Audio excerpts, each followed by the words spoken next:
nobody else does. This is Spoon 107.5 FM. Yes, a special one from the CEO, Stan Tunnel with the Spoon. And your boy, Friday the Southern Band. Charges on the beat. To the Spoon to get your information. To the Spoon to be part of our discussion. Spoon, Spoon, Spoon Television. Spoon, Spoon, Spoon Radio Station. Spoon gonna tell you what is happening in Liberia. Spoon gonna tell you what is happening in Monrovia. Spoon gonna tell you what is happening in Africa. Just to spoon, you will know. If the children crying for starvation, just to spoon. You want to get a news update, brother, to spoon. You want to know what is happening in Monrovia, to spoon. Politicians want to make their decision, just to spoon. You want to know what happening in the ministry, to spoon. Yeah, to spoon. Yeah, to spoon. You from Fonjema, Maryland, to spoon. Yeah, to spoon. If you eat congratulate my brother, to spoon. You got a Spoon TV, you got a Spoon Radio, to spoon. Yeah, to spoon. You wanna get a news update, to spoon. What? Yeah, Rastafari. Kilibamba, kilibamba, kilibamba. Kilibamba, kilibamba, kilibamba. What I want? Yes, what you about today? Spoon TV. Spoon. Yes, what you about today? Spoon. Spoon TV. Spoon. Bada. Spoon. Skibidi dabado. Spoon TV. Spoon Entertainment. Kuwa.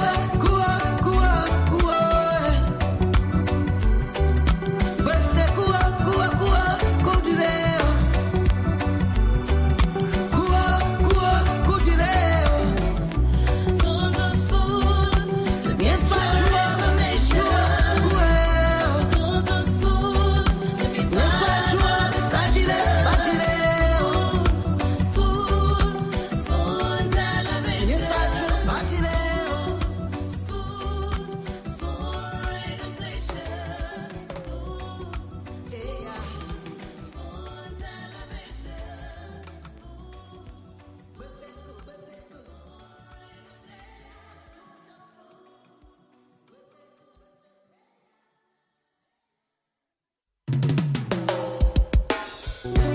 Yes, a special one from the CEO, Stan Tunnel with the Spoon.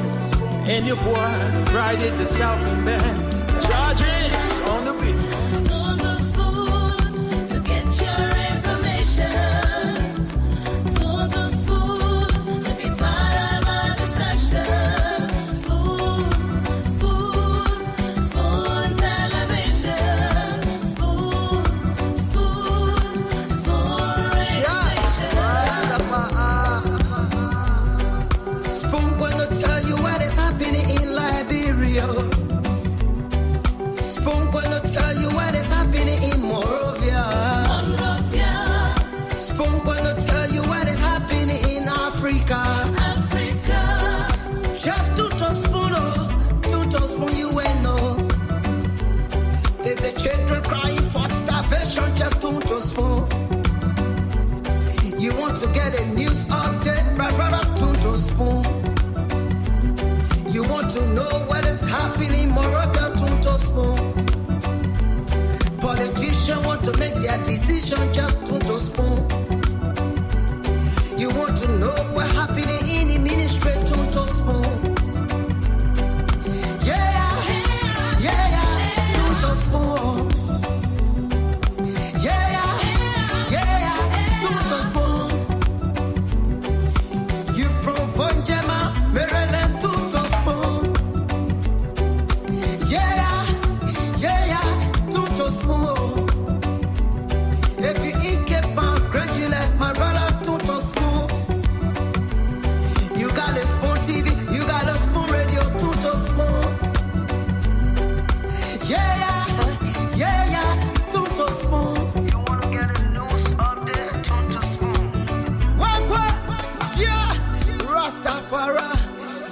kilibamba, kilibamba, kilibamba, kilibamba, kilibamba, kilibamba.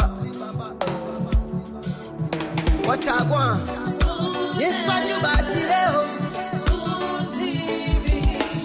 Spoon. Yes, what you bought today? Spoon. Spoon TV. Spoon. Bada bada bada bada. Spoon. Skibidi bidi da bado. Spoon TV. Spoon Entertainment. Kua kua kua kua. Bese kua kua kua kudileo. Kua kua kudileo. Todo Spoon. To get your information. Todo Spoon. To be part of our discussion. Spoon. Spoon Television. Spoon. Spoon Radio Station. Spoon Television.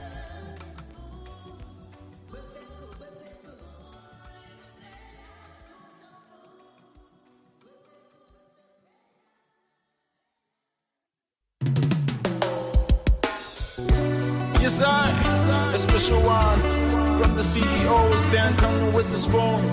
And your boy, Friday the Southern Band. Charges on the beat. Todo Spoon. To get your information. Todo Spoon. To be part of our discussion. Spoon. Spoon. Spoon Television. Spoon. Spoon. Spoon Radio Station. Spoon gonna tell you what is happening in Liberia. Spoon gonna tell you what is happening in Morovia. Monrovia. Spoon gonna tell you what is happening in Africa. Africa. Just to spoon, you will know.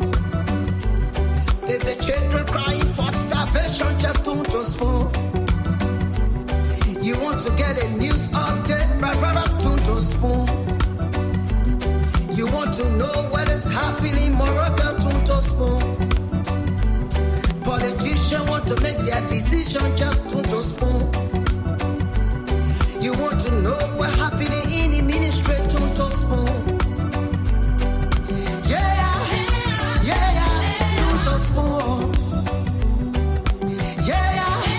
Yeah, to spoon.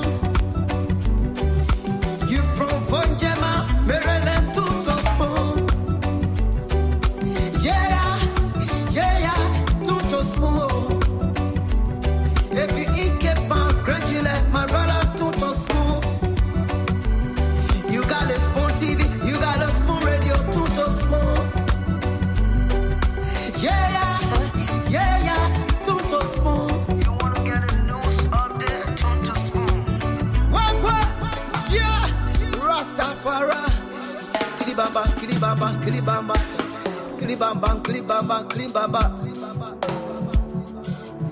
What I want? Yes, what you bought today? Spoon TV. Spoon. Yes, what you bought today? Spoon. Spoon TV. Spoon. Bada bada bada bada. Spoon. Skibidi bidi da bado. Spoon TV. Spoon Entertainment. Kua kua kua kua. Bese kua kua kua kudileo. Kua kua kudileo. Todo Spoon. To get your information. Todo Spoon. To be part of our discussion.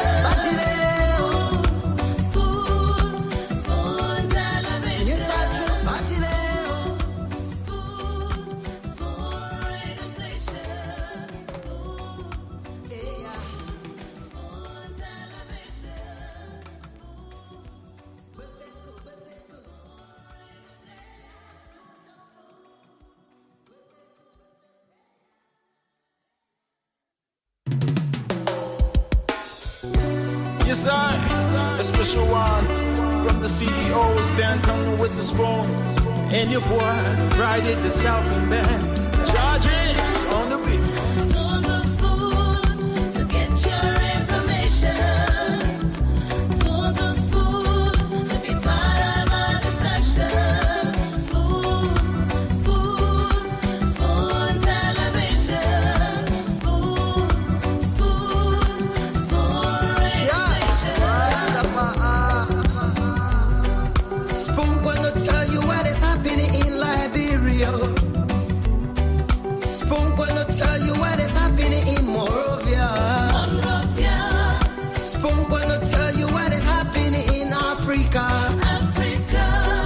Just to spoon you know. Okay, so If the children crying for starvation, just to spoon.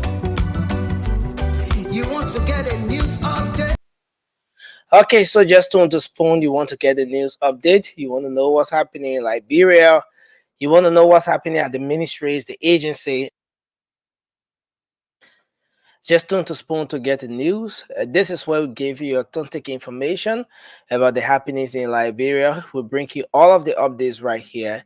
And I'd like to say welcome to the program tonight. My name is Nelson Collier, and this is Spoon Talk. This is Liberia's most listened to talk show on radio and online. This is where Liberians get the news. This is where you get to interact with the newsmakers. And of course, you get objective analysis here every single day. So, welcome to the show tonight. I'd like to uh, welcome our online audience. Many thanks to our folks across Radio Lane for joining us tonight. As usual, we are live on the Spoon Network, Spoon 107.5 FM, Fabric 101.1, Super 95.5 FM. Many thanks to our partner radio stations that are always relaying the program, and we want to say thanks for being here tonight. Let me go across and welcome Mr. Dwalu now. Mr. Dwalu, welcome to the show. It's good to see you, sir. Hello, Honorable. What's going on, man? It's another beautiful day. And we're here again, Nelson. It's always been. My people, you're coming on board. Let us share the show. Let the crew come in. The cavalry is actually on the way. The guys will be here soon so we can talk Liberia, have disagreements, have everything. By the end of the day, we'll continue to push the narrative that Liberia has to get better. And we are responsible to make that country better. So share the show, Nelson. Let the people come in, brother. Oh, yes, definitely. I kindly share the program as you come on tonight. So we get the rest of the folks joining us tonight. This is going to be another edition of the show you don't want to miss.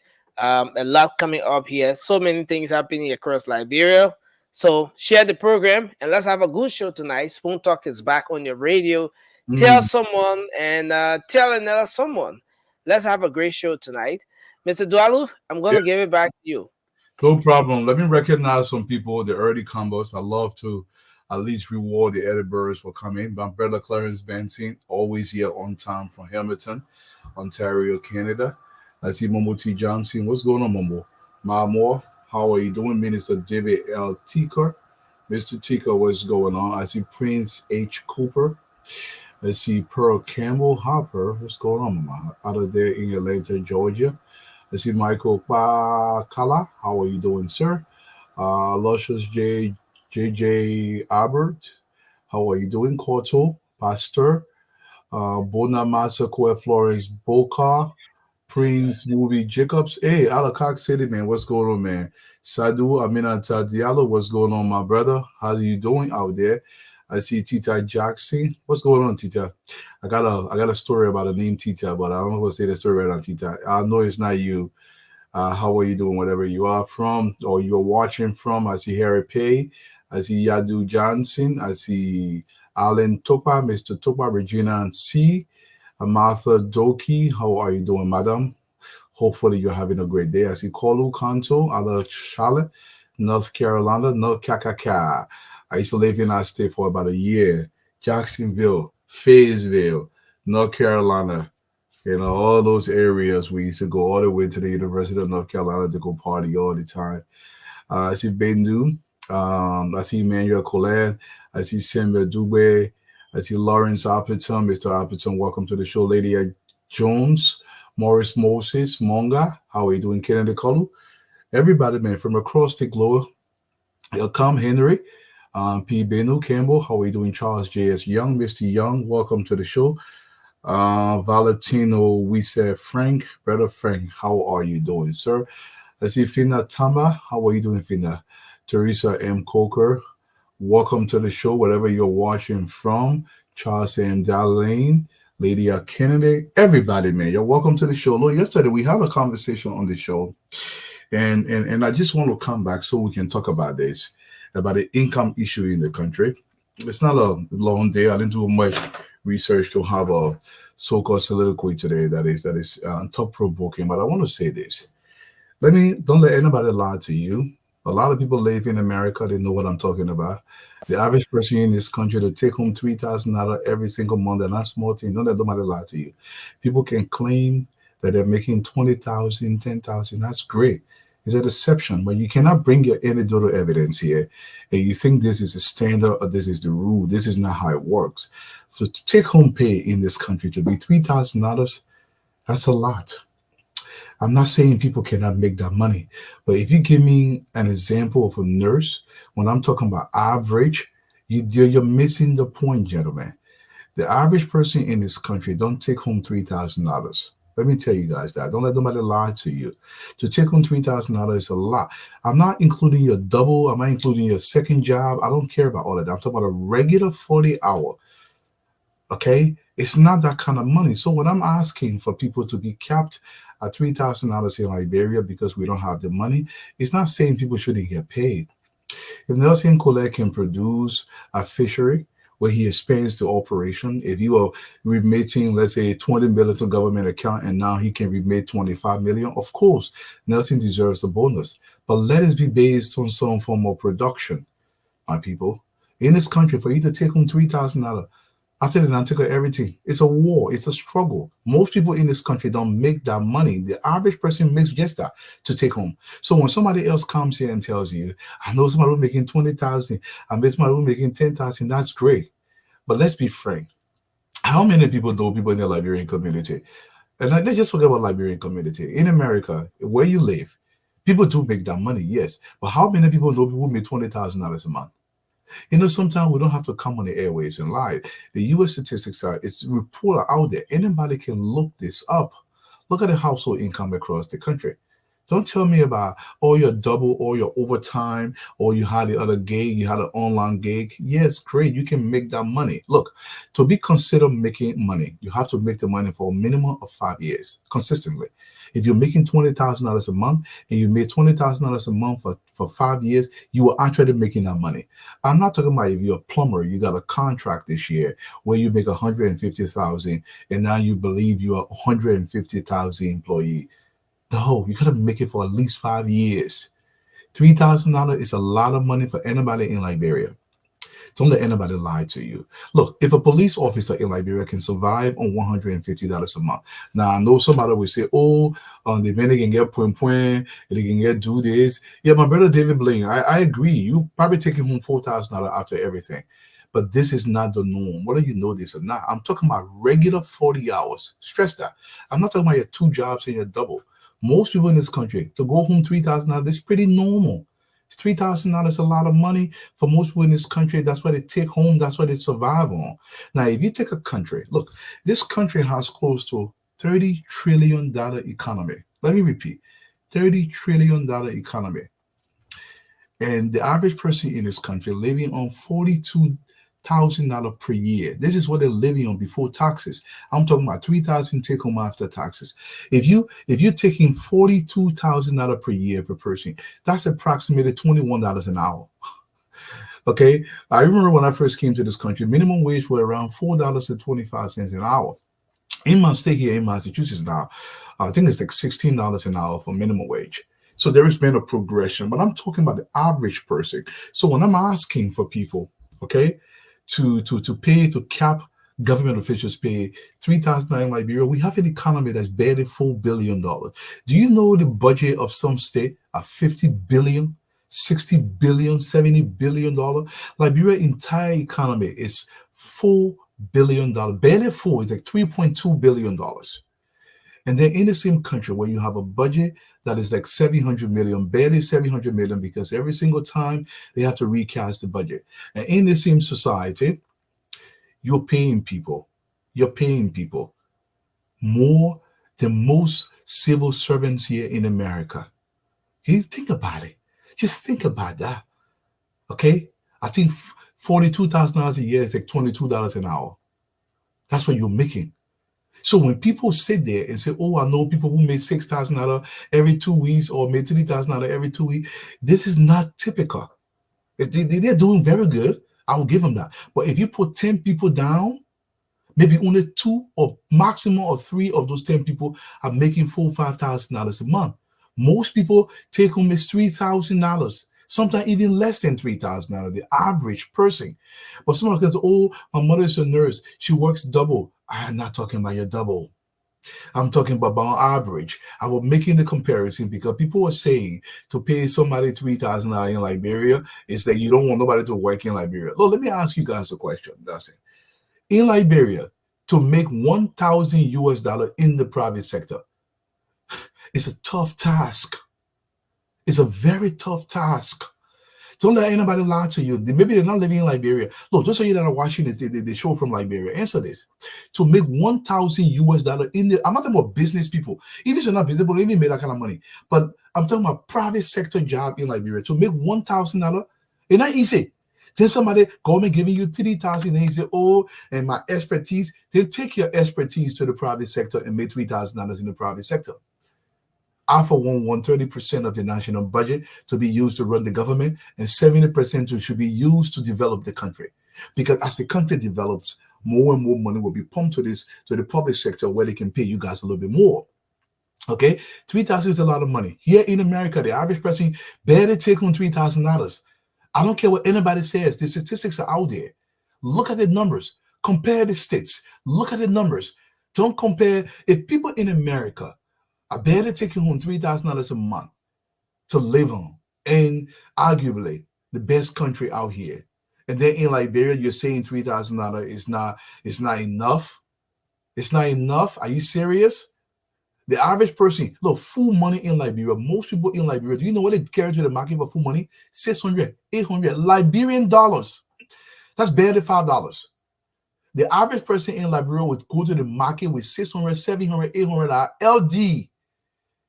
Then you're saying, oh, $30,000, they're making a live on that. Look, if you're going to Liberia from America and you're making $20,000 a month, bravo to you. I encourage you to go do that. If you want to do that, that's up to you. But don't expect a third world country where the average person lives on $600 per year for you to come to that society and say, listen, you know, I get my children in America, I got a person in America, I got to pay my mortgage in America, so I'm going to give you $20,000. We're killing this society. Look, if I do decide to go work in Liberia and you give me $3,000, that's a lot of money. That's a lot of money. Way less than what I make, but that's a lot of money in Liberia. But guess what? I would not say down that money. Liberia is green. Liberia is, look, I've spent, yes, my brother, Dauda, Vani, yes, I can take government job for $3,000. With this caveat that I put on it, me and the government will sign the contract. If you want me to develop Riverside County, you give me the tools that I need for Riverside County, let's sell a quarter. And he said, Dwalu, if you meet the benchmark, I'll give you additional bonus. But guess what? If you put me in Riverside County, I'll be making my big hell of a market there. I will not just sit down that $3,000. Liberia is not responsible to pay for all your amenities, all the good things in life for you. To make $1,000 in Liberia in the private sector is a difficult task. I'm talking about people with real expertise. If an NGO paying you $1,000 in Liberia, you're doing very well. In America, most people don't take home $3,000 a month. I'm telling you, it's not saying that I'm go to the Liberian community. Do you know most Liberians make between $16 and $28 an hour? Don't let people be lying to go to Liberia. Oh, in America, I was doing that. The average person here in America, they make between $16 and $28 an hour. Now let me dwell talking it. This is the real number. The average person. Don't tell me about your nurse that made $45 an hour. Great for her. She's doing very well. But this is not typical. This is not normal. This is not ordinary. Not everybody makes $45 an hour. So if you see somebody say, oh, my paycheck this week was $2,500, great for you. You did great. I'm a traveling nurse. I made $2,000 every week. Very great. But how long are you going to do that traveling there? Is this typical? This is not, I'm talking about average person paying you $3,000 in Liberia. It's a lot of money. Don't let anybody lie to you. We are not responsible to pay for everything for you. The country is poor. $700 million budget, and you're taking close to 90% of a $700 million budget to run the government. Some of you don't even know that.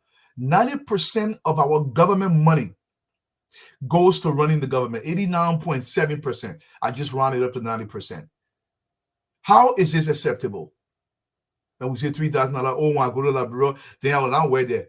Come back to America and wait and see if you can pay it to $3,000. Is it not your money you're wasting in the country when no jobs in the country, no factory, no nothing? How the other people supposed to eat? Will pay you one wobbler. If you pay somebody $7,000 in Liberia, it's a lot of money. It's a lot of money. Come make $7,000 to get home and see. They gave you a car. They gave you gas slip. They gave you scratch car. They gave you literally everything. Then we gave you $5,000-$6,000 in this country. So do you know what it takes to make $5,000 take home in America? Don't take, I'm talking about 40 hours. Everything I'm talking here is 40 hours. Take out your double, take out your 2 jobs. I don't care about it. 40 hours to take home $5,000 in America for 40 hours. It's a huge task. Don't let anybody lie to you. Don't let anybody lie to you. Say they'll make it $20,000, $30,000. That is not true. Okay, thank you, my brother Mator. The average Liberian in this country made between $15, $16 to $28 an hour. So when it says that, oh, I made $20,000 a month, and in Liberia, when I go there, I'm taking a pay cut, you stop that thing. This country has to get developed. If we don't want to develop the country, let's just talk it. But we will not claim like Honor Ellen Johnson Sully, where people are making ridiculous salaries. Look, our in Liberia, let me tell you something. Our in Liberia, and I was in Liberia for maybe 10 years. I was not permanently in the country. I was going back and forth. When my operation was running, there was a month I made $50,000 US. That's how green Liberia is. So if you're ready to put your mind to it, you can make some money in the country. But if you're expecting government to pay for everything for you, when the month was very, very tough, I made $12,000. In Liberia, I'm talking about USD. So the possibilities are there in the country, but we want to take everything from government. Well, the average, the way you determine average, you take everybody's money, they were making $2 an hour, and they were making $1 million an hour, you average them. You average them. That's why you do average. You know, if you went to elementary school, the way you determine average, that's how you determine average. Okay? So we need to stop this. We need to stop this. To take home $3,000 in America, you're doing good. You're doing very good. If people are making $5,000, $6,000, they're doing very, very good. But is that the majority? Look at the numbers. The average person in this country, the average black person in this country, make $41,000 per year. That's average. The average white person, I think they make around $47,000 or $48,000 per year. To even take $3,000 home for that money, it's a tough task. After they take all the benefit, all the taxes, to carry $2,000 home, it's not a small thing. Don't let people be lying and say, oh, I was making, supervisor people were making $6,000, $7,000, good for you. It happens. There are possibilities, but it's not the norm. Normal people take home between $2,000, maybe $4,000 a month. If they're lucky. That's how it is, Nelson. Thank you so much. Well, thank you, Mr. Dwalu. And at this point, we'd like to go to the phone lines to take some calls. Let's hear from Liberians. Let's get to know what their thoughts are, what is it that they have on their minds. Yeah, let some people call from the U.S. Nelson. Let's put a U.S. number. Let some people call to see if I'm lying or if I'm telling the truth, because I want my people back home to know the truth. That's the only thing I care about, to know the truth. Yeah. Exactly. We have the WhatsApp we're putting up as well for folks across the world to call in and make their input. 0555-101075 is the number to call, and then you have the WhatsApp number up there. Let's take the first caller. Hello, you're live. Your name and where you calling from? Hello? Yeah, go ahead. Let's hear you. Oh, I'm Vic Kumar calling from Jakarta. Kumar, let's hear you. Yeah.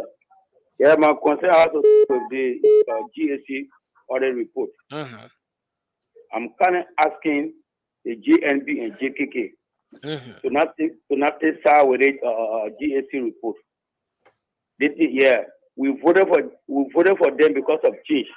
If they try it, hello, We we listen. want them to make sure to prosecute all those that are part of that thing. Okay, thank you, sir. Let's leave you there and take a caller from the WhatsApp line. Hello, you're live. Your name and where you call Hi, from? Nelson Dwalu. My name is Nadia. I'm calling you from Burlington, Ontario, Canada. Okay, let's hear I'm you. happy to be on the call today, and I have a little input to what Dwalu is saying. I agree with Dwalu 1,000,000,000%. We know how hard we work on this side. When we buy our plane ticket and go Liberia and see those people wasting money because they haven't put in the sweat. You have some of them, you invite them, they come and visit you. When they see how we work in the West, they tell you, oh, I'm not able to stay here. They're running to go back like that because we have made it so easy for them. This thing has to stop. And we're thinking that our people are corrupt. It's not only from there, it's coming from the head. You can't open business over there with somebody trying to rip you off because people, the only way they know to make money is to make it fraudulently. They see the powers that be making big money. And sometimes, like Dwalu is saying, we are accounting this as money on a 40-hour pay week. Most of the people don't even show up to the jobs we gave them. They are there, they reach there 12 o'clock. The next minute, they in car, they go into this spot and that spot, wasting our money, and we're sitting clapping for them. We Thank you. needed to, and we calling the government to end it. Thank you, and we are following closely. Thank you very much for your input. Let's take another person from this line. Hello. Okay, so we come back here, talk to this person. Hello. Hey, Nation, what's up? Charles the line. Okay, Charles, it's good to have you on. Let's hear you, sir. What's on your mind? Here, my brother. Thank God for love. Okay. Just your house of the people, Dwalo and the people. I really enjoy your articulation on the show. But I just want to add over you a question to Liberian need lawmaker. Thank you. Okay. I agree, my brother. Good question.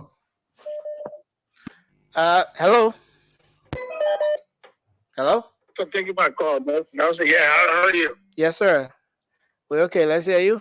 I'm calling from Virginia. I work for the federal government, and what Dwalo is saying is it got a lot of truth to it.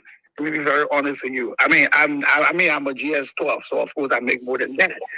But what he's saying that what most people make here, if you just look at, for example, I pay up to $525 just for medical, dental, and vision for my family.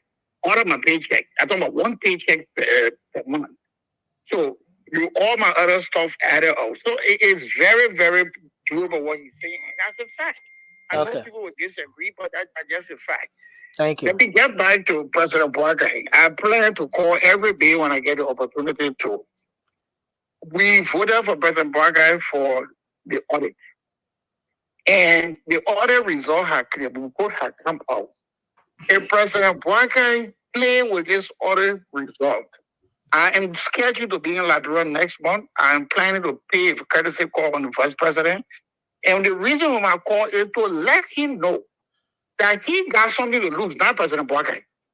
And if they don't prosecute these guys, I personally will save money to campaign against him.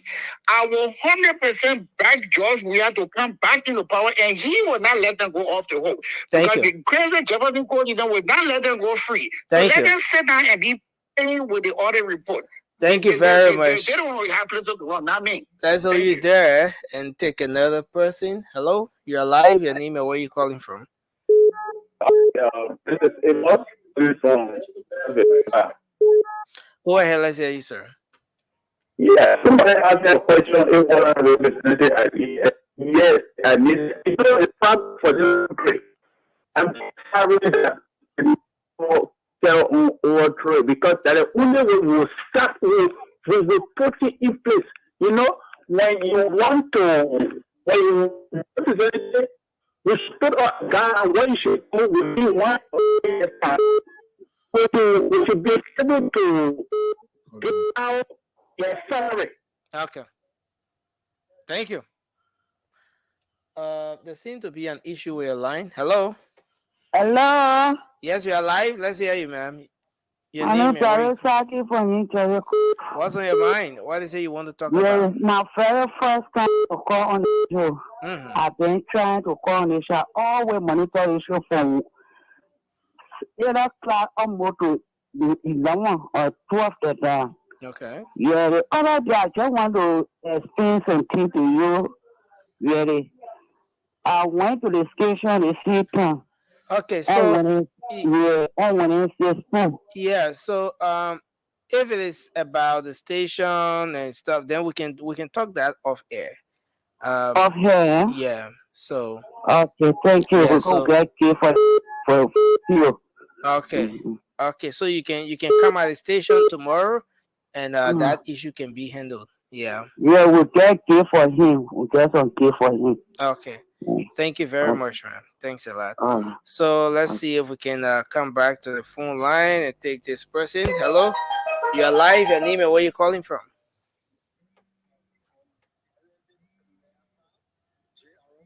Calling from Dallas, Texas, USA. Okay, let's hear you. What's on your mind? Go ahead. Yeah, I want to tell my brother Dwaru, thank you very much for the concern he raising in our studio the few days, since I think 3 days ago. Yeah, I want to tell him thank you. But for me, what I want for us to do for me, I always find the call this show is that the lawmaker, the senator, and the representative, I want for us to organize those two people. Let there be no lawmaker. Because the people damage the country slowly. So that's my appeal to the government and the people of Liberia. Thank you. Let it solve the representative and the senator. Thank you. I'm Thank you. telling you, yeah. Thank you very much. Hello, your name and where you calling from? Okay, so let's take this person. Please go ahead. Let's hear you. Hello, you're live. Can you go ahead, sir? Yeah. How are you? Yeah, you're sounding far away. Can you get closer to your phone?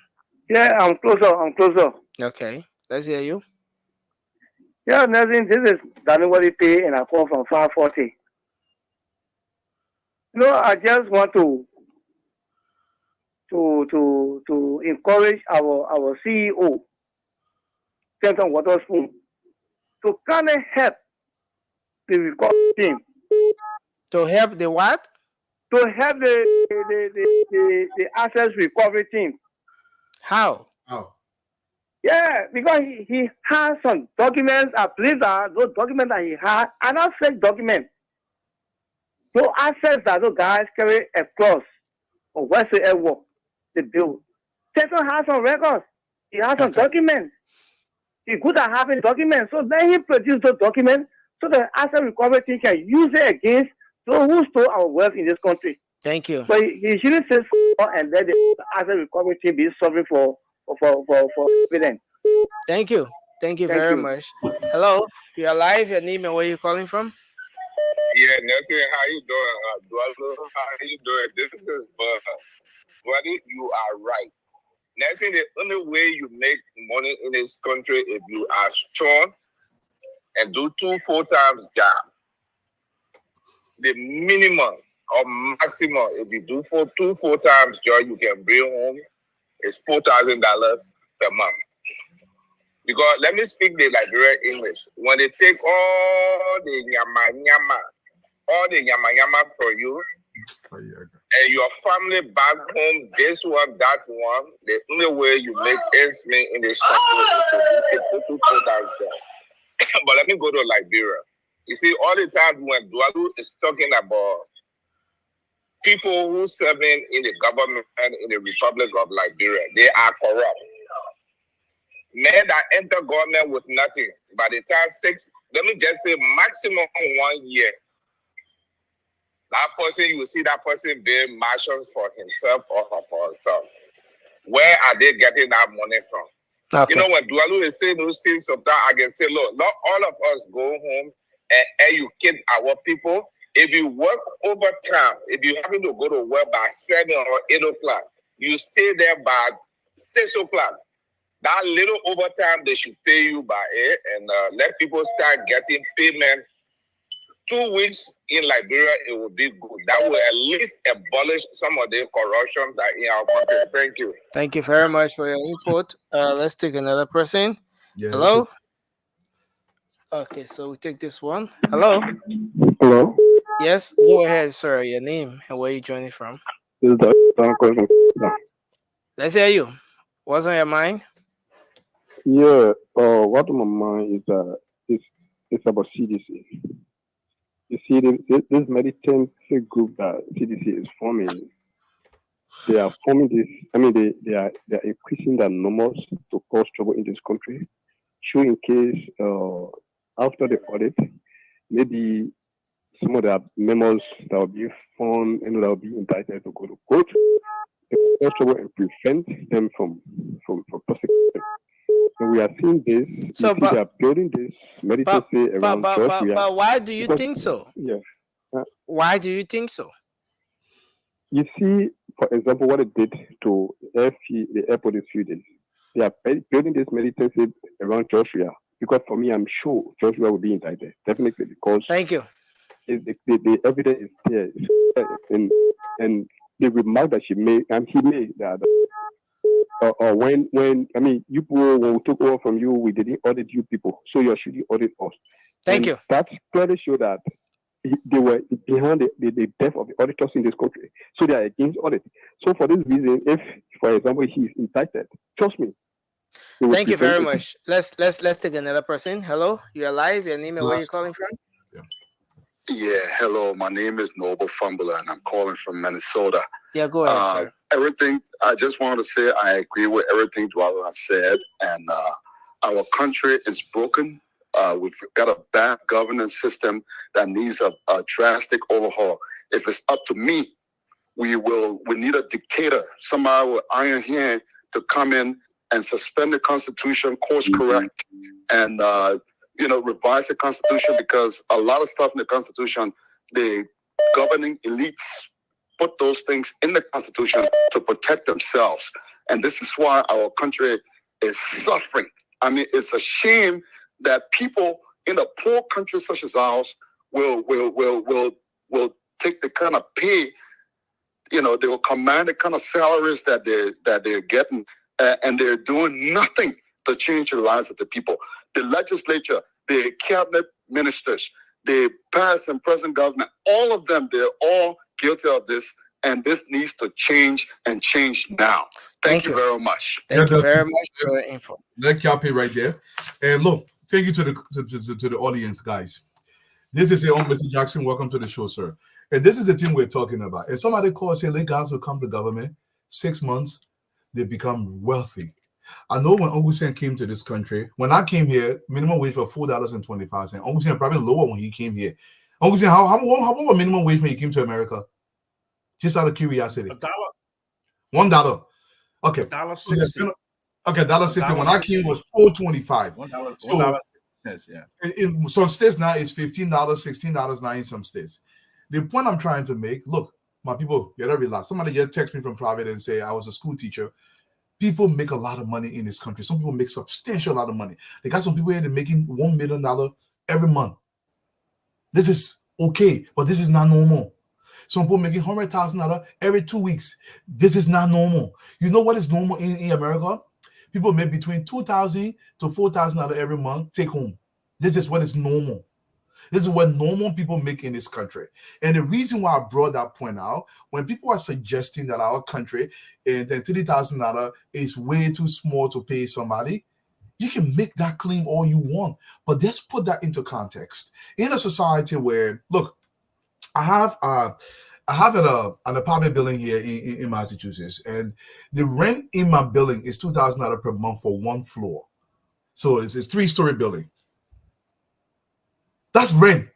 So if you're taking home $4,000, you're taking home nothing. So what if you're taking a lot of money, but in Liberia, you can get a place for $150, decent place.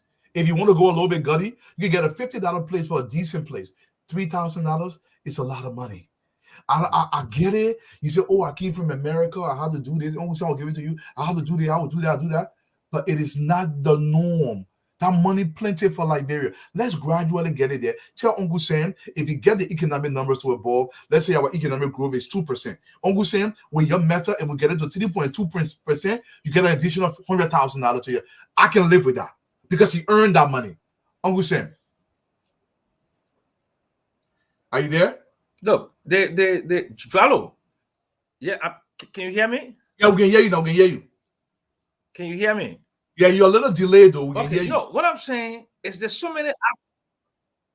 Okay, but I think my internet is a little bit. Can you hear me now? Yeah, we can hear you. We can hear you. Okay, no, I'm saying this country is not that difficult to live at all. No, it's not. The opportunities are here. There are too many opportunities here. Yeah. I remember, like my mother, she sold Lapa and she sold Momoem and she built a 2-story house in 1964 in Gaytown. Yeah? I know other members of my family, they sold in the market and they built black houses all over. People like Titi Klipo, people like other Bassa women from River Says, they did extremely well. Dwalo, ask yourself, the Fanti people who come here, like my grandfather who came here, control all the fishing from Cape Mount all the way to Grand Cru. And do you see them build fabulous houses in those fancy fishing villages? No, they build their best houses in Takrady in the western region where they came from. You see any fancy man building any kind of castle in Liberia here? You see that fancy man building any kind of castle here? They sell all the fish. What to do with the money? They take the money back home. Yeah. Okay. Then you can bake cornbread, you can bake shortbread. I had a bakery in Chocolate City here making money. Yeah. After the war, I had an ice factory. I ran it for 11 to 12 years and sold it to Senator Sandra Johnson. You know, I used to make $300 to $500 a day. Christmas Eve, like $800. That's a lot of opportunities in this country. You can shine shoes. You can sell in the market. You can do a lot of services. You know, don't ask yourself. The Liberian plumbing companies, the Liberian construction companies, the people that are building houses and those skills there. You see any one of them got a website? When I wanted to fix my house, what I did, I had to ask on Facebook, send me some kind of good curtain maker, send me some kind of good carpenter, send me some kind of good plumber. Because we don't do things in an organized fashion. Nope. To make it scalable and investable, to make real money. Okay? So what I'm saying is that you're right, $3,000 is a lot of money in Liberia. Yeah. Anybody who making $3,000 a month in Liberia with 2 children, you live a modest life. That is because the average security, they're making $150. The generator man, they're paying $100. Don't pay them $150. It's $60, $40. Yes. Yeah. I mean, but somebody like me, I'll pay them $150, but I feed them every day. And you understand? Yeah. You have, but you're right, Dwalo, $3,000. But you're right, in America, most Liberians that make between $2,000 to $4,000 a month. The people that make the 100,000, 200,000, those are like maybe less than 5%. Absolutely. 5%. Yes. And people, and look, somebody call and say, look, does the legislature have any relevance? And let me tell you to the legislature, it's happening in other countries. They've dissolved the legislature. You have a responsibility. You have to continue to pursue that responsibility so that people can feel your impact to their lives. I am not saying things about this salary to say people in America don't make 20 million. That's not what I'm saying. What I'm trying to is to put that into context. That if you take a society such as ours, well, we can get nothing. Look, anybody in Liberia, just go in. If I got to tell people in Liberia, you don't just go in the street, go Broad Street. This is what I love to do when I'm in Liberia. So now you go, someone see a bunch of guys saying, now just sit down with them, we get lecture. If you see the Monarch group, it are 20 men there, maybe only one of them get a job. I am not exaggerating. If there are 20 men there, maybe only one of them get a job. And that man job, you get maybe that 100. If you get a good job, then that 250 in making. And that man, if that man making 250, $300, he's living a good life on that money. Then he said, "Oh, but my man, I came from America." Let me tell you something. The book LU is putting a great graduates. The A.M. Zion University, they need to hone that skill. I get it. If you bring a top level expert, you have to. If you take Samuel Jackson, look, I know sometimes they put him money paper. Do you know what it takes to graduate from LSE? Do you even understand this? You take that expert, he's going to create value that is so substantial. Even if you pay him $1 million, it's not sufficient. But the same I will say, if I pay for Sony Win. And sometimes this is the case. So let me tell you what people tell me. My man Dwalu, in Liberia, when my trucks were running, Uncle Sam, there will be some days, if I'm in the country, I'll make $2,000-$3,000 USD one day, if the trucks are running good. Now, septic trucks. If I get a contract here, I will send it to Buchanan. So the opportunities are there. What I want Liberians to do is to focus on those opportunities. So that way, instead of living in America and running to government, we can run to the private sector and groom the private sector and grow the private sector, make 20 million in the private sector. I will be your biggest fan. But don't make 20 million in my government because we don't have the money. Government is after you've made your money, you come to government to leave your name at the highest level. I'm not talking about people that only need civil service. I'm talking about ministers, representatives, senators, president. You're coming to make your name. You're not coming for paycheck. Uncle Sam or Nelson. Yeah, look. Let's look at something called the informal sector, right? What we call vulnerable employment. 80.9% of Liberians in the workforce. And the workforce is people between the ages of 16 to 65. They work in the informal sector. Subsistence farming, or the selling water market, or the just kind of business, some of the hustle, right? That's 80.9% of the people. Thank you. You understand? So, but the informal sector has a lot of opportunities. All the shops around here, the Nigerian shop are full of shop. All the shops, okay? And go to any neighborhood in Liberia, you will see they say that the Nigerian shop or a full of shop, okay? There's a woman right on Tupo Road when you enter Tupo Road. Nigerian woman right on the right hand side there. She been selling the collar and the donut. I bet you that woman there make no less than $2,000-$3,000 a month.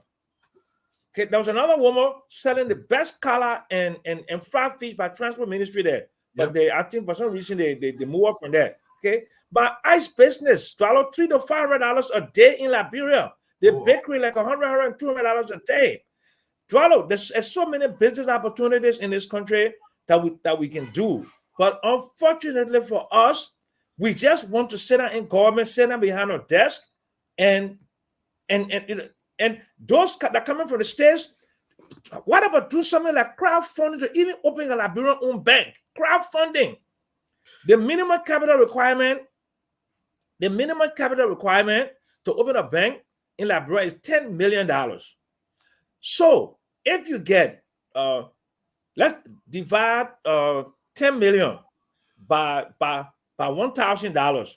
How much is that to get people to put into what? Into a bank. Liberians don't own a bank. Even LBDR. We don't own majority share in LBDR as a foreign bank. There are 9 banks in this country, about 93 branches. Okay, 99% of them owned by foreigners. And how can we finance economic growth and development if we don't own our own banks? We don't own our own microfinance institutions. We don't own our own industry. Okay, the largest agricultural company in this country, that Firestone, the largest real estate investor, that SIE, the largest industrial company, that SETI, okay, the largest iron ore mine owned by ArcelorMittal. We own no equity in these businesses here. That's the kind of thing we should be talking about. Liberian economic empowerment, you know. I'll get on my back. And I've been talking this. Look, I've been talking since I came to Liberia in 1978. I didn't come to Liberia to go make coup to have revolution. I came because I wanted to participate in the economy. Okay, that's what we all come home for. But those other ones, they just want to come get a government job and feather the nest, and that's it, and get all the privileges of working for the government. Hey, Mr. How are you, yeah? Welcome to the show. Look, Uncle Sam, we will continue to beat this horse. You know, the so-called big Liberian businessmen in Liberia, most of them, when they get ready to beat, that means they don't leave government. When you see the man say, I got fast store, you were in government when you beat that store. The man say, oh, I beat university, you were in government. My people, a society cannot grow when you take the meager resources that belongs to all. You won't take it. Then you say you're making business inside. We look, Uncle Sam, there's a guy, there's a Fula guy. The guy was selling with a Fula Jado shop, and he bought a plot of land on the road for 40,000 Liberian. People say he was stupid. Selling tea what the bread, what they can put it in the egg in all night. Now the man doing that thing bad land for $40,000 a whole lot. They're building a 2-story building only right now as we speak. I want us to own this place. Don't come from, don't tell me to come from America. It's just say, oh, Daddy, you're in Liberia, you do that. Yes, if I want a job in Liberia, I'm gonna get it. But here's my thing. I don't want nobody to tie me down in that kind of fashion. Because what I really want for the country, I won't be able to go home knowing that I can use my mind and expand something in the country. Because I believe the possibilities are there. So if you're making your $20,000 in America, I clap for you. There's nothing wrong with that. There are some Liberians making that here. So this argument, let's just look at the numbers. Don't take my word for it. Go and look at the numbers and see what we make in this country to go pay somebody that kind of, even you pay somebody $5,000 in Liberia money, plenty for somebody who can go make it in Liberia in the private sector. I want to see you go make it. Send welcome to the show, man. Take the show over, man. Thank you very much. Thank you very, very, very much. It is important. I'm listening to you guys, Uncle Sam. Man, I saw you swallowing that fufu today. I said, hey, bro. I wish I were in Liberia. I was gonna go join you. I'm making Stephen Johnson and Mo Ali jealous. You know, the man say I live in my mom's house, but 60% of wealth is inherited. At least my man saw Lapa and Momo and build a house, and that house son could come from America and fix it and move inside. You know, as you should. Okay? As you should. But as I should. Wealth is inherited. It's called generational wealth. You know, that's so you jealous of me because my man built a house and move inside and I enjoy myself like a business. You can cry all you want. Whoa, me.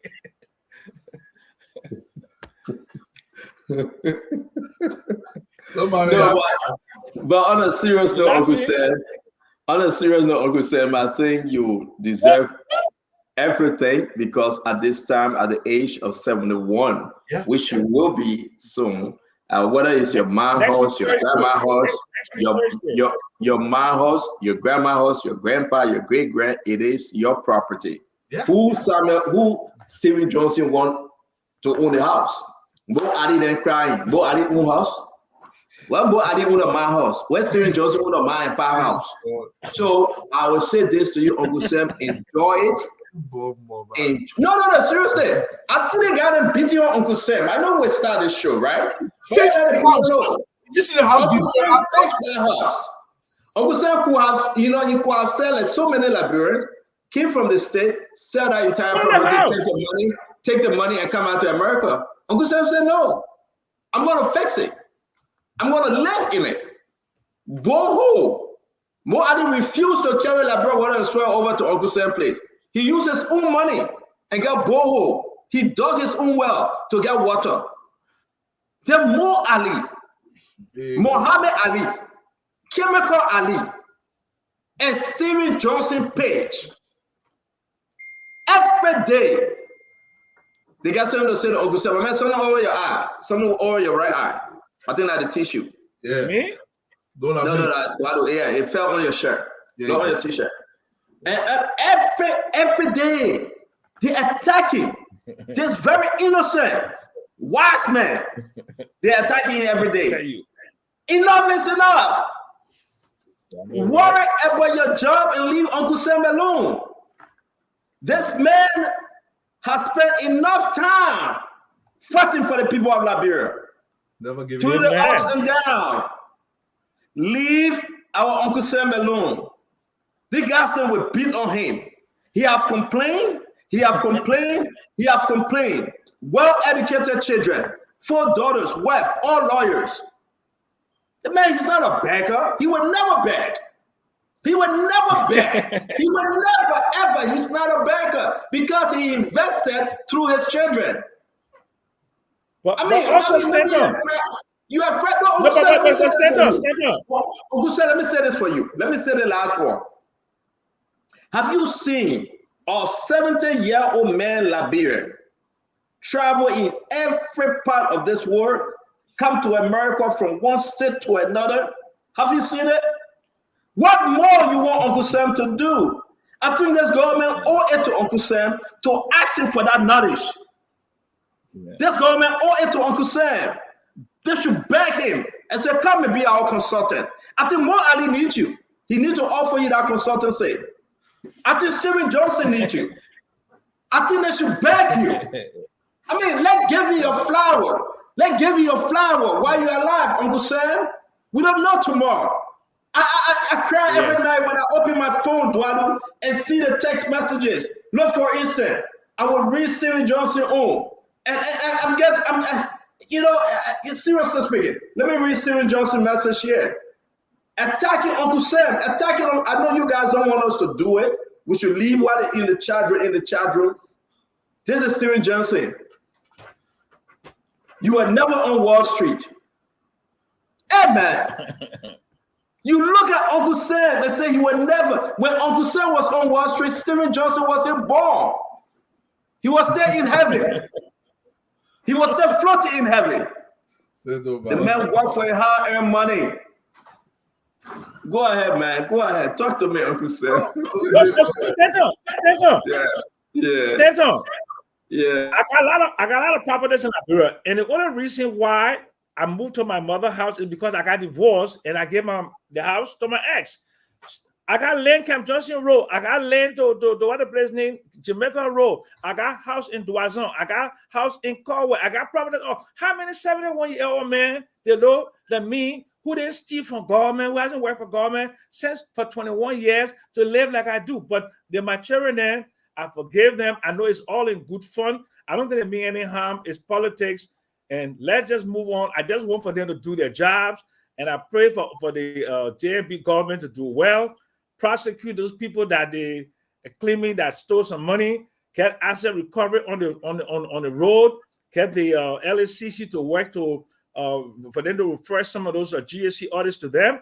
And I just hope and pray that the people of Liberia can have a great 26, because I'm killing a cow.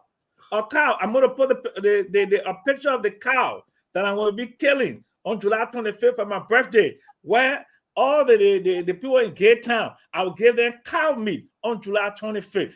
I will kill a bit. I'm putting up a big tent in my yard. My brother Sam Ross is giving me the tent. I think you should post a challenge. You should post a challenge to Mo Ali and Steven Johnson. I think they should kill a cow too and give the people in the neighborhood some cow meat. Yeah. I think they should. I'm killing a cow. I'm putting a picture of the cow right now in the chat room. Okay, that I'm buying from a Chief Siri Allen is selling me the cow. Okay, it's a cattle farmer. I'm buying it from a Liberian cattle farmer, and I'm killing that cow July 25th. I'm slaughtering it. The halal will, a Muslim will slaughter that cow, and I will post it on Facebook. They will be jealous again. They will just die. Hey, Oguze.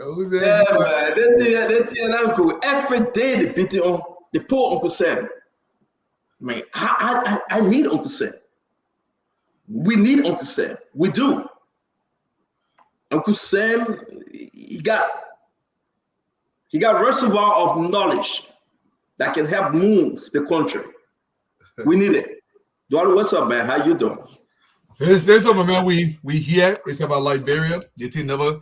For me, I don't even know if I ever get tired with the issue of Liberia, because the day we get tired is the day we die. I think that Marcus Aurelius said this. He said, "Listen, one of the worst things you can do as a man is to become complacent and comfortable in your argument." And Liberians, I think we've gotten too comfortable in our argument. We've accepted that the condition that is Liberia is how we're supposed to be living. My folks in Liberia, this is not how you're supposed to be living. If you want that to change, you have to forcibly change it through your civil responsibility as a citizen of that country. It's not going to change. Do you really believe somebody who's making $24,000 area more USD, they will want it to change? Never. They will never want it to change. You have to push that change. You have to insist upon that change. Until you do that, they are not going to change. They will drive, massive. Most of these guys in government cannot afford the vehicles they're driving. Most of them. They cannot. Look, I see Suburbans in the country center. These massive Lexus SUVs and Suburbans that cost $75,000, $80,000. And a day before, look, I don't want to say this. When I had my operation in Buchanan, I had a president representative that in my yard, in my car is a parliament, maybe so my car there. Go see a guy car in driving. This is a country that we have where people look. I have no qualms about Uncle Sam setting in ice set up an ice factory. Look, Uncle said there's a Chinese guy right now in Ray Light. I was speaking to the Chinese guy, and the guy got the largest ice factory in Ray Light right now. They built this massive cold storage. You use dirty water for the ice. Anybody know the place? You please post it here. So you get in Ray Light when you're going towards SKD Boulevard, where you take that right. Hell of a Chinese, they call it Chinese cold storage. Santo, the boys making a killing. A lot of ice using the dirty water, but this boy is getting rich. Everybody go there and buy ice to put on the fish to do different things. Ice got money. Uncle saying you were right. I was over there one day. I was just sitting down watching. And don't get me wrong. He put some money into the place. He bought a lot of equipment. He brought him in, put some money into it. The money is there to be made.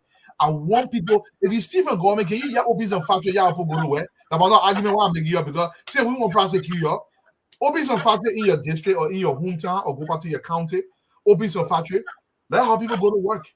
At least they stole the money, so they'll be rubbing on a small party guy. Welcome to the show, yeah. Man, but I better put the Uncle Sam cow picture up. Uncle Sam, I don't think you should kill this cow, man. The cow didn't do anything to you, Uncle Sam. Uncle Sam, the cow looks so poor. The cow looks so poor, Uncle Sam. I don't think. I don't think this cow. If you can get a fatter cow, buy it. Uncle Sam, I don't think the cow deserves to die.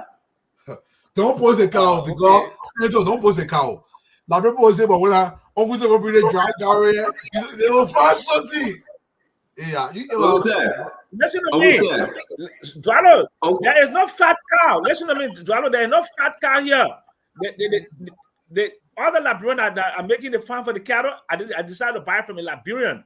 I can go to the abattoir and get a bigger cow, but I can tell you now that if you can get anybody that got a bigger cow and want me to come and buy it, since I haven't bought out one yet, okay, I will be able to buy the biggest cow in the country. Let it show me a real fat cow. So go in my inbox and send me a cow picture. Uncle Sam, that's not what I'm saying. I just say on that day, forgive this cow. They're going to eat the cow lives again. Uncle Sam, I don't know how you make this. Forgive the cow like how they can grind the turkey. They can grind the turkey on Thanksgiving Day, right? Thanksgiving. Yeah. Uncle Sam. Ask Stanton what you eat today. What you eat today, Stanton? What kind of soup? I have not eaten yet, though. We ate yesterday. We ate yesterday. So yesterday, my daughter fixed me salad with shrimp. Look, so shout out vegetable salad with shrimp. Wait. When the last time you ate meat? Are you a vegan? They know what you doing. When the last time you ate meat? No, I don't eat meat. Still no man, my stomach the crew man. You don't eat chicken? Don't mind. Stanton's telling story. Uncle Sam, but I will beg you, let's welcome Fadiga to the show. Today we'll be having a very good program. We got a lot to discuss, but I will beg you, Uncle Sam, for the sake of clemency, forgive this cow. No. This cow have done nothing to you, Uncle Sam. Just see the love in the cow eyes. The cow is back. Uncle Sam, if anybody should kill the cow, it shouldn't be you. I really think that it shouldn't be you, Uncle Sam. As much as I love you and wish you well, and you want to help the people, I want us to take some call. What are the Liberian people want you to kill this cow? The cow looks sorrowful. Who's the cow? No, Uncle Sam, look at the cow. The boss of the cow. You man. That's the kind of cow in Liberia. If somebody got a big cow, let it send it to me in box. No, it's not about the cow. It's not about the kind of cow, right, Fadiga? What I'm saying, look at the cow. You have numbered the days of the cow. You said the cow would die on Thursday. You have given the cow time to live. Thursday at 12 p.m., you will execute this cow. This poor cow. Yes, Stanton. Nelson. No, I want you to think. Nelson, come on the show. This is what we do. We say got a few minutes left. Let's ask the Liberian people if they really want Uncle Sam to kill this cow. You have set a date and time which this cow will die. You have become the God to this cow. This cow life is in your hand. Good. So before Nelson, when you add Nelson, hey man. I'm here, I see you. Nelson, come on the show now. We gotta take a few calls real quick. Oh, please. okay. Yeah. Well, thank you. Nelson, let's ask the Labron people. We keep the picture up. Uncle Sam, when you say you're killing the cow again, when next week Thursday? I'm not killing the cow anymore. I changed my mind. Thank you very much. No, don't do that. I'm not killing the cow again. I stand to shame me into not killing the cow. I'll tell the boy data. I'll get a chicken cow. Frozen chicken cow. Uncle Sam, you should buy the cow and ask Cyril Allen, say, I'm going to pay you for this cow. Keep this cow alive on your farm. Don't kill it. Then you got to pay for it. Hello? Your name and where you joining us from? Now you got to lower your radio now.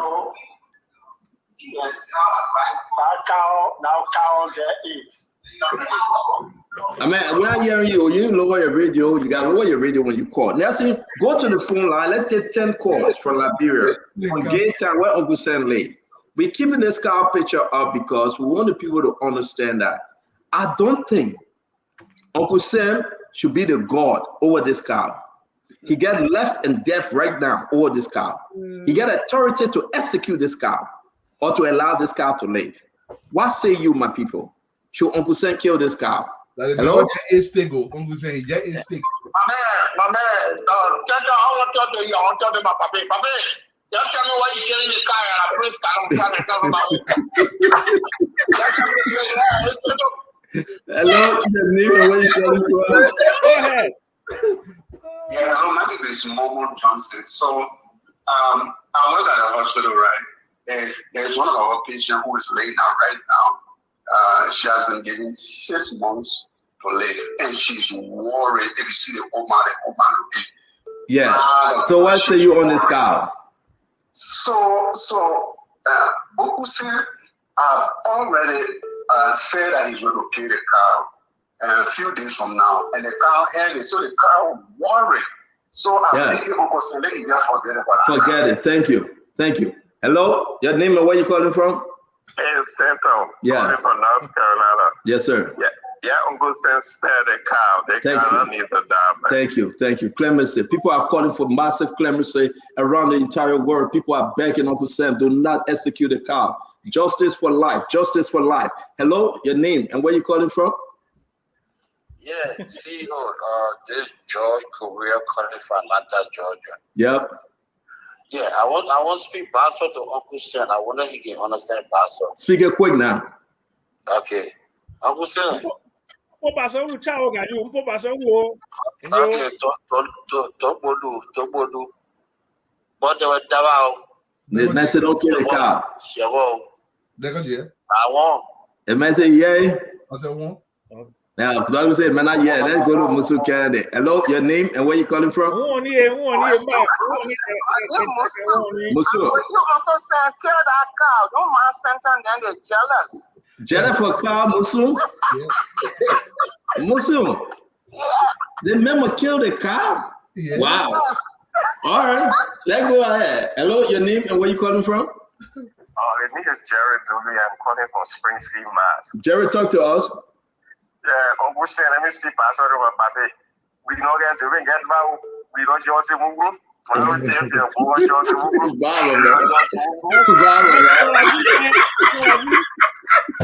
The rest of the car stick. I would like the car. Yeah, Joseph Palmer going to talk to us.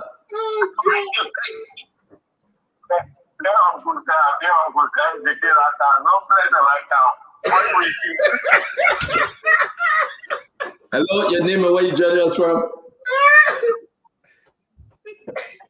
Hello?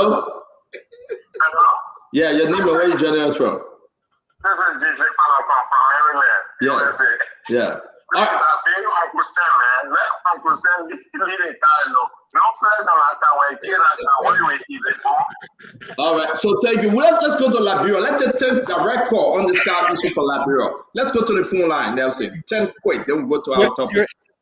055-101075 is the number to call and you'll be live. Hello. Hello. Yes, let's hear you quickly. Your name and where you calling from? I'm Anthony from District 9. Uncle Sam, the cow. I want to hear. Okay, thank you. Hello, your name and where you call from? Hello. Yes, let's hear you. I'm Uncle Sam.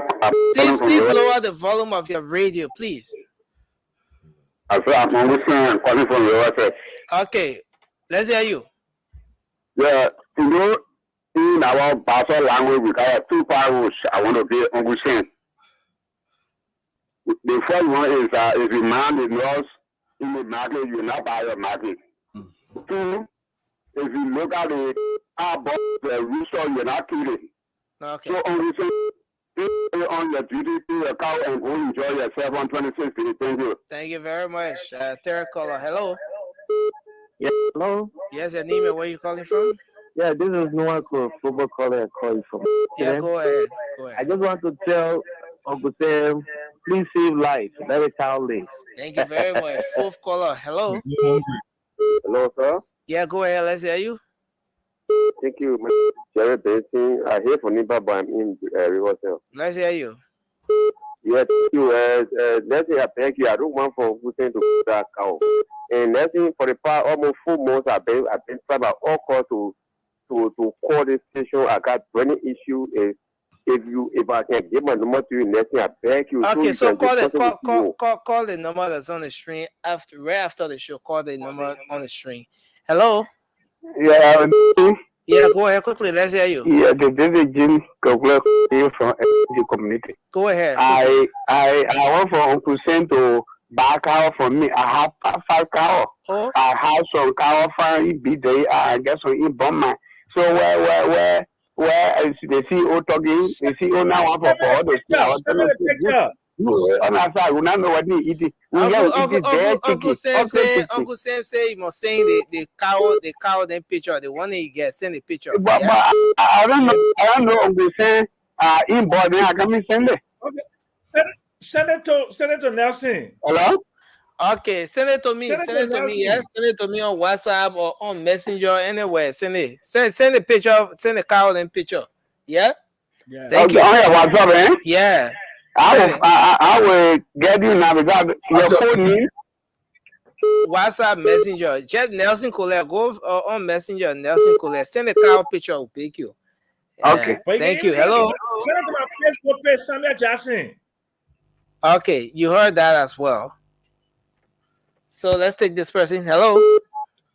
Hello, Nancy. Yeah, go ahead quickly. Let's hear you. The 6th caller. That 2004, we have BB car to Jimmy Carlo, right after saying that we call it play car factory. CEO, thank you for saving the car life. Because 2004 can't get fat car. The 7th caller. Hello. Exactly.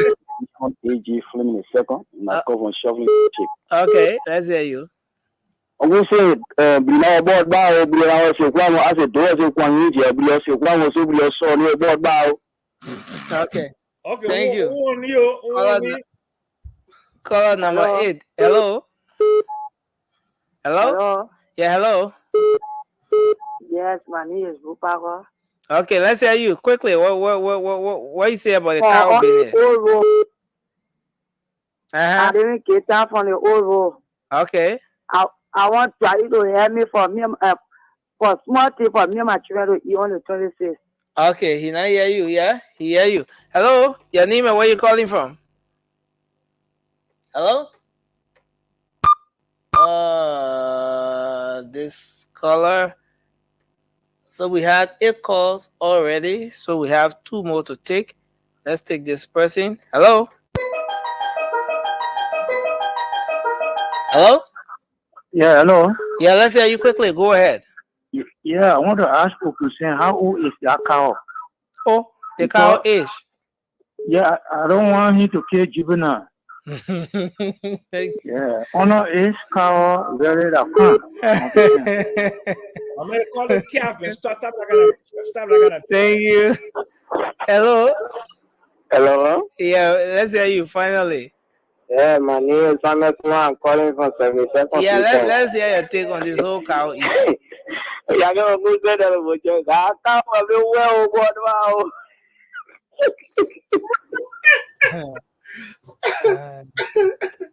Oh, let me get it. Let's talk out that. I will see it back out. I get data. I get betting with P. I get now. So yeah, we are. We want to say to all of you, thank you.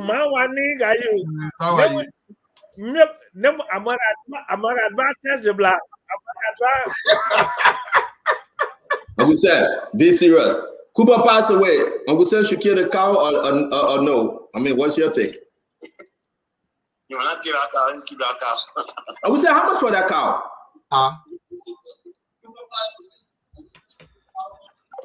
Uncle Sam, how much for the cow? You want to rescue the cow? I think he's frozen. My man, I'm not putting the price out there. I'll never tell you that secret. Well, text it to me. Huh? Good luck. Text it to me. Maybe you want to buy and ask and put our stamp on it and just ask the cow to live till it die or natural death. We want to buy it. Uncle Sam. The cow usually run between 500 to 1,000. Who will be feeding it? Who will be feeding the cow every day? Uncle Sam. Uncle Sam. You have to take care of the cow. Well, Uncle Sam. Seriously, you can find another cow. Yeah. But this particular cow, right? We got to start our show, and we are in agreement, Uncle Sam. This cow, we want this cow to live till it die a natural death. Good Lord. So, how much for this cow? Please let us know. Where the cow is, we'll pay for the cow. And just ask the people that we want this cow to live, for this cow to die a natural death. This will be the spoon talk cow, like the cow needs spoon talk. Okay. VVN, don't start giving our secret also. Okay, I'll tell you after the show. I will send it to you after the show. But Uncle Sam, I beg you, negotiate. All the info after the negotiate. We negotiate with the owners of the cow. And we want this particular cow to have clemency, not July 26th, not Christmas Day, not Flag Day, not any holiday. This cow should die on natural death. Don't kill the cow now and say the cow died on natural death. You kill a cow, you eat it. So, Uncle Sam, we will take the cow and carry the cow into the Spoon Network compound. We ask Madam Titi that that cow be there. Okay. We'll find grass for the cow. We'll feed the cow. We'll find place for the cow to be. But we asking you, Uncle Sam, please, let's pay for this cow. Okay. The cow name will be Spoon Talk. Yes. Duadu will bring $200. I bring $200. Fadiga bring $200. Everybody put $200 together. You think how much the cow will be? At the most, maybe 1,500, but between 650 to the 1,500 in the range. Because we'll pay for it. Yeah, around 1,200. Yeah, okay, so we'll pay for it and we'll bring it to town. And the person that will take care of the cow will pay the person every month just to take care of the cow. This is work that Spoon Talk going to do. I mean, you're not become white man in America though. You're not really become white man. It's allowed because the cow did it. You're not become white man. You see what money can do? You see what money can do to crew, man? No. You see what money that do? Uncle Sam, oh man, we have to. Fadiga, you quiet. What say you, Fadiga? What say you? But Fadiga, you talking like crazy now. You talking like what for? That cow there beginning looking for wacky for the 20 state. That cow will not be spared. It will not be spared. So I'm sure Jabba say he will keep the cow on his farm. Thank you, Andrew. Okay. I'm sure he's agreeing with us.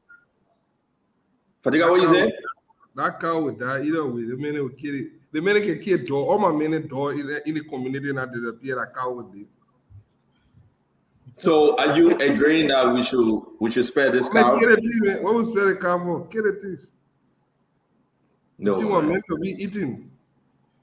Even though the one that people say guy is dry, that one looking malnourished, Who said, I don't know. Why you go get that cow looking sick, honestly. I mean, all the cow, I had a look in Labiro. Most of the cow. I saw a big cow yesterday thing going here. to wars. Listen to me. On a Listen to video. me. Fadiga. There's something called the Setsi flour, right? Yeah. Because of that, it drains the blood of the cows that are raised in Liberia. Most of the cows in Liberia loaded up. And historically, they had the cows in Liberia. The cows that like little one in America, you see them PBUs, they assess Uncle Sam, do we got to do the show. Do we have some understanding here that you will spare this cow? But you say I was giving the money, I will go buy the car and take it to TT. I ain't got problem. Or take it to Amsterdam. What is different? If you go to cow feed, all the cow will have that. You bring the money. No. So here's the thing, Eduardo. We are talking about this cow. The Lord has shown mercy on this cow. Particular cow. Yes. This cow. It's not about all the cow. It's about among them all, you are blessed. This cow have been given a certain anointing. This cow. To die a natural death. You don't get a cow or how you call it, black pepper to sniff and die, then you say a natural death. No. This cow, we should protect this cow. We should allow this cow to live because it will be good. This cow will be the network cow, the spoon talk cow. Eduardo will give 200. Fadiga gave 200. Are you in my package? Everybody will give 200 and we'll keep this cow alive. So ladies and gentlemen, let's do the spoon talk. It is important for us to understand we got a lot of conversation today. The Senate have adjourned. They've gone on their 26th recess. Some people complaining, well, they will be there, they will get paid, blah, blah, blah. Now, we should help our people understand, Mr. Eduardo, the law. Somebody play music. Eduardo, is that you or is that Uncle Sam? No, that was me. No, not me. So let me hear your take on the different story that is happening around the country. The monopoly on rice were lifted today. Anybody, according to the Commerce Ministry, and we'll be having Amin Moda next week on the Spoon Talk to really educate and inform our people. This great news that President Joseph Boakai lifted that all the rice importers, the foreign importers, today you can have rice.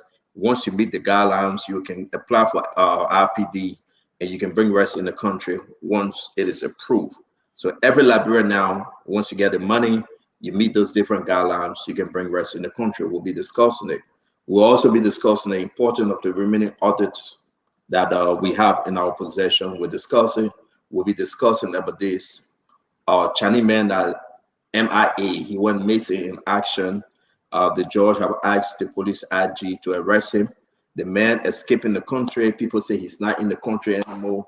We wish we can talk to Eugene Lamy Fagon, because Fagon was advocating for this man, but the man fled the country.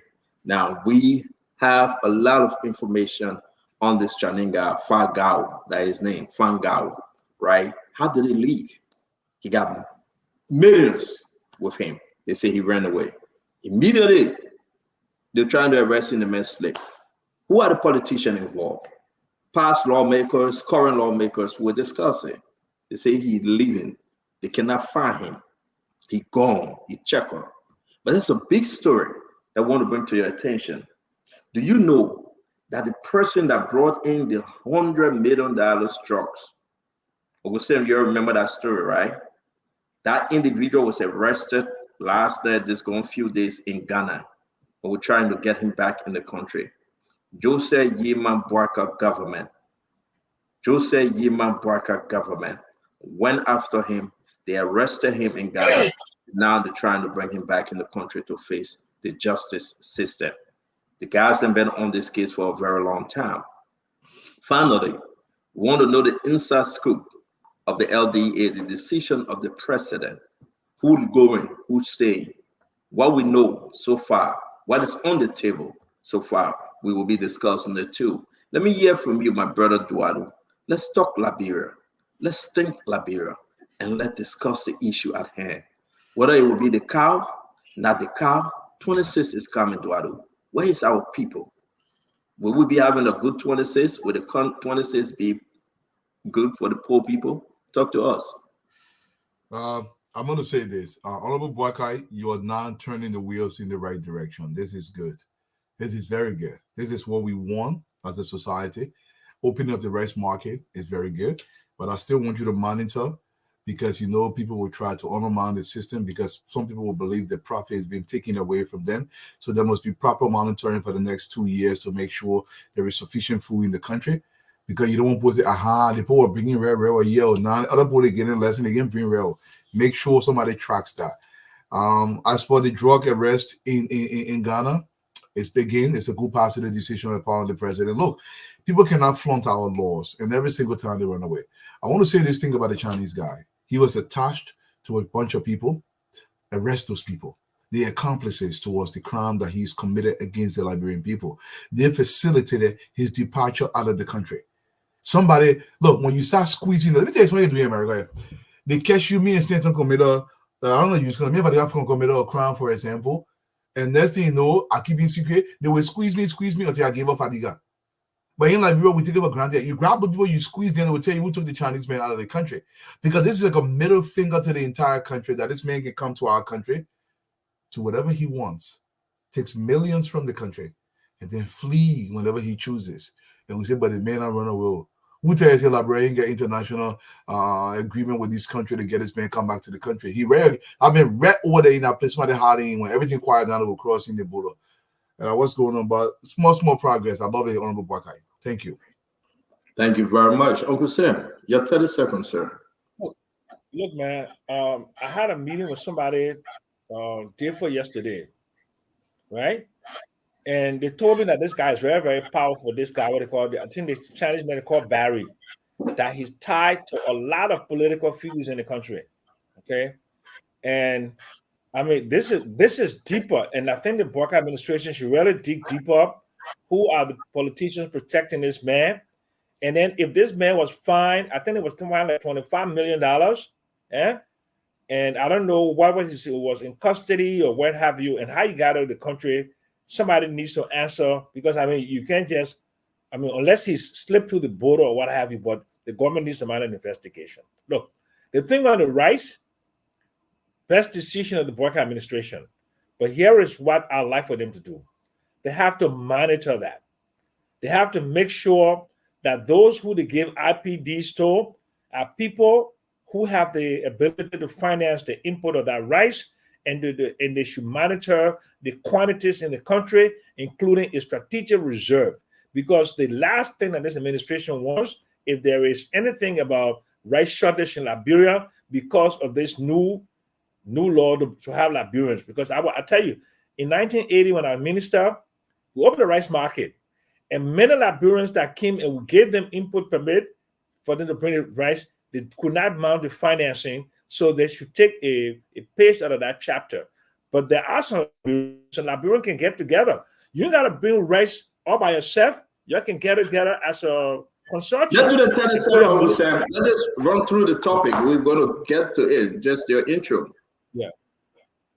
Yeah, so basically, I mean, I like the rice importation thing that the Ministry of Finance Commerce is doing. They should monitor it. And whoever is protecting this man called Barry, the Chinese man, the Boakai administration should mount some sort of a internal investigation to find out how he left the country, if he has in fact left the country. Thank you. Let me bring in my brother Al Hussein. UJ, talk to us now. Well, a lot of things went on today. Let me start. Oh, so today I paid a visit to Senator Zoe Penno. He happens to be the leading. What I want to say, he's the darling of the town. Everybody hailing this guy for being very truthful, despite the fact that he's a stern citizen. He was able to actually tell the Liberian people yesterday via press conference that he's glad that his people can now spend 7 to 8 hours just from Monrovia to Grand Gide. Something that was completely unprecedented in the last 6 years, despite the fact that our brother for the Southeast have given enormous support to the past government. In fact, it reflected in several elections, and apparently the people from that region are realizing that this may have only abused them, exploited them, and abandon the place, even though where he came from. So he was excited, and he's very, vocal about it. He's not shying away from it. And we had a frank discussion. He was excited. I think he's happy, and it shows that the yellow machine is moving in the right direction. I can just imagine if every county had their own yellow machine. You just get 30 seconds, Fadiga. Just Yes, give the let overview. me just say the other thing before I leave. The Chinese national. I did find that. Sometimes I send you those documents. I wish I had sent it to you earlier. I sent it to your WhatsApp. I would, like I said earlier, last night. I got a call from this other Chinese national from that Neo stuff. Sometime January, I think, or December, and actually brought this to my attention about 2 mining licenses that were issued to different companies, and they gave me a whole dossier, but I didn't look at it until this thing came out. I think Front Page Africa ran the story. Barry, or the what they call the real Lands and Mines Minister, as he is called, is very powerful in this town. This guy could have some of his colleague deported. He had that much power. I think he has strong connection with the last administration. So some of them may have facilitated his fleeing from the country, but we need to dig deeper because the fact that you were there. And then I'm also curious to the fact that why would someone come illegally mine and go away? Are the guys making any deposit? Are they giving any guarantee that such a thing will not happen? So we probably need to start looking at our mining laws because they have prospect license and they were able to make millions of dollars. So that is something concerning to me too. Thank you, Eduardo. Fatima, welcome to the show. It's been a while. How you doing? Thank you, CEO. Thank you for to the panelists, to all of you, and to the viewers across the globe. I've been a little unwell since I returned, but I'm grateful to be back. For my, for the news that I was looking at today, I was grateful for the rice bill. I think it's good for Liberia and Liberians, and also, CEO. I don't know if you guys heard. The musician, the Nima Bird, she lost her only child. Suddenly, her daughter died. Just our condolences from Spoon to her and her family. So we're looking closely at the rights deal. I feel it will empower the liberalization process. Our people will be able to help to input their own rights, and they should take this seriously as the government is looking up to them to do so. And I'm grateful to be here. Thank you. Thank you, Fatima. Let me bring in Isaac Doe, Minister Doe. Yeah. Hi, Salam. It's good to be back on the show. Another great day. Quickly, what's on my mind? So today, we woke up to a certain press release up all around Facebook concerning Ministry of Commerce saying Liberians can import rice. And I thought it was funny because I've never lived in a country when people just do all they can to look for news and just get something. When has it ever been a time when Liberians were not having the opportunity to import rice? Has it been a policy changed? Was there a policy that said certain time Liberians could not import rice? Besides, we do have Liberians importing rice today. So why is there a press conference for something that has always been? I mean, Eduardo can carry rice. No one has stopped him before. I can carry rice. So what is the issue of the news? Like, what about it? It's almost like you're saying, oh, tomorrow Ministry of Education brings up a press conference and say Liberians now can go to any school in Liberia. Liberians were going to any school before. So what is the issue of the news? I thought it was just funny. And, it's crazy to just look for something from somewhere. That's just interesting. But it's going to be a good day. A good day. Thank you, Isaac Doe. Mame, your intro, sir. Intro on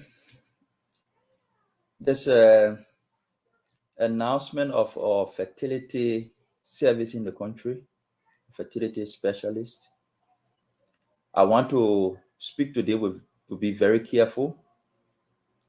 I want the Ministry of Health, the Dental Council, to ensure due diligence on that service. I checked up the lady who is the fertility specialist at the place, or who claimed to be the fertility specialist. I could not find any record of her online. Absolutely nothing. That gives me reason to be concerned. If you are a medical doctor and rose to becoming a specialist, there has to be a footprint of your activities online. I've not seen it. I've checked. I've reached out to other people who I know in the medical field, and I'm just saying this so that our people cannot be duped. If it is legit, then there's a savior for the fertility issues in the country. But there's a need for people to pay attention to it, especially so after numerous search, you find nothing about her online. Absolutely nothing.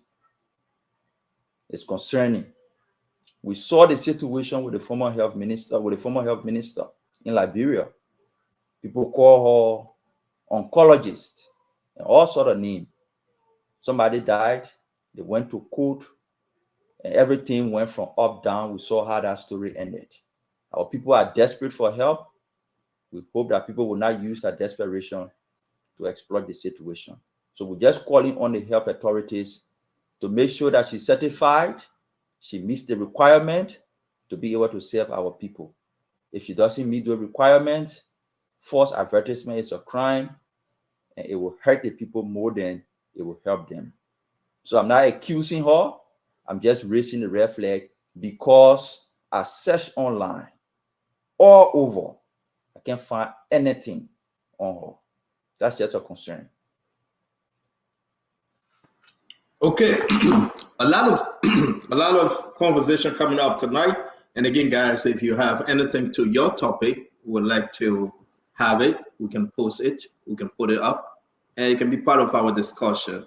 So whenever you have these different conversation or talking points, send it over to us. It will be a great show, folks. We want to say, please, please, please share our show. Forget about Cording. I see some of you say Cording about the cow. Uncle Sam have agreed not to kill the cow. We're going to collect 200 each to buy this cow. The cow is like 12 to 1500, and we will keep the cow. Thank God for our brother Armstrong Jabba, who said the cow will be at his farm. We'll change the cow name to Spoon Talk. That will be the name of the cow. This cow will live on and die on natural death. Please. Uncle Sam will buy another cow to kill, but this cow in question, the Lord has laid on our heart to save the life of this cow. There will be no execution, nothing whatsoever. So we'll collect the money, Uncle Sam will cash out the money to you by God's grace, and we'll raise some funds here tonight. And anyone that's saying, please don't kill the cow, look at the poor cow. I know we got a very important national issue to discuss, but imagine this cow. Thinking that this cow would die Thursday, 12 p.m., 12 noon. That's a date set and time set for this cow to die. So having said that, I'm begging you, let's spare this cow life. Look at the cow feet. Look at the cow home. Look at the cow thinking about death. That my time is coming. I'm on the executional list, and I will die by Uncle Sam. May God have mercy, and let's forgive this cow. Having said that, no, I'm sorry. Having said that, do I leave me alone? I hope you choke good. I want for you to choke good. Choke good. Okay, let's get to the conversation. Dwalo, let me bring you in. Let's start with this Channing guy. Folks, it is important that you share this show and you comment. The Channing group, if we talk about the one Channing man, the Fan Galvan, he's not alone. There are so many that connected to him. Now, the Liberians own a player here. I want you to understand, somebody is protecting this Channing guy. We got names, individual names that came up. People that are protecting this Channing guy. We got a name. Past government official, past lawmakers, and current government official, current lawmakers. So this was sent today by the judge to Gregory Coleman, the police IG, telling Gregory Coleman Open arrest order. Please arrest this man. We can't find him. We have the document. We have everything that this man illegally, he mined gold, diamond, black sand, everything. When the judge sent a court order that they should arrest him, he should come to court, he disappeared. Who are the Liberians protecting him? We are still investigating, so I do not want to call any names now. But you know, this is the People radio station, this is the People Network. If you want to call names, call names. When he received this document, crimes, you see on the right-hand side, the list of crime, everything. The man check off, rate of arrest, he gone. He's slow way. Another group said the man check out, another group said no, he's staying in the country. They're trying to find a way for him to stay. But who is this guy, Duato? We had a story here, we talk about him, everything. This is the man, the ringleader, the cartel leader. This is it. He got money. He got a lot of money. Millions of dollars in diamond. So every Liberian, director, minister, some of them, that the names out there, they are protecting him. Information that we have in our possession, he have given $200,000 to a lawmaker, a sitting lawmaker, for his wealth protection. When he leave and cross the border, he will provide another $100,000 United States dollars. This is serious, folks. The man is about to go, but he left already. As we're speaking to you, let me hear you, Duato. You go first. Don't say the man has a lot of money. That ain't true. The man has a lot of our money. Our money, guys, we built from his place. The guy has a lot of our money. Look, first of all, when the judge issued an arrest warrant, how did the Chinese guy even know that somebody was coming to arrest him? Somebody must have tipped him off. That's the first thing. Look, I don't care about this guy that comes to my country and does whatever he wants to. This is what I care about. Is that people who ordinarily are not Liberians, they come to this country and they believe they can do whatever they want to us with total impunity. That bothers me. That's my issue. It's not about he coming to the country. Look, government officials have to recognize something. You cannot act against the people for whom you've been elected or selected to serve. Your primary duty or your highest fiduciary duty is to serve me. But it seems you take the position in order to serve yourselves. Look, you're diminishing yourself in the process. Fatima, I mean, the thing is, I don't even understand what these guys sometimes understand when you take a foreigner over a Liberian. The foreigner is coming in temporary. I am not saying this out of xenophobia. Go to any country globally. They are not going to pick you over them. I am not asking you to ostracize anybody, but I'm asking you to choose you yourself. This is what I'm asking. But we don't choose us. We always choose the other for chicken feed. This guy came, that middle day, you ain't got a rich man. Look at him. You look rich. He came in, saw an opportunity, a place where people willing to mortgage their heritage for nothing but chicken feed. He takes it and walks away. That man will go scot-free. Even if he gets caught, he will be shielded by people in the government. And this is very sad. Stanton. Thank you very much.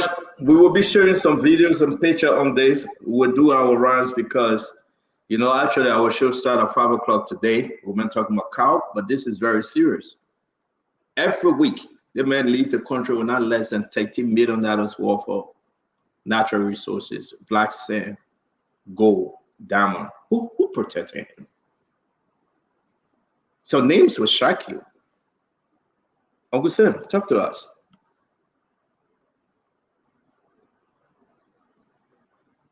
Uncle Sam, are you with us? When the story first broke, as soon as school ended, somebody called me, but Stanton, I will basically call you after the show and tell you the person was complaining that Stanton that is trying to mess with me. And this. I mean, somebody who we all know, right? But I don't have to call people name in a public forum like that, but I would call you in the background and tell you, Stanton. This guy seems to have a lot of power in the country. And remember you mentioned a name the last time we said Walter McCarthy was my friend? Okay, I did go to Walter McCarthy because when I don't put my friends under the bus, but it's my duty to go and find out from my friend You know this guy, what's your position? Because I don't want to be there to be silent if you're complicit in the exploitation of the country, because I have too much to lose, okay? So I saw Walter. 2 days ago. Walter said, "Look, Sam, that Barry guy, I never met this Barry guy. I don't know this Barry guy. That Barry guy is too powerful. And a lot of people are protecting him out there. And this man took some kind of exploration license in, I think, Bapulu or something. And they were supposed to transform the exploration license into a thing to like the real mining license. They didn't do that. And they've been doing this stuff with a lot of environmental consequences. A lot of environmental consequences. If you see the open pit mining, in the rivers and streams over there, and been causing a lot of problems. So Walter basically told me to tell you all that he doesn't know this guy. He has no connection to this guy, but this guy has a lot of connection, not only in the past government, but somebody from the present government called me, and I'll give the name of that person. You know, why you're doing this to me, please. So that is where this guy has a lot of power, and he's protecting a lot of power for friends. All right, we'll come back to Uncle Sam. Uncle Sam, internet recording problem. Fadiga, I'm trying to upload the document you sent, but let's hear you, Fadiga. There are a lot of stories that involve NSA on this case, the Labor Ministry on this case, the Liberia National Police on this case, the immigration on this case, and a lot of moving parts. Most importantly, William Pay, the Minister of Lands Management. It's very important that we go into this. Very much important. A lot of names coming up. Lawmakers, senators, former and current, ministers and directors. Fatiga, what say you? This is getting ugly by the day. It is getting ugly. I know From Pay Africa carried this story sometime last year. I don't know where you can remember. I was sharing in the room that it was deep on this same guy. When I heard about him sometime in December, I think, or January, the guy that came to me, he was another a Chinese national, but he seemed very terrified. He said this guy made him to lose everything in his country. The guy told him that he would have lost his license and he could make him disappear. I don't know what was his connection, but at that time, the story was looking too good to be true. Some of the information that he was presenting, even when I look at the case file, it was just too bizarre. So, and then, but then we were during the election, so we were all running around. So I told him I would look at it. So he brought the whole dossier and look at it.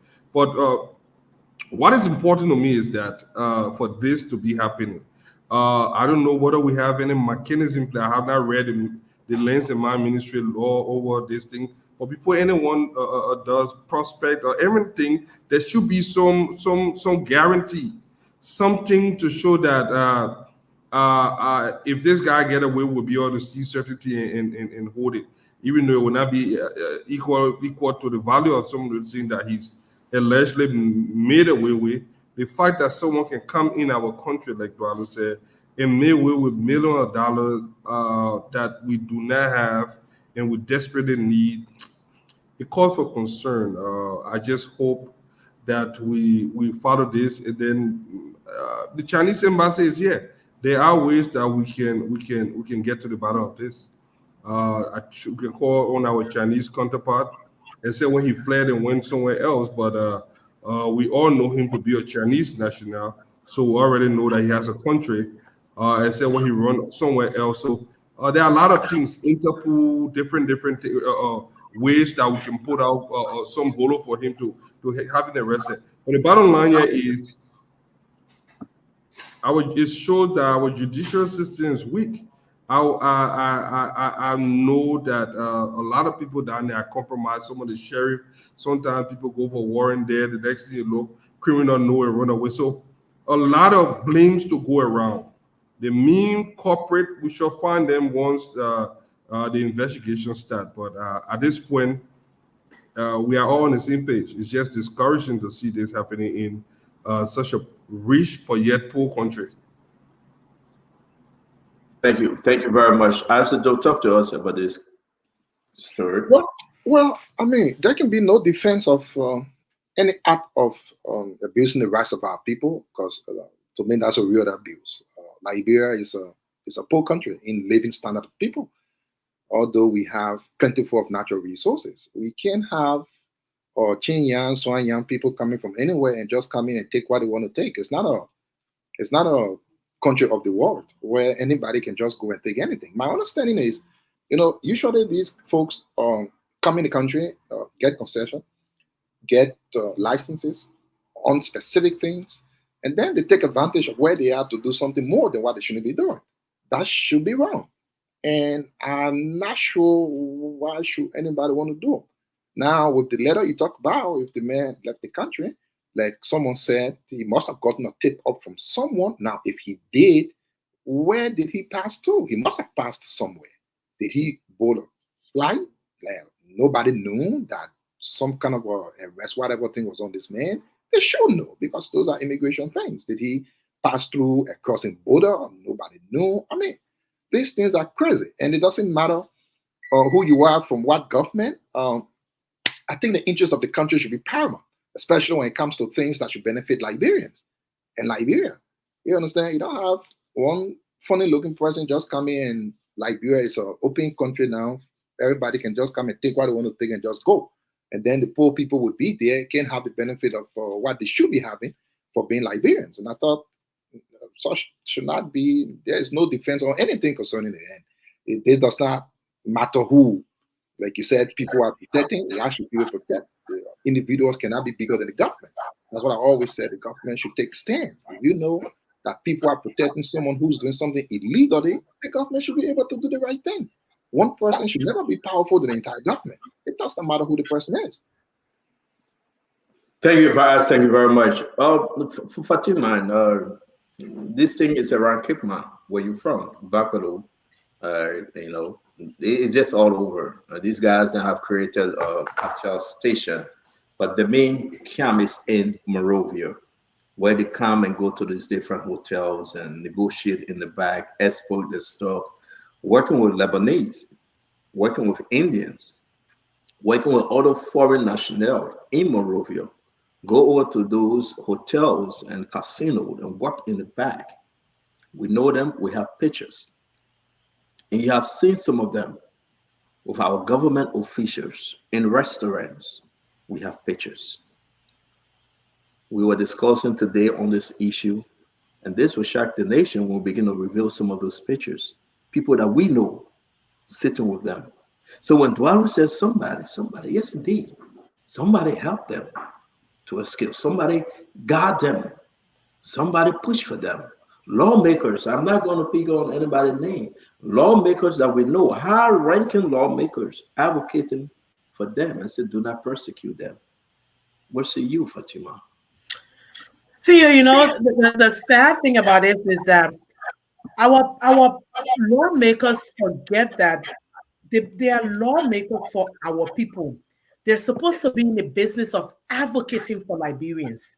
Okay, I was just not so far back. I think we were advocating on Facebook years back when China arrested a lot of Liberians for black money and put them in conditions that you won't even believe.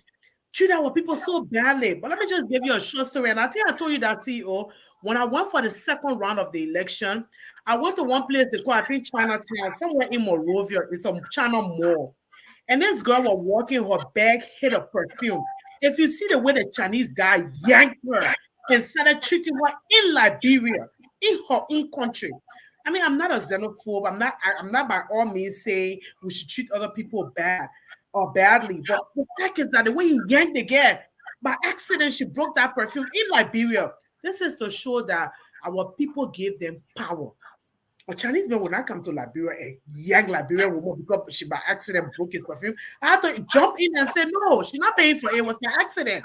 Okay? So this is what they do. You said this guy takes $13 to $14 million from Cape Man and Bapolo, while our people are living in abject poverty.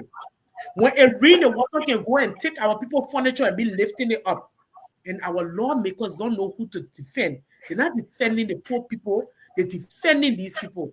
They should be ashamed of ourselves. So, CEO, this is why this network is here, to educate our people, to understand their rights, and to understand that one vote, that we need to start having advocacy where we get 10,000 names.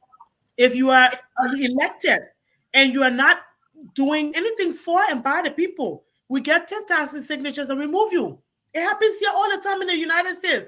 We go from PTA meeting, we go from door to door, we collect signatures, and we take you to tax and we move you from there. It's done. It's in the Constitution. We can move these people. They don't have the ultimate power. The voters have the ultimate power. If they are doing the people like this, CEO, I think that's what we need to do. Let's continue to educate the mind of our people, because that man will not leave Liberia without nobody knowing. Somebody alerted him, somebody transported him, somebody made sure that he got through. If he got through the airport or the seaport or the borders, somebody assisted. And those people need to be found and they need to be prosecuted to the fullest of the law. Liberia first, Liberia last. I'm not saying people shouldn't come to our country to invest, but our people should benefit first. Not them benefiting our people and exploiting our people. It's wrong all around.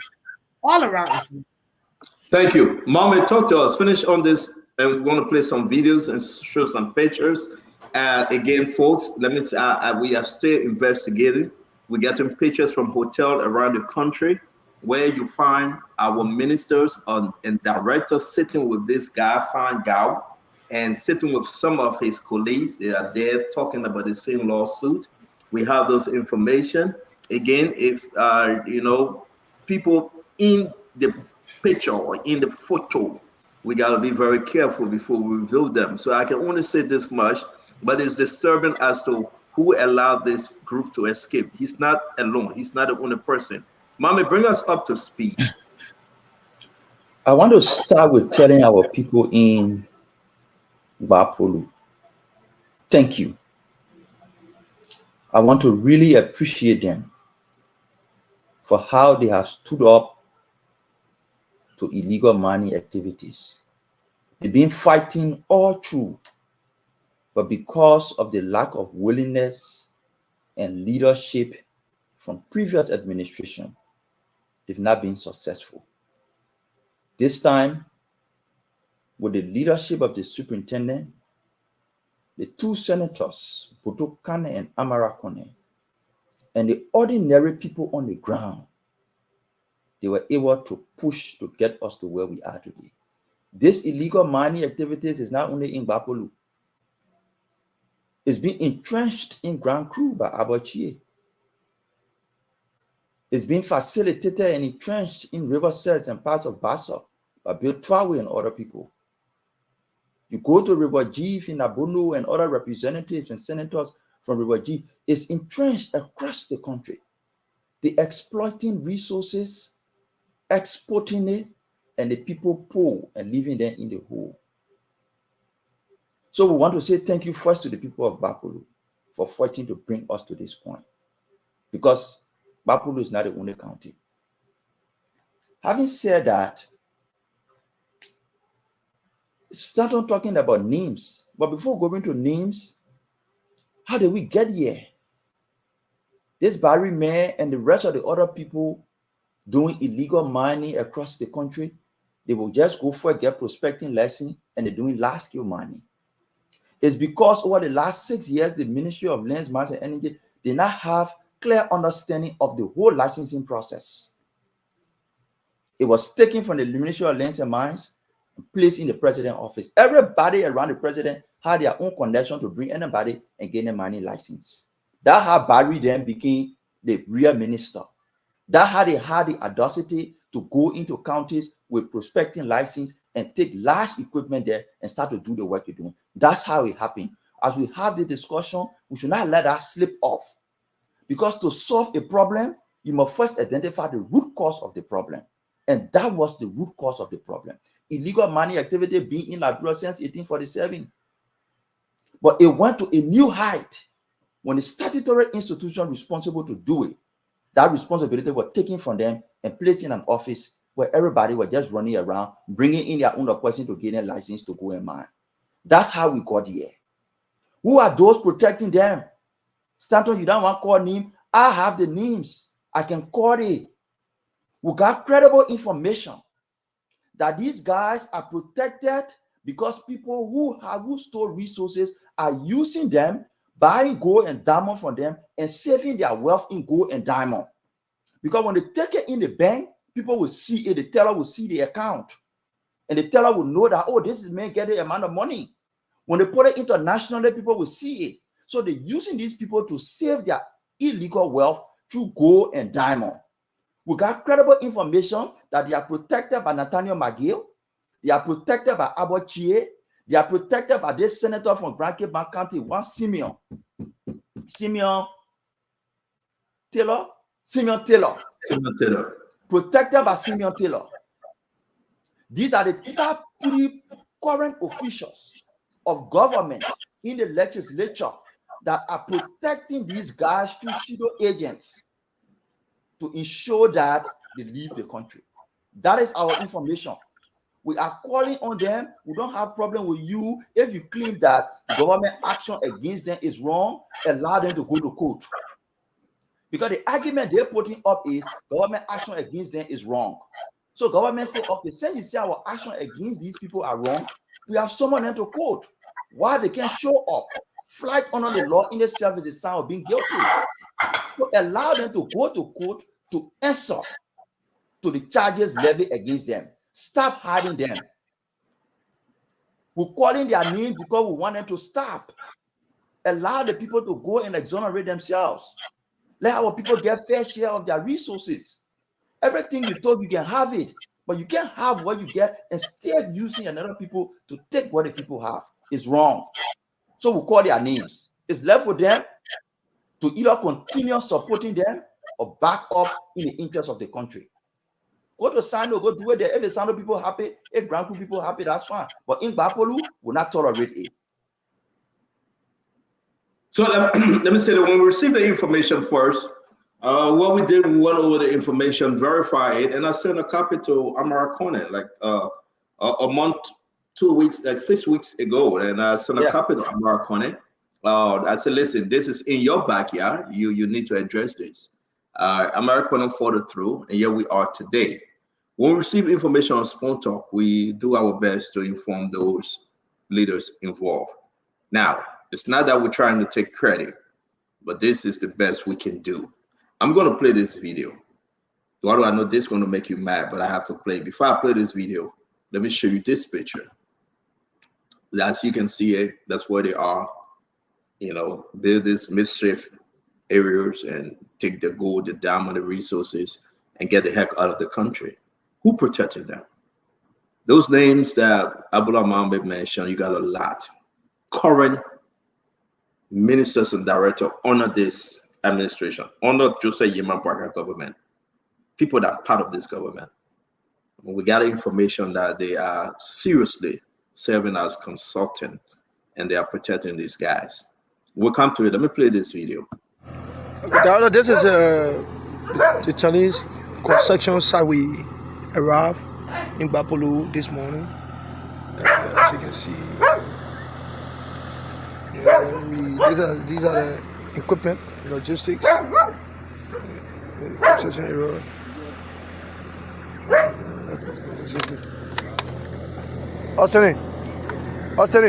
They're going to touch our girl. We'll touch the girl, they continue jumping. Everything loaded. Everything locked.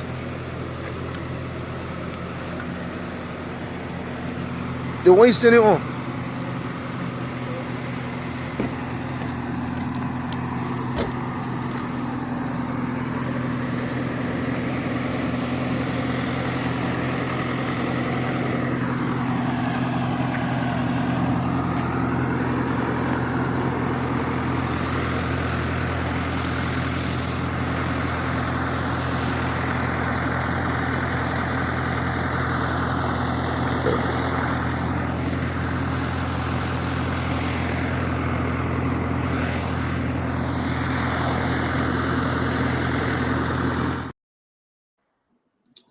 So we got more videos coming up, more pictures coming up. We'll be sharing this thing with you. We just want you to understand that these guys, they are They're locked and low. They are locked. They are loaded. They're ready to go. Here we are, Eduardo. You see in the video, you see in the picture from Bapolu, people sitting, protecting them. People in the villages protecting them because they gave them little for nothing. But these people walking away with millions of dollars in natural resources. Now, they have to come to Monrovia, Eduardo. And where the selling kits are, their base. I don't want to call some of the hotels, some of the restaurants. And people are listening to us here. But, you know, thank God those restaurants and those hotels and other places have cameras. I'm shocked that if we go into this conversation, who actually did everything to protect Frank Gowen and his people for 200,000, 300,000 United States dollars. Daughter, this thing is hurtful. Talk to us. So, first of all, I don't blame the poor people in the villages. They have nothing to do with anything. They will do whatever it takes to get a daily bread. A lot of people calling the show today, they ask a question. They say, does the legislature have any validity for Liberia anymore? Someone won't say the people asking that question. In fact, they kept saying, what is the essence of the legislature? That's when we build, please. What is the essence of the legislature? Do we set them up to serve us? Or they are here to circumvent the laws and serve against us only to their own benefit? This is what they've done. You know, how can poor people in the look, Senator, if I were in the village in Wapolu County and somebody, I don't have food to eat for days, I got no job, I'm a groomman, they give me $25, I will go do what I have to do to survive. It is for my legislature up on Capitol Hill to say, you know what, wrong? No, we cannot allow that in Wapolu County. Look, do you know why the man hesitated running that machine possibly 24/7? Because he knows he has a limited time and he has to maximize the output he get out of that land in a very short period of time because people can smarten up very quickly. And he doesn't want that. This is what we've continued to do to us. You know, the representatives and senators, I want to say this to them. You have to live in Wapolu County too. You have to live in Liberia too. I am not saying you cannot go over there if you set up a legitimate company that pays legitimate taxes, employ Liberia on an equal and fair footing. That's not what we're saying here. What we are saying here, you cannot come and dig massive holes across the country, leave a massive hole, and leave nothing else in Wapolu County. I'd rather the resources stay in the ground, Pati, and then we're not feeding it. Yeah, be there. The day we up our intellect to make sure it benefits us, then we take it from there. I mean, say to my man, the thing is just heart-wrenching that sometimes we get people taking our lunch and eat it for free and we pull. I don't understand it. Samuel Jackson wrote a whole book on it, so maybe you got a better insight. It is important for us to say. It is very much important for us to say. At the end of the day, these guys, they are skipping the country. What's going on with the labor minister? What is his involvement? Councillor Cooper Crowd. What's going on with the NSA? Their investigation will be sealed forever. What's going on between NSA when you talk about Rennie, when you talk about Bestman, when you talk about those names that I'm going to come, who protecting who? You know, Prince C. Johnson just took over now. But what is on his desk? Who is Bestman? Who is Rennie? What are the relationship with these Chinese? Councillor Cooper Crowd, the labor minister, what his relationship? His team relationship with the Chinese. Amara Conan, Botokanen husband, what their relationship? There's people been in that backyard for a very long time. Now let's come closer. Simon Taylor, what is Willing and Dilling, his relationship? We heard the name, and I will call this name. I don't want, listen, I'm putting it out there. People are doing that one investigation. Who is informing Speaker Funati Kofa on this issue? Who is asking the judge not to go after these people? Today we can confirm that police RG, it was today when he first saw the information that these people escaped. But the information was written like 2 days ago. American posted it on his page. What is happening? The communication, everybody want to serve, want to worship. Duarte, you're right. Every minister, every director want to worship this guy because he will give them money. So what the position of Wilmer Pay? What did Wilmer Pay do? Yeah, I don't know whether maybe you want us to discuss it. What was Wilmer Pay's position in this whole thing? And we need to tell you guys women pay position. Knowing what we know and who preventing women pay. As they don't talk to us, we are getting there and the story will be told for you to know who is in your interest as Liberians. Minister Doe, please. Well, that's what, listening to the conversation, I felt it was funny. And, you know, when it comes to things that matter for the country, I think we should be patriots enough to discuss it in that forum of the country. But then when the discussion takes a different trend, people like us start to wonder on what kind of a universe are we living in? Are we on Earth or we have just moved to Jupiter? So let me get this. Liberia has been a country people used for a long time. I remember, if I'm not quite forgotten, that there was a time in the history of our country when about 66 concession agreements were deemed bogus. That time, His Excellency the President today was the vice president of our country. He was a signatory to documents from the Senate. What is worse, disgracing and damaging to a country when 66 agreements that give people the rights to our natural resources that worth billions of dollars would not be considered the lowest low of our country than any time? And then we want to go further. How can we have a government that is being squarely controlled by one or two persons? How is Nathaniel Mangiel so powerful that he can call the today's Minister of Lands and Mines and say, you know what? Don't touch that people. Then he say, yes, sir. How is Abbas just so powerful that he can call all of the justices? Don't touch that man. They say, yes, sir. How are they so powerful that they can call the National Investment Commission? Don't touch that man. They say, yes, sir. So what kind of country is this? Wherein we can come on the show and admit that few individuals are so powerful that the rest of those in government appointed by His Excellency President Boakai can submit. The only time I will recall when someone was rightfully charged and was in the midst of being arrested and was prevented was when Amos Twe prevented the arrest of Vanishema. That was the one on the history books of our country. When has that changed? When are we going to be sincere to a discussion in the interest of Liberia? When? I've said it that Chin Chan Sun Shan man cannot come in our country and just take resources.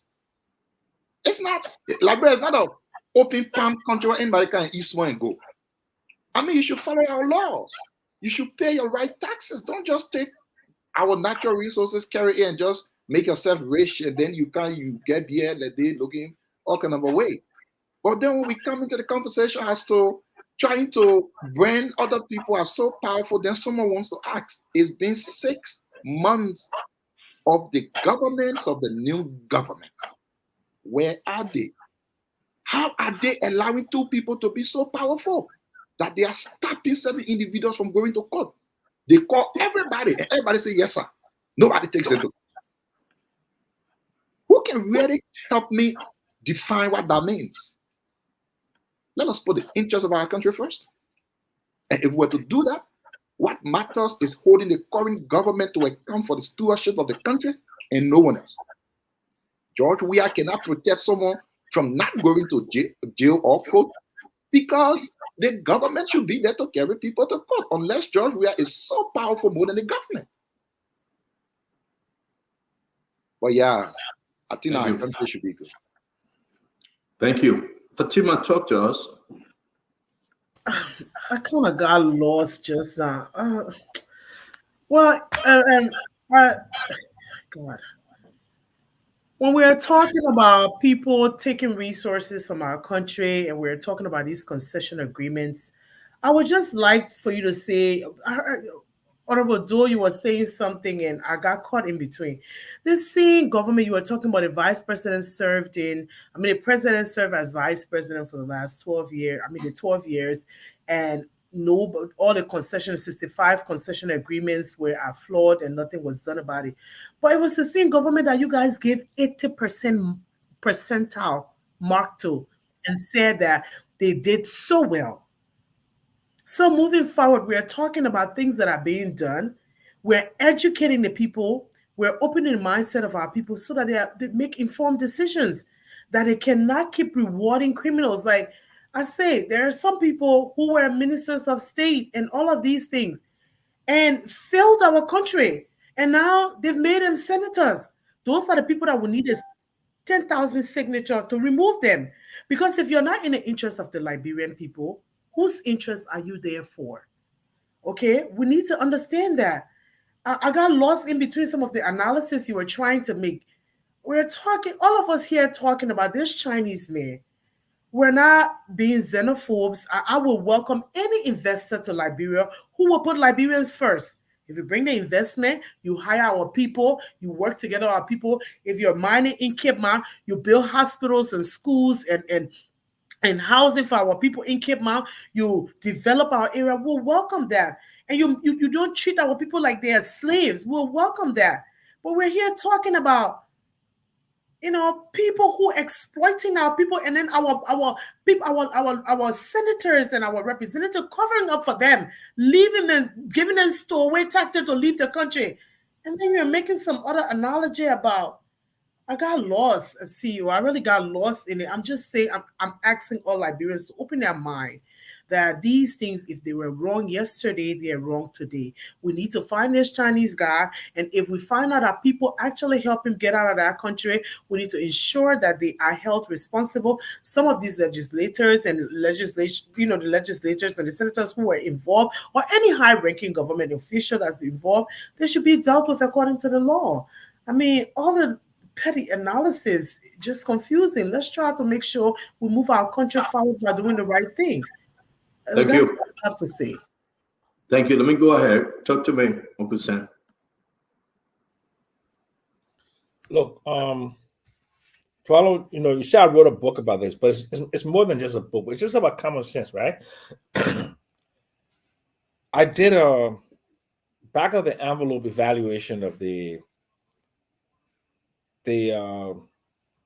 gross assets in minerals of Liberia. Trillions of dollars. Iron ore, Wologisi, probably 30 billion tons. Putu, 5 billion tons. The current ArcelorMittal concession, right, which includes the main pit of Mamba and the area called the Western Area Deposit, where they're now going, like Tokode, Uluton, Gangra, and Beaton. You're talking about another 2 to 3 billion tons, right? Western cluster, about 3 to 5 billion tons. Bassa Hills, where Beach Billiton have about 1 billion tons. Then Timor. Liberia could be like an area in Australia called Western Australia around Perth, right? Where iron ore is the mainstay of that economy, right? And that is one of the most developed areas in Australia based upon iron ore. The city of Johannesburg was built by gold. But what has happened to the Liberian mineral industry since Lancel K. Christie came to Liberia and opened up the first mine, Bombing Hill, BMC? When they left bombing holes. When the last shovel was put down in the Mambam pit, Lamco, Yekipa is a ghost town. If you look at NIOC, Bombing Hills, where some of you grew up, Edwin Snow is from there. So we are doing the same thing our ancestors did. We are granting out our mineral assets, which are non-renewable. They took billions of years for a diamond to become a diamond. It took billions a year for gold to become gold. Iron ore, all of that. And when you give it out like that, and you don't develop a model for Liberian equity participation, and for post-mining, in Bapolu, Mambe, where you come from, what will happen after those resources are exhausted?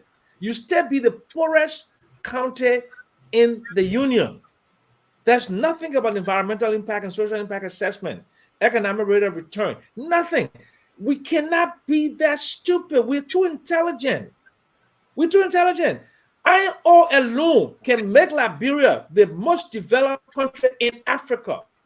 Our gold resources right now, we didn't know until a few years ago that we have primary sources of gold, where they can dig the gold like in Johannesburg, where they can have gold mining. It used to be just alluvial surface. Now you're talking about millions and millions of tons on the Dube River, where they put in Hummingbird resources. 4 million ounces. B Mountain, the King Jaw, La Jaw area, millions and millions of ounces. These are hundreds of millions and billions of dollars.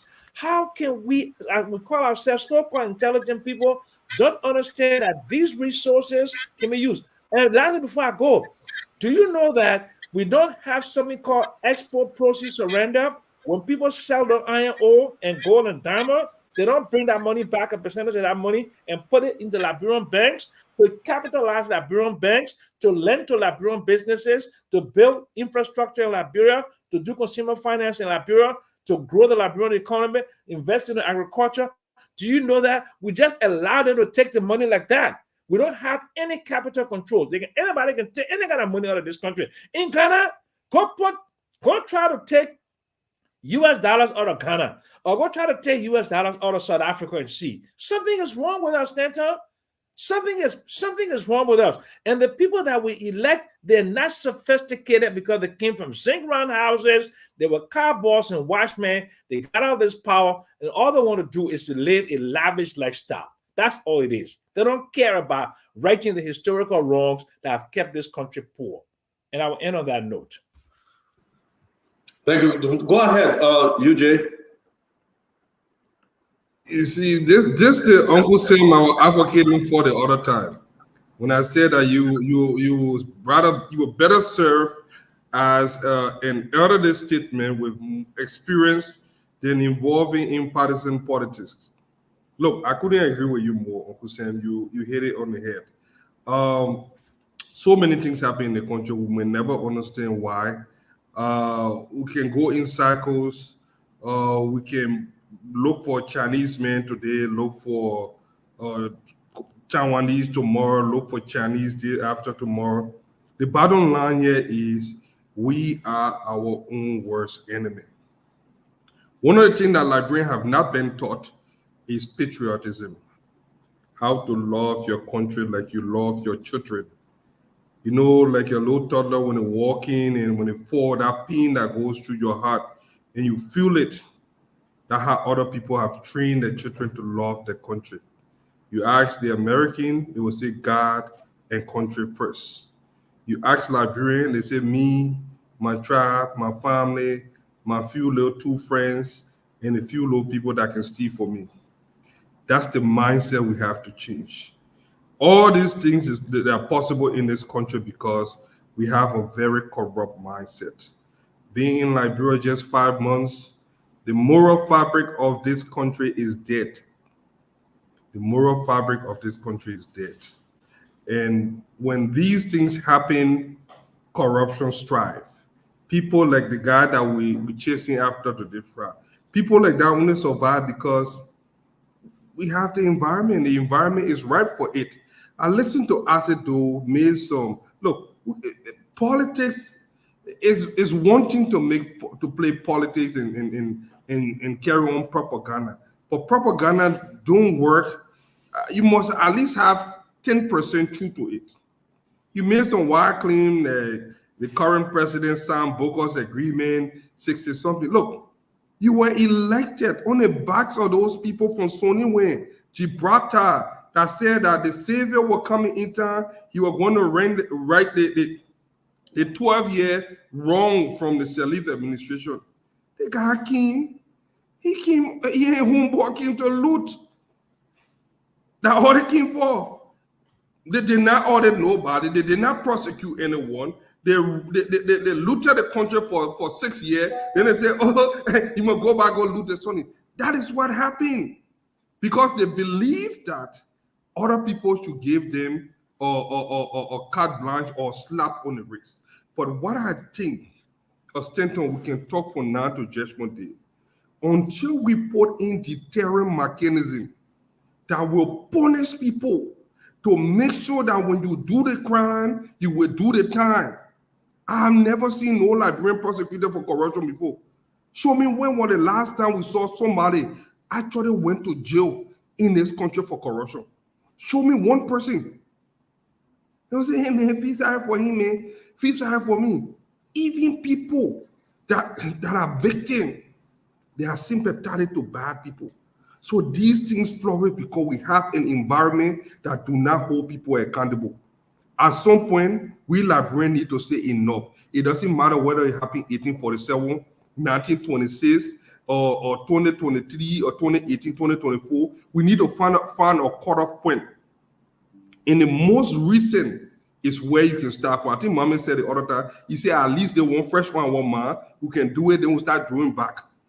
And you know, maybe rope will hold push, then the rope. Say your leader or Ellen rope, will lead that rope, will start with your rope. It has to have a cutoff point. We need to come together and say, let's stop this now. And then, you know why it is good for us?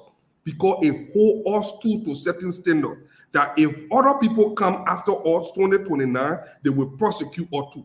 But if we don't do it, we'll be far more corrupt than these people. We'll be far more corrupt than any other government. So the reason why we should do this, so that we set that standard for ourselves and move the country forward. Or else, we just be talking at the problem. Thank you. Thank you. Mohammed, can you talk to us? Let's wrap this up. We'll give Conor great time to speak to this later. Mohammed, talk to us. Yeah, I mean, we maintain the position that key officials of the government are supporting and protecting these people. Can I interrupt you, Mohammed? Why do you think that you were called in those names? I desire, to hold back on some of the names because we are still investigating with the pictures and video, but you went directly, you called Nathaniel Fallow McGill, Simon Taylor, and the rest of them. Why do you think you are bold to call those names?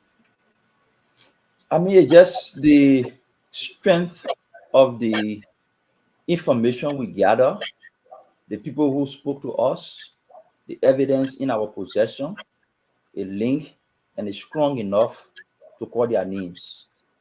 Nathaniel Fallow McGill, Abbott Bertier, Simeon Taylor are the three prime actors working to ensure that this guy doesn't go to jail. And I said here before, and not only him alone, I said here before, they have a network of gold and diamond miners across the country. They use those gold and diamond miners to be able to save their wealth in gold and diamond because they can get it easily in the banks. That is the strategy. That is the motive. As we go forward, there will be more rush for gold mines across the country.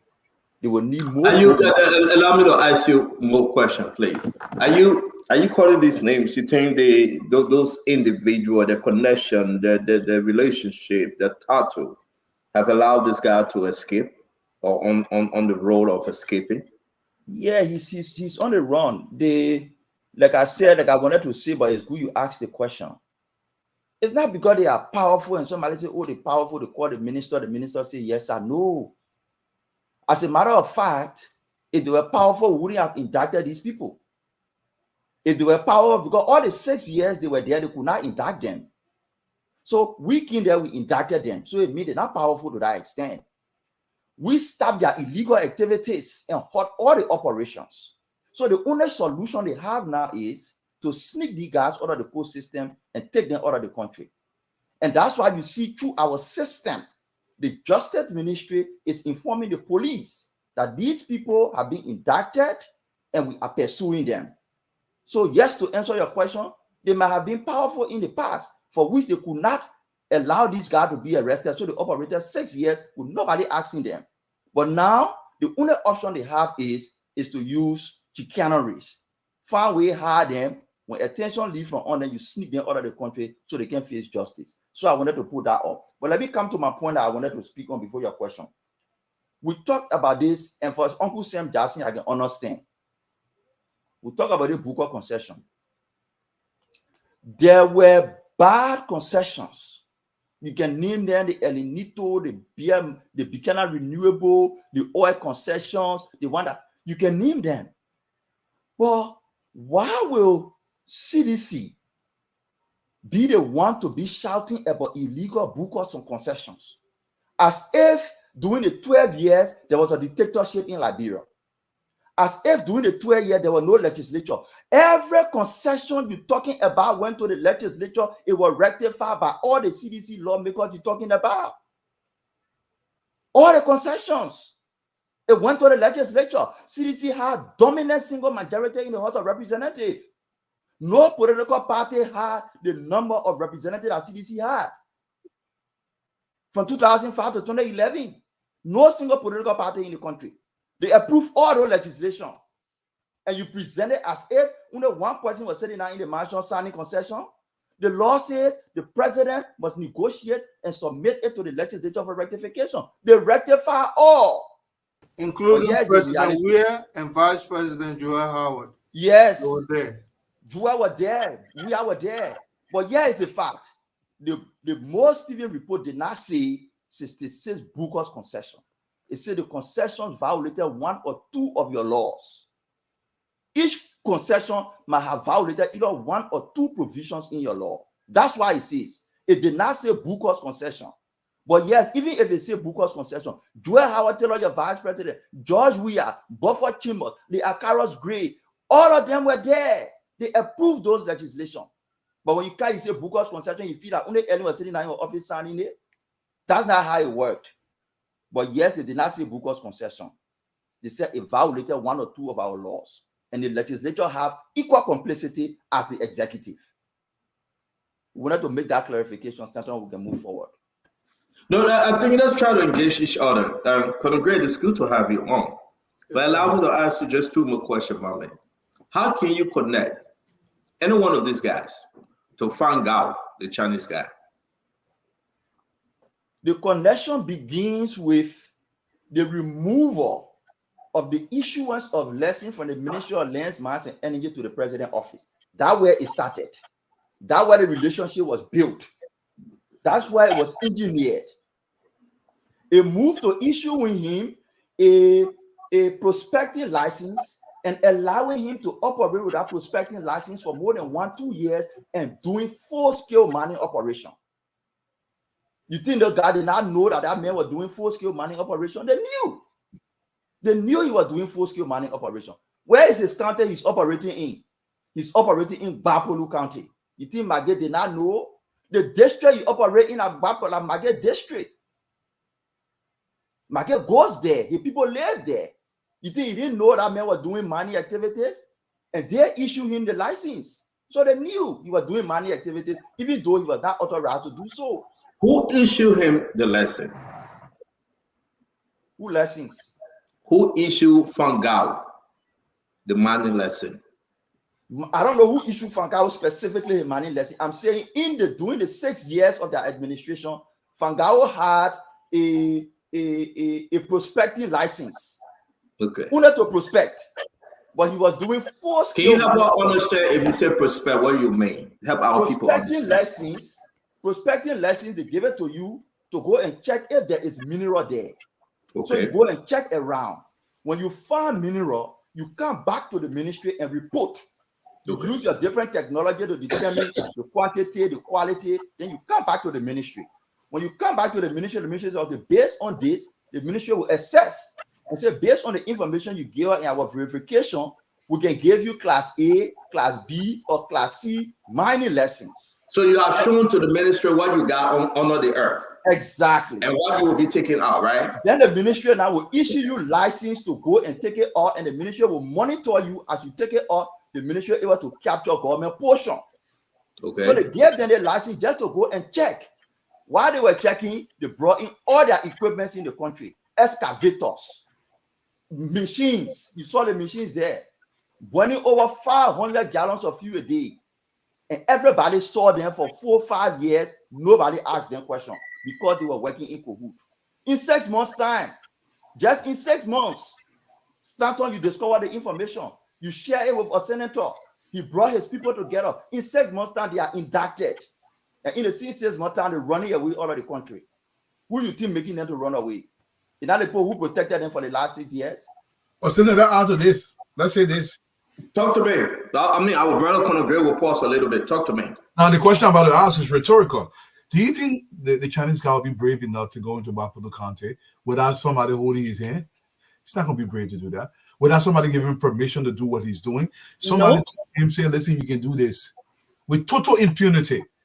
Look, the country that we continue to think about, and for me, I've gotten to the point where I really believe this country, a drastic action has to be taken to change the conditions of this country. We cannot be like this. Look, you imagine you going to China. Just think, I want you guys to think about this. Going to China and go pick up one orange from some kind of tree. Why orange in the bush? Go pick it from some kind of tree. You will do real jail time.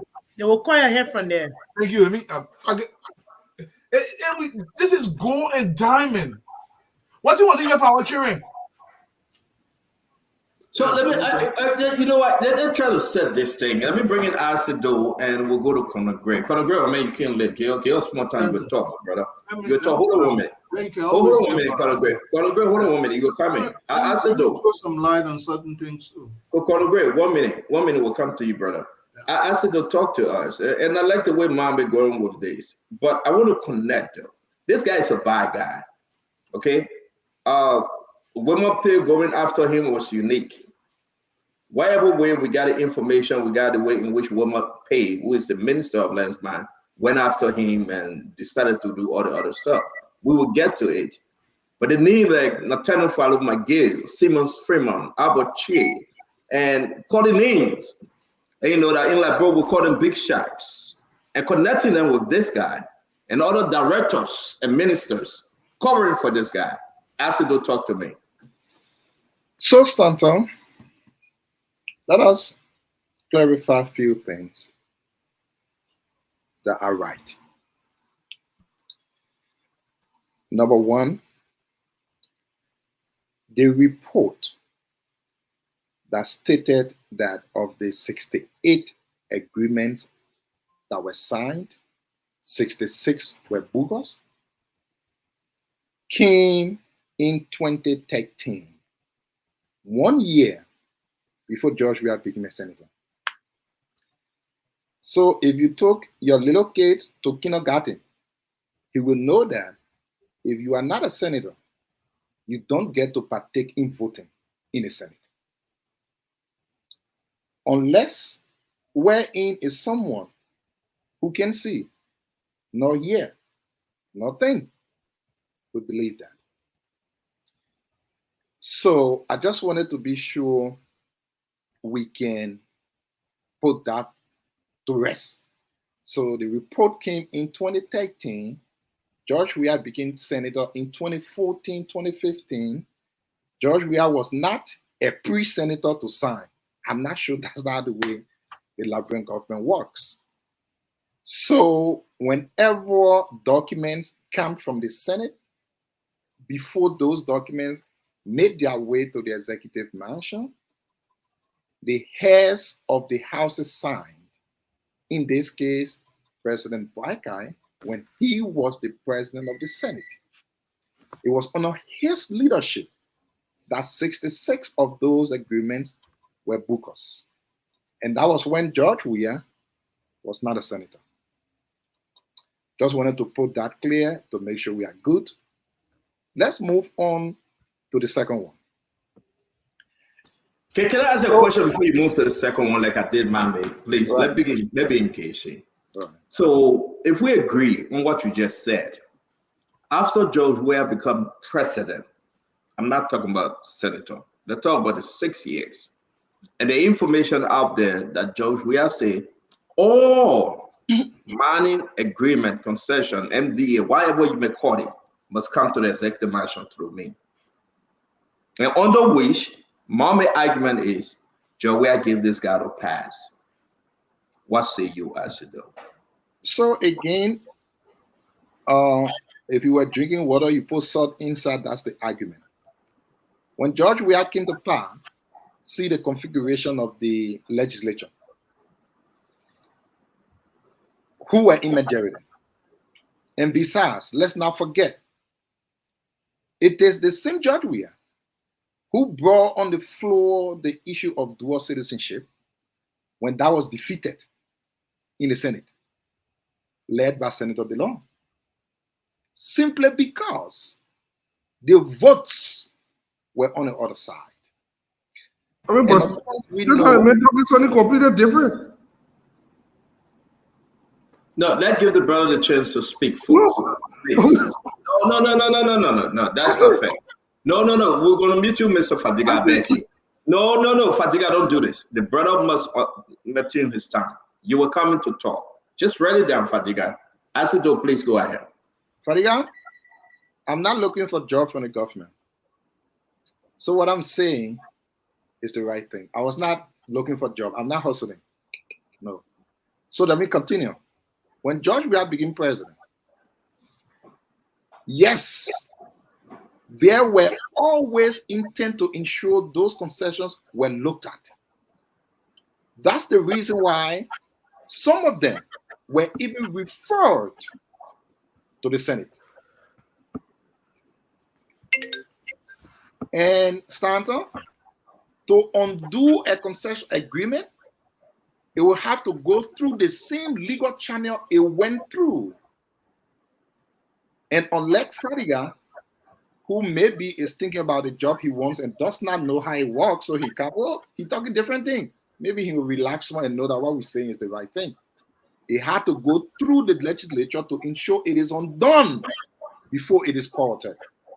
That's on that basis I was saying that we are inherited a national legislature where he did not have the vote to have that done.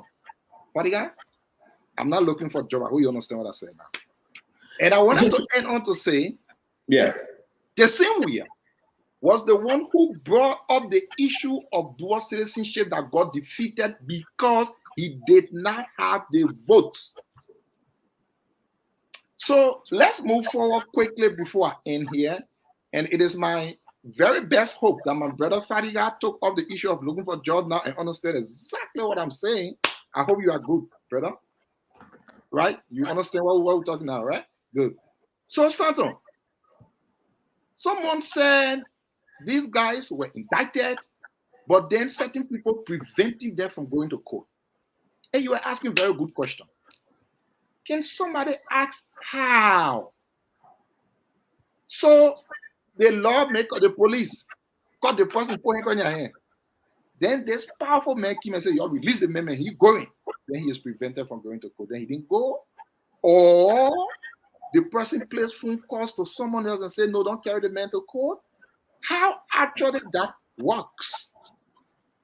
That the government wants to take Fadiga to court and Isaac Doe prevents Fadiga from going to court because Isaac Doe has a certain power that though the government say Fadiga did wrong, he must go to court. Isaac Doe say no, Isaac Doe shoot the man from going to court. I will only just think we slow down with our little thinking that we know it all and imagine how people laugh at us if we are talking nonsense with too much cover. So thank you, Asido. Let me say this. Folks, welcome to the Spoon Talk. It's very important for us to discuss this issue, and we will not be thin-skinned on the show, but allow me, and I will give it to you guys to engage each other. Fadiga, let's just allow everyone to speak freely. You will come in with your question. Let me ask you, Asido. We leave Madam Salif last 6 years. We'll talk about President Weah 6 years. Can you explain to us, because this is the origin, when President Weah took over, guys. Let me put the letter up. A letter from the executive mansion, signed by Nathaniel Fallow McGill, May 7, 2018. I want you to please explain this letter. The President of the Republic of Liberia, His Excellency George Manawia, has directed that effective today, May 7, 2018, you forward all applications for the issuance of mining mineral licenses to the Office of the President for his review prior to final approval. The President emphasizes the need to safeguard our country's natural resources for the benefit of all Liberians. You are further advised to attach your professional comments on each application and forward same to the Office of the President. Kind regards, sincerely, Nathaniel Fallow McGill, Chief of Staff to the President George Manawia. The reply back to Nathaniel Fallow McGill is this. Honorable McGill, dear Honorable McGill, I wish to acknowledge receipt of your letter. Reference MOS, Minister of State, Republic of Liberia, blah, blah, blah, blah, blah, May 7, 2018, informing me of the instruction from His Excellency George Bagube Manawia that effective Monday, May 7, 2018, all applications for the issuance of mining mineral licenses should be forwarded to the Office of the President for his review prior to final approval. We wish to inform you that we will fully implement the directive of the President and will accordingly inform all requisite state staff of our ministry associated with the license issuance process. Furthermore, please convey to the President our unflinching support in assisting him to push forward the proposed national development agenda from the angles of using mineral resources for all Liberians. Minister Asedo, where the conflict, the President requests for all documents, and in the interim of time, FAGAO, honor the Ministry of State, receive his blessing. I'm not saying the right thing. It was approved by President George Manawia. He saw it. It was approved by Nathaniel Fallow McGill. He saw it. Is there anything contrary you'd like to share with the Liberian people? Sure. Now we have established President George Manawia, Nathaniel Fallow McGill gave this man lesson. Okay. You help us understand. So it's a very good concern, Stanton, and I really appreciate you for that. So I'll be very brief, maybe in 1 minute, 1 minute and a half. But before I quickly go to that, there is a kind of human being when you go to the dictionary, it says know it all. Know it all meaning you assume that you know everything on the planet, but in the real truth, you know nothing. So I went in the chat room and I just saw a comment. I know people usually insult me in there, all kinds of things, and I want to bring on the show so that you think that you know everything when you know nothing. So our discussion was based on 66 of the 68 concessions agreement. Concession agreements go through the legislature. It was based on that. You asked me what President we did. And then we have a certain more person who knows everything. When in charge of, oh, you see, how can lawmaker issue license? We talk about concession. And then there's Dr. Expert in everything. We'll talk about other things. But anyways, you get only determine, a person who get that level of pretense. But Stanton, let's go to your question correctly here. The president of the country is elected to lead the country. Everyone that's appointed by the president is appointed to implement the agenda of the president. We cannot like certain things. That does not render it illegal. That will be policies differences. It does not mean illegal. The president did request for all documents for the issuance of licenses to be forwarded to his office through Nathaniel McGill. He did not say people should apply to my office. All of the applications who go through Lense Mines will forward those applications that they received to the office of the president. And let's get another thing right. Someone illegally mining does not mean they did not have a legal license to mine. What it only means, though, is either you are going outside of your bounds where you should have stopped, or you are doing something that is not within your license that was issued. Did it mean Chan Yong-sin, whoever it is, did not have a legal license to mine? Was he mining what exactly his mining license said? Those are the discussions we should be having. And this is the thing. The president also requested the foreign ministry to forward to his office all issuance of passports at a certain time. Was he wrong? He is the president of the country. Only he and he alone was elected to lead the country. So it is okay for us to disagree on policies, but it is absolutely crazy to think your disagreement on policy who mean the definition of legality or not. So I just wanted to clear these few points. The president did the right thing within his bounds. He wanted to ensure the right thing is done for the country, and that's what he did. You didn't answer my question, but let's move ahead, because the president said in his letter, and I'm going to bring in Fadika, we'll go to Conor Gray. Maybe let me bring in Conor Gray because he's been quiet. But I will read the letter to the Honorable Grisler Morris. All right? Mm-hmm. This is the letter. The letter said to the Minister of Lands, Mines, and Energy. Right. Include your comment.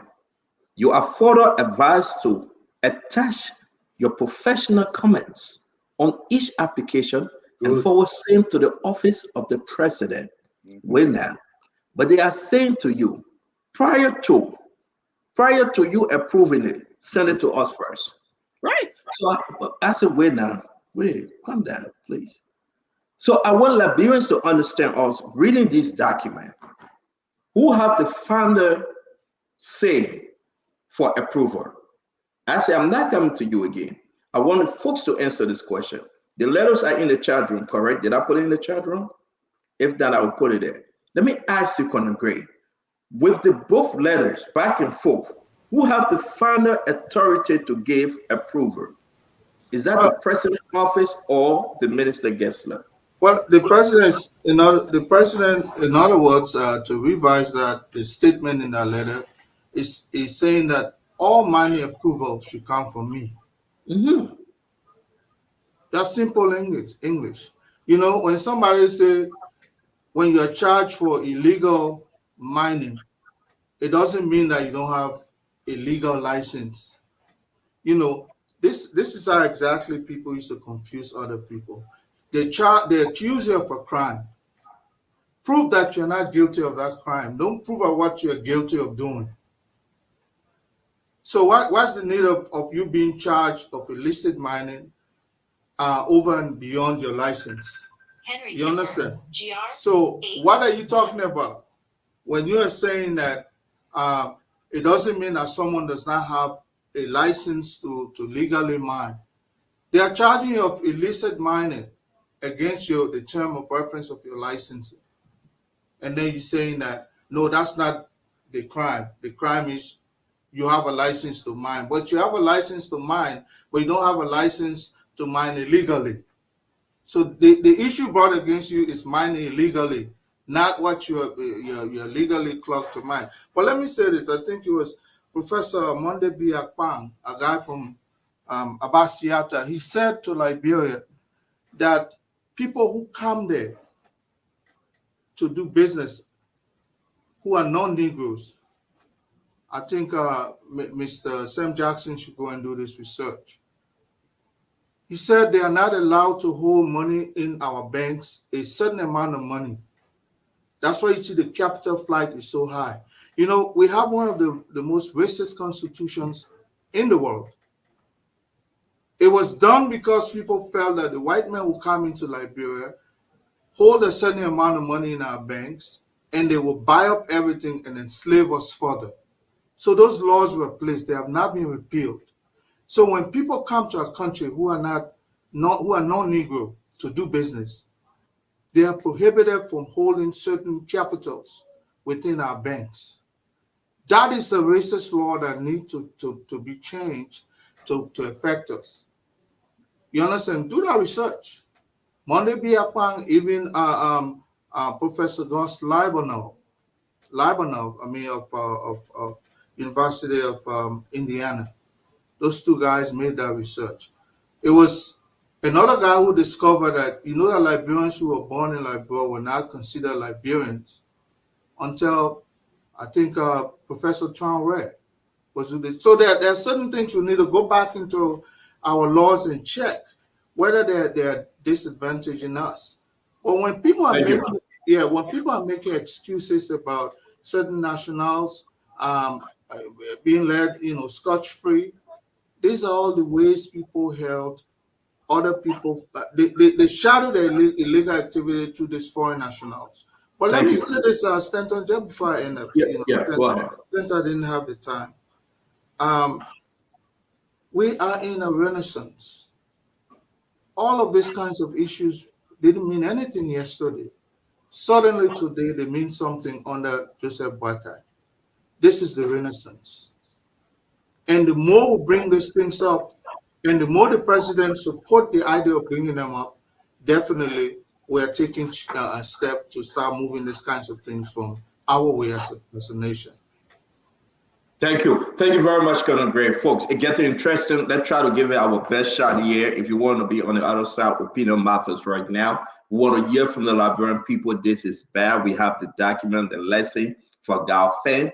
We have the picture whether Gao Feng was called by the Chinese ambassador, whether he's a diplomat. We want you to know. We got pictures, we got information. But when did he get his lesson? Was his lesson illegal? I want you to take a look at what we're about to show you. I will give you guys 30 seconds each. Address the issue of these letters, okay? Let us know who had the final authority to give Gao Feng that lesson, right? That he's not the multi-millionaire in Liberia and he's on the run. Who gave it to him? And from there, you can understand who protected him. Fadika, talk to us.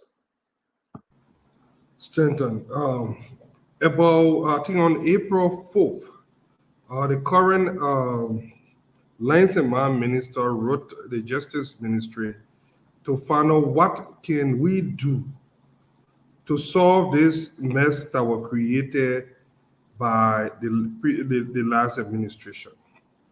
And in that letter, I think that's the letter there, it was a very serious letter because he didn't want folks that Uncle Sam to come here and say this or wish or look. The first mistake was taking the issuing of license from the Lands and Mines Ministry, an institution that have the expertise and the expert to scrutinize people and vet those different people, and taking the power for them and concentrating it within the executive. That was the first attempt at corruption, mass looting. Why will the executive remove that authority from the Lands and Mines Ministry? The reason is simple. Liberia is heavily endowed with mineral. And like Mama said, the easy way to launder money so that people don't notice that you have money is to put it in mineral. A $10 million diamond can fit in my palm. For $10 million, you cannot walk with it and put it in a plane easily. You cannot move money like the way you move money back in the days. There are so many banking law, money laundering. So even $10,000, you cannot even travel over $10,000 on an aircraft. So these guys found a clever way to loot the country. And the best way to do it was through mining. So what did they do?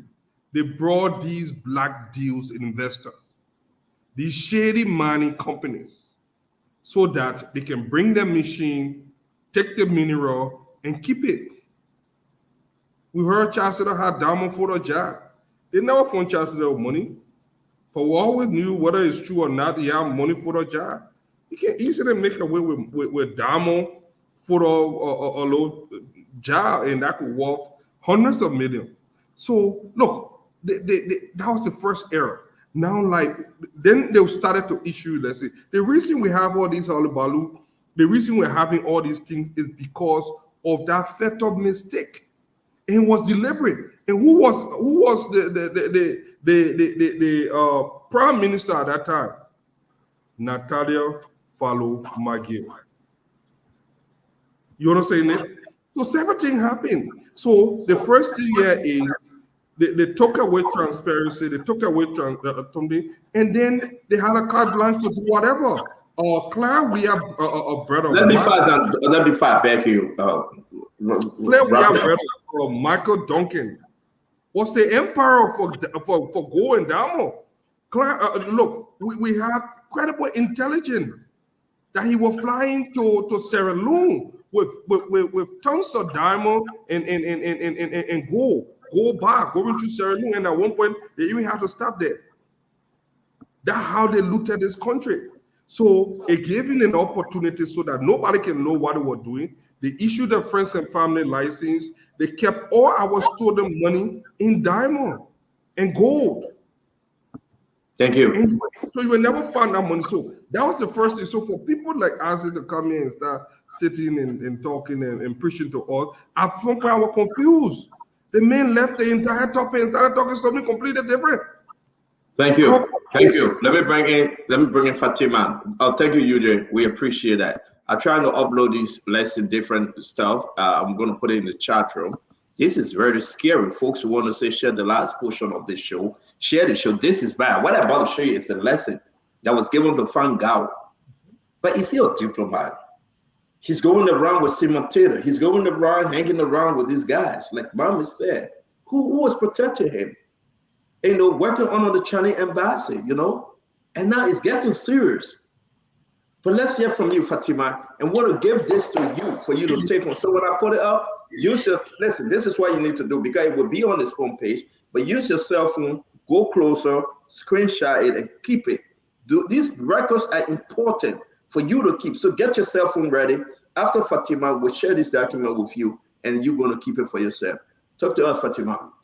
So, you know, I was listening to Brother Joe. He was talking about, you know, the president's intent in the last 6 years and how the president did not do this or that, or the president issued this or that. The thing is, the presidency is not a one-man's job. It's an institution.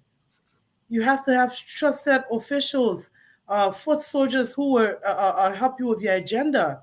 The president, the letter that CEO read here was clearly stipulated that this president and McGill again requested that everything should leave from lands and mines and go through them. What do you think they wanted to do? Money laundering. They wanted to steal our resources. They didn't want to keep money because they know we'll find out in the banks that these monies belong to them. They aided and abetted this Chinese guy and made sure that he had his license. And then I don't understand how it was stipulated again that if somebody have a license, it's not illegal, it's illegal. We're going to say something here. Our country belongs to Liberians. If minerals are leaving our country and our people are not benefiting, it's a no-no. In 6 months, I'm glad that CEO got the Senator of Bapolo Amara involved. That these people, we are going to bring them to justice. If this man is not found, anybody who aided and abetted in him leaving our country should be arrested too, should face the full weight of the law. Nobody is above the law. We need to start making the law work for ourselves too.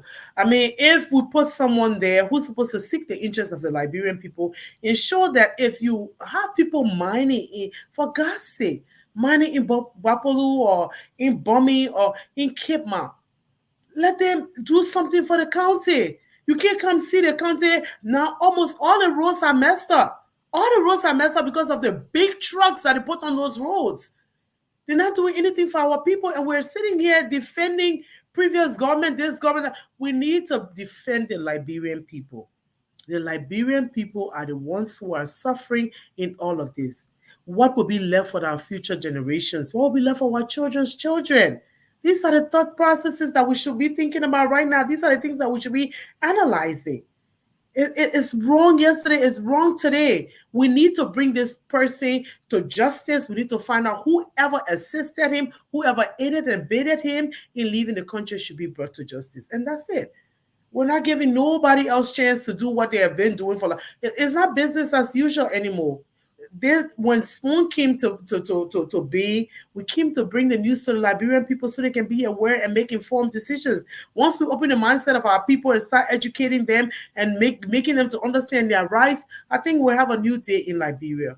No amount of you coming to sing praises here will work. What was wrong yesterday was wrong. People should be brought to justice, and it should not continue today. That's what we need to be talking about to the Liberian people. Thank you. On April 29th, when I sent all these documents to Senator, General, yes, I sir. haven't spoken yet, though. Please go ahead, I haven't speak. spoken yet. Go ahead, Uncle Sam. Okay, thank speak, you very much. please. Look, it doesn't. This is not an efficient use of our time to try to compare what this administration did versus what this other administration did. The George Weah administration engaged in a lot of transgressions in the mineral industry. Did a lot of wrong things. The Unity Party for 12 years did a lot of wrong things. PUP scandal. More than 30% of the land mass of the country was granted an illegal private use permit that the Sustainable Development Institute under Salo Shakor and Global Women wrote a letter. The whole bastardization of the sector. These are all things that were done against the interest of the people. Okay? So,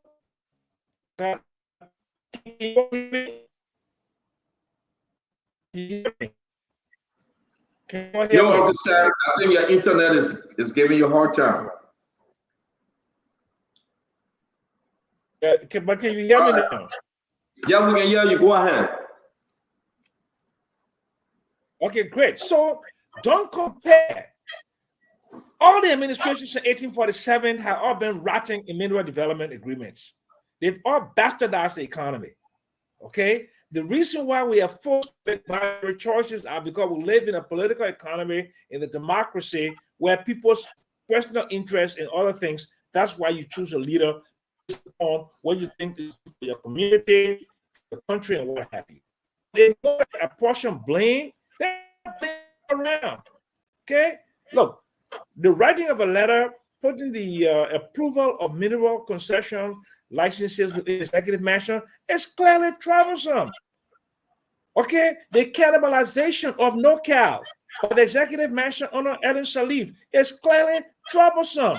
All of these things are troublesome. But the thing is, you are in power today. What reforms are you doing within the Walker administration? In 2000, I was part of the administration that wrote the Minerals and Mining Law of 2000. Uncle Sam, we're having a problem, Uncle Sam. Uncle Sam, the internet is not being, it's not helping us. Let's come back to you. Maybe let me we'll go make in some and come back. investment. Let me go in and come back. Yes. Yes, Uncle Sam. Yes, if you can hear me, yes, please do. Let me show you guys the letter. Let me show you guys, my fellow Liberian, please. This is the gentleman we are talking about. As you can see, that's him right there. You understand that he's the man. He's the man. I thought I put it on a picture of. I should know that this guy is the man. I want you to take a look at him because what we want to show you, it will be a unique thing for you to see because something is happening somewhere that have empowered him.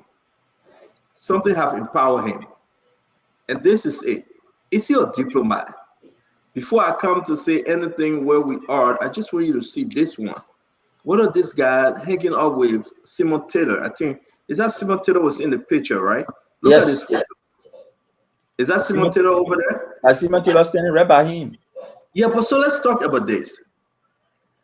This guy doing donation, Dr. Lauren C. Cooper Maternity Waiting Home.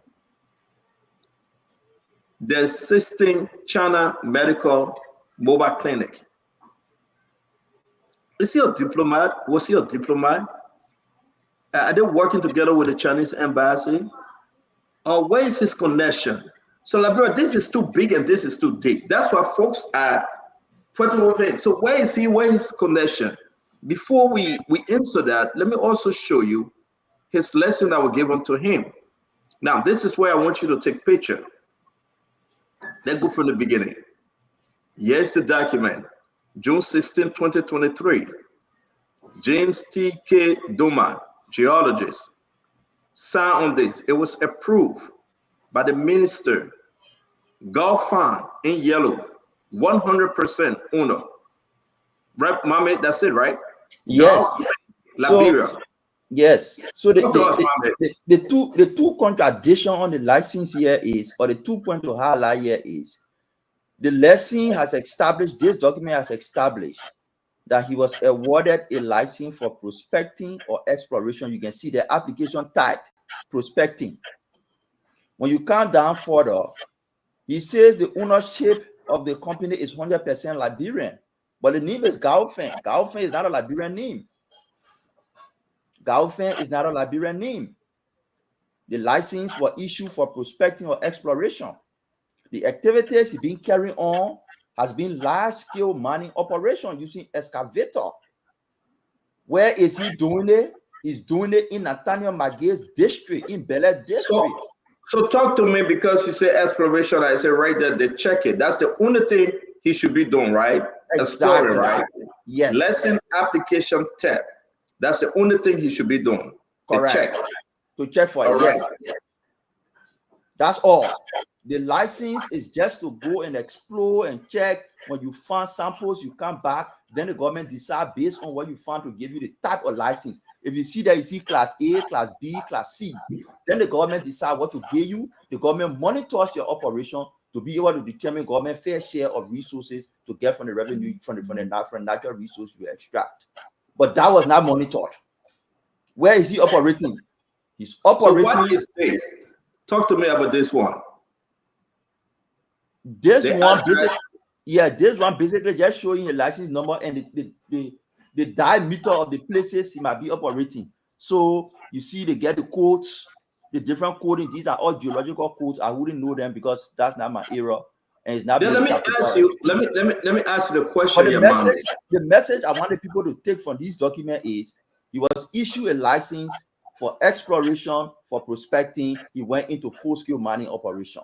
The key message I wanted to take from it is he said it is 100% owned Liberian, but the name Galfan is not a Liberian name. The man that stands ahead of the company is not a Liberian. So, Mame, let's go back on this form. Foreign address. This guy got no foreign address. Is it concerning to you? But the man presenting himself as a Liberian. Thank you. And that's the key. And that's exactly where I want Liberian people to know. So this man went and take a picture of this, folks. Zoom in, take a picture, and read about this guy, right? If you want me to keep it up for a little more time, that's him. He's here with the Chinese delegation. He and Simon Taylor, Senator, right? Yes. Senator Simon Taylor got to explain his relationship with this guy, because Senator Simon Taylor, as is alleged, that he's aiding and abetting this guy. That's an allegation. Again, I'm very clear with this one. So Galfan is not a Liberian name.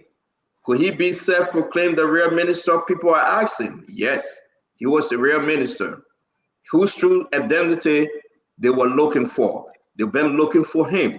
They named the real minister. They've been looking for the real minister of Fadiga. They've been searching for him. But then his real name on paper is Galfan. So now, here's the important thing. Scout investment. Because we are all of time, we want to leave this with you. Check about Scout, like SCOTT, Scout investment. They've been operating illegally in Bapolu also, Mame. I want you to just write this down, folks. The information is getting bigger by the day. They went as far as Bel Air district. And they discover a whole lot of illicit money as far as Bel Air District. So the people have destroyed the whole Bapolu, Grand Cape Mine, and anywhere they put their hand, they destroy it. So there you have it. Let me put this document up again. And Nelson, if you can put it on the Spoon page, I would beg you to do so like now, before the show is over. Share this document, share his picture. We want to know this is the real Minister Guy Fong. Now, he's not alone. It's a whole cartel. They are on the run. Who is protecting them? Who's covering for them? Why is Simon Freeman hanging with this guy? The government of Liberia been looking for him. Is Simon Taylor, not Simon Freeman, is Simon Taylor a current senator? Am I correct? Is he? Is he still a senator? Yes, senator for Cape Mount. I just want somebody to answer that. Yeah. The senator of Cape Mount hanging up with him. He owed the people of Cape Mount and Liberia some explanation. The senator. Yeah, no, let me finish with this. I beg you, don't let me lose my train of thought. Please, I beg you, Uncle Sam. We are going somewhere with this. As you can see in the photo, he's hanging up with him. A lot of information coming up on Simon Taylor. How well does he know this guy? Ladies and gentlemen, we got so many information on this story. Directors, ministers, they are in photo. So they are in photo. So Senator, why are those people in the way? They are medical doctors or medical practitioners, probably. I believe they are. All Chinese? Yeah, they are. You didn't read the document right yet? They said the assisting China medical team, mobile clinic. So they Grand Cape Mount County. So they are, you know. Yeah. So here we go. Uncle Sam, talk to us while we wound this down. I hope you got something. We couldn't reach to the other story, but talk to us, Uncle Sam. The senators and representatives are the worst offenders in protecting people doing illegal mining and illegal business in this country. It is that's just a fact. It's just a fact. El Anito, senators and representatives from Papalou, Cape Mount, and what are they? Papalou, Cape Mount, and Bomi. Those are the ones that push the El Anito deal and push Ellen to sign that. All these other deals, every successive government, it is the senators and representatives that use their relationship with the executive, because the executive need them to pass legislation. They have this incestuous relationship with these mineral people, with the business people. Their whole thing. You cannot see the legislation that they present to improve the lives of the people in Bapalou, Cape Mount, and Bomi. But you will see their close association with mineral concession companies. And these people, look at Bapalou, the first place that diamond was discovered, because when they were putting the mud on the houses, that's how they found a diamond. The diamonds were sparkling. That's how they started diamond mining in Wieswa and on those places there. And those places have remained the poorest counties in this country. Grand Cru, River G, Grand G there, Nimba, Kokopa. This country is so rich, but it is the sons and daughters of the country that collude with these people. That's why these people don't exploit us. We gave them our resources, and our sons and daughters who are supposed to provide the monitoring, the evaluation, and to make sure that at least the benefits come to the people of this country. Thank you. They don't do it. They just take it and they just let the people become so rich. How much they give them? How much they give them for taking millions of dollars? Thank you, Uncle Sam. Thank you. Thank you, Uncle Sam. Thank you very much, guys. We got to close this thing. I feel so bad if we do not reach to the, hold on, I'm going to come to you. If we do not reach to the other stories, there's a lot of stories. Joseph Walker went to JFK today and gave, and blessed JFK, and then doing more to that. We need to talk about it. There's a lot of other story that we should be discussing, but this is big. And I also want to say, let me just say this. I know we're going to go this. You're going to come in with what you want to come in. Everyone, let me say this, tomorrow's show, we'll be having Gregory Coleman and the Madara Aradona. This is the guy that handled the George Floyd case from Minnesota. He will be in our studio with Gregory Coleman tomorrow, right?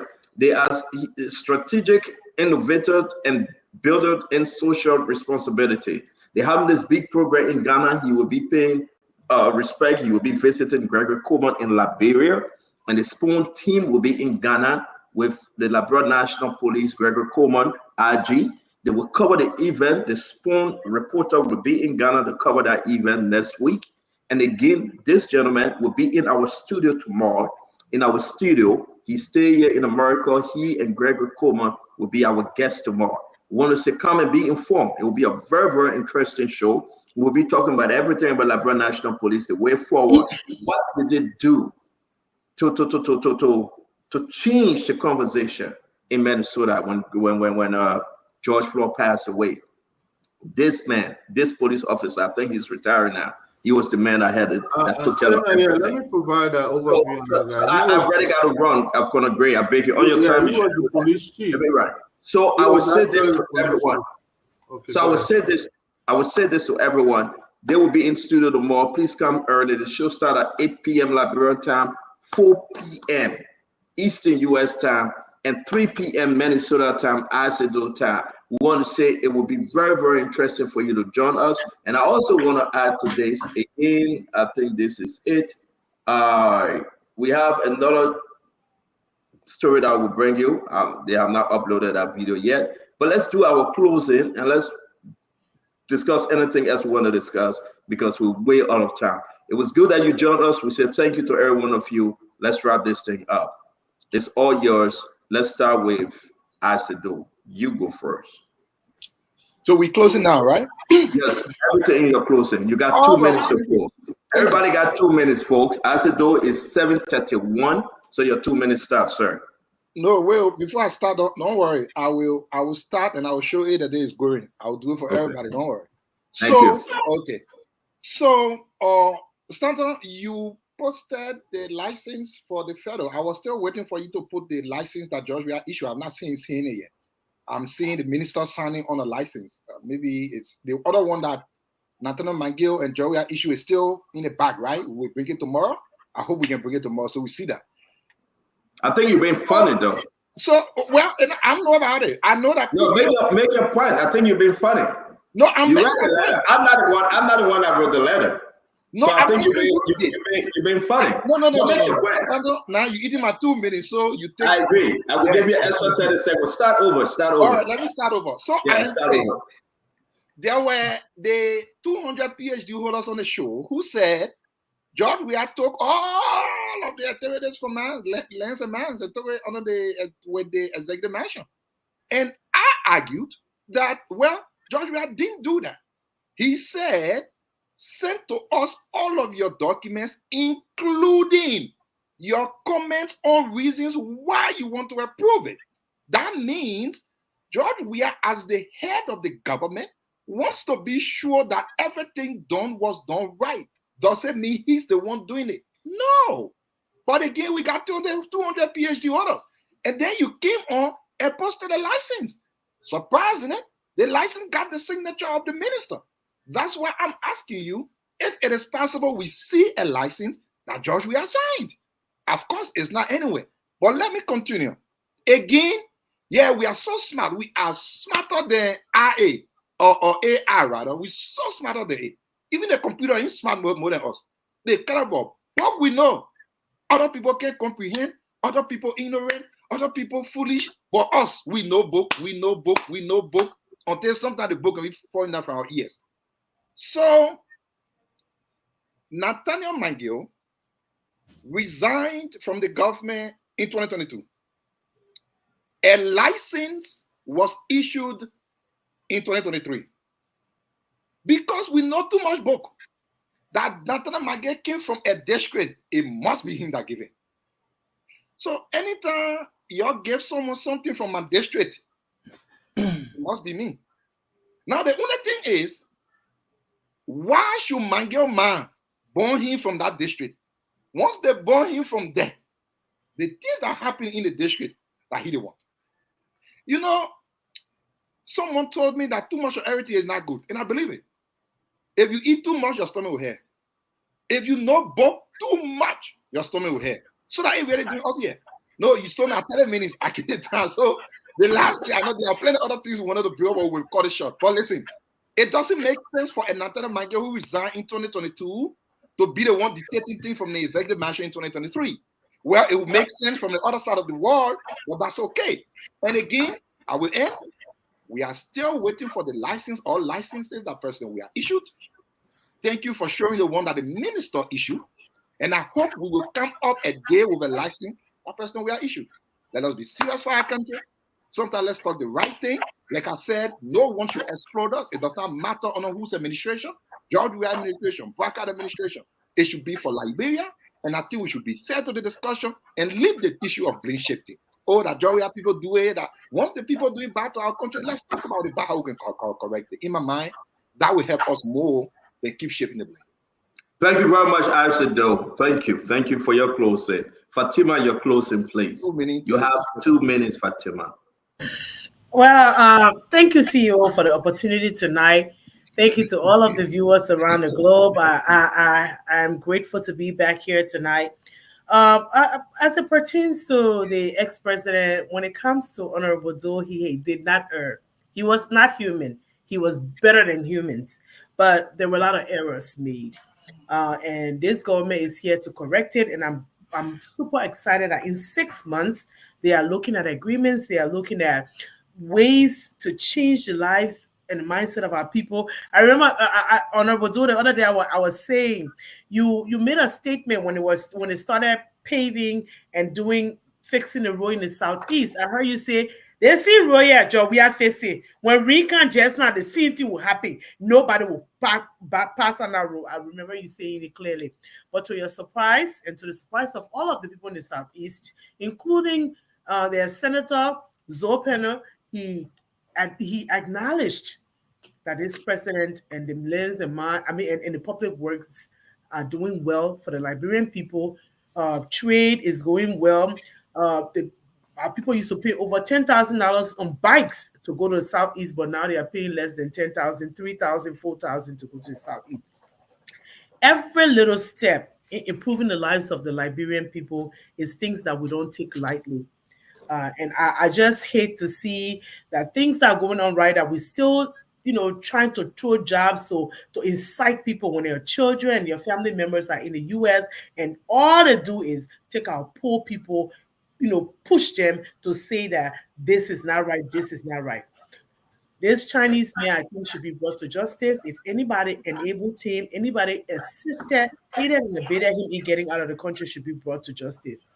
I also want to say, if any senator or anyone who had a hand in ensuring that this man left our country, or ensuring that any way he got any way out of that country, I think that person should be held accountable. We need to start, like I said initially, collecting signatures, making sure that when people do wrong to our country, we should collect signatures, take it and remove them. We shouldn't wait for their time limits. We should remove them now. And it can be done by the people. I would also like to congratulate Senator Amara Kone. You watching the time. Thank you very much, sister. Yeah, I'm almost done. I'm wrapping it up. Amara Kone and the rest of the senators who have taken bold steps to ensure that people are held accountable. Thank you to the viewers and everyone around the globe for watching. Thank you for keeping us honest. Thank you very much. Colonel Gray, you want to go? All right, let me go, Stanton. And the fact that a once powerful baron, a Chinese baron, is now on the run shows that it's a different era. A different sheriff is in town. No longer would concession decision be taken in the parlors of the executive. President Barker has delegated responsibility to the now Minister of Lands and Mines. It's so powerful that he's issuing even a warrant for this guy's arrest through the courts. That shows you we're in a different era. Now, why is this guy running? Because I think the Minister of Lands Mines, my own friend, Wilmer Pay, probably issued some fines, levied some fines. And now, so therefore, he cannot stand the moment. This is exactly why this president came into being, to revive the laws of our country.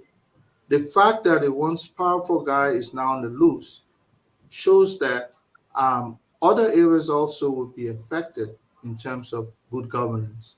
Now, you can say all you want.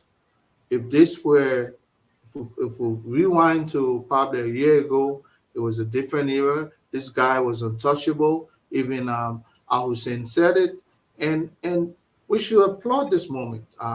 This is the kind of Liberia we want to see, where people will conform to our laws, and then the laws will eventually benefit our people. Not self-concerning lawmakers who want to line their pockets. No longer we have some of the most powerful lawmakers anymore. Today, if you ask me who are some of the most powerful lawmakers, I don't know them. You could muster them yesterday, but not today, because President Baka means well for the country. My friend Service, his daughter, Tamira Service, is having graduation tomorrow, or the party for graduation, and I wish her well. Maybe I might be the MC there. Who knows? Thank you.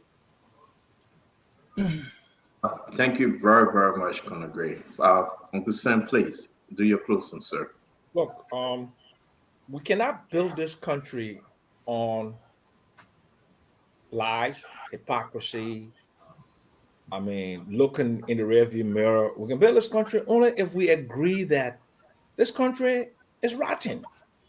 And it's rotten because all of us made it rotten. You can't come out here and every day try to excoriate Mr. President Weah, that he didn't do anything and he destroyed the country, he looted, he did this, but here we are fixing it today. No, you're not fixing it.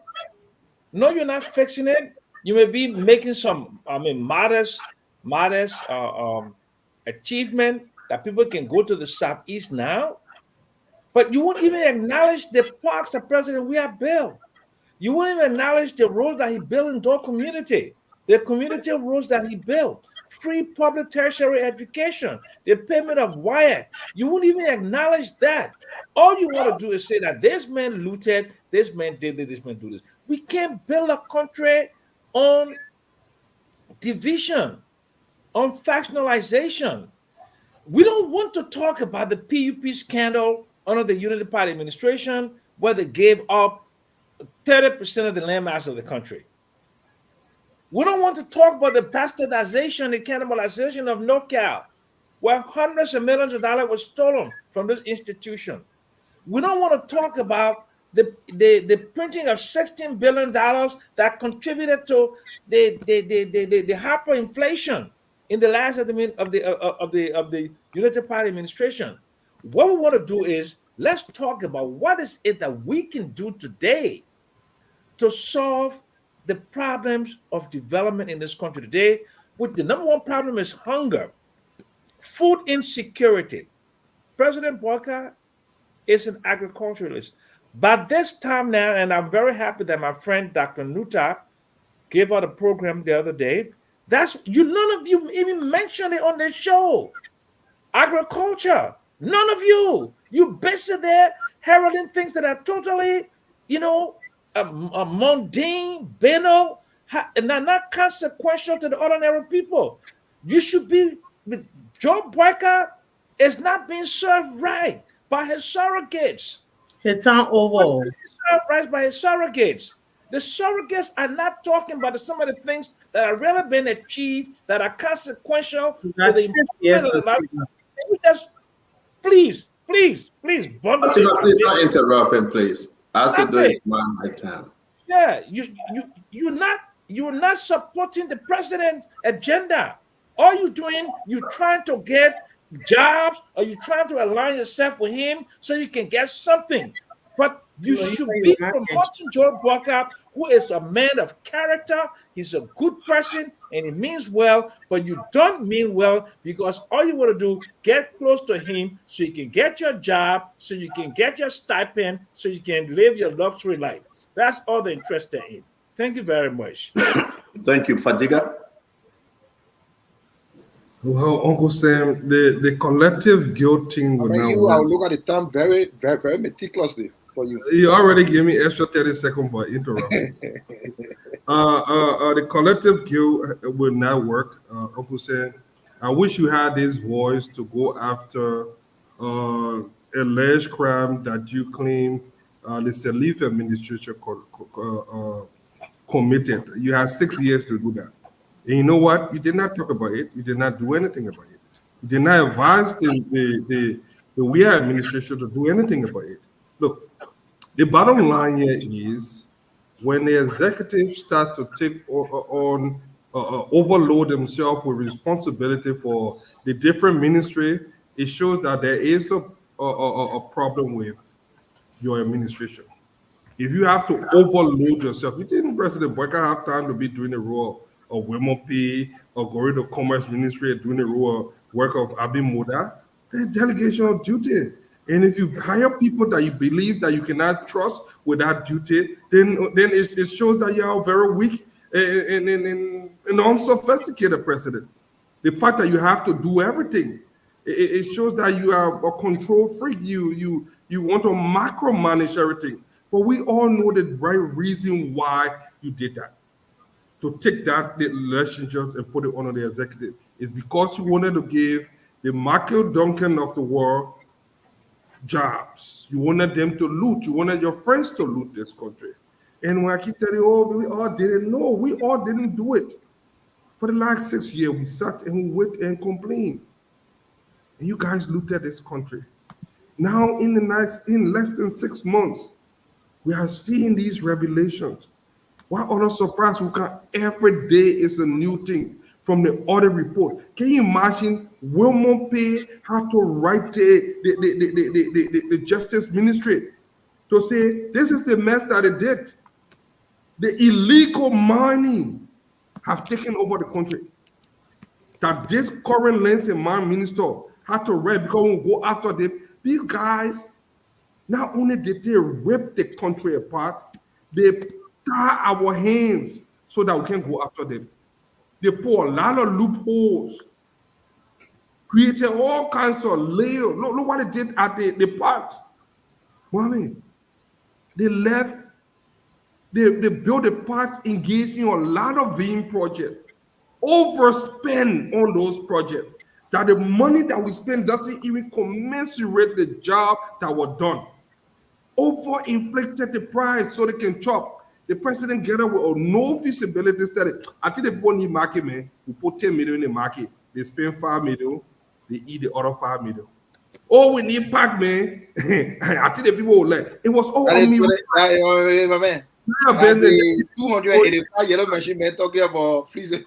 Why you want to give me hard time? Very funny. I said, leave me. Hold your temperature. Hold your temperature. You'll be fine. Let me tell you something. They built pack. Oh, the terror. They gave. Okay, you're not feeling that. Agreement next. For the first day. How can you lose the country that they are not in power, but they are still making millions? Thank you, man. Potato bean eating beer. Listen, I see it on your teeth, man. Thank you, Fadiga. You always cheating us, man. You can't eat. You can go back there and go eat. I said interrupted me. No, Fadiga, you talk for the longest. Fadiga, thank you. Let's bring Mama in. No. Mama, just give me 2 seconds. Let me in. I will end with this. Oh, we're begging for time. Yeah, you can never. I will not contribute to that cow. I told you, you are what a man. You are very impersonating as a poor man on the show, and will not accept that. Uncle said. So don't make me to bring that story.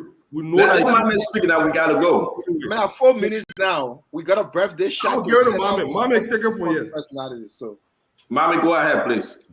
I want to stand to post something up, but it's like, let me just respond. We can pull it up later. I'll put it in the chat room. Let me do this while you read talk real quick. Again, I beg you, Mama. Want to say the Friday edition of the Variety newspaper. As you can see, criminal conspiracy, US 6.2 million defrauded.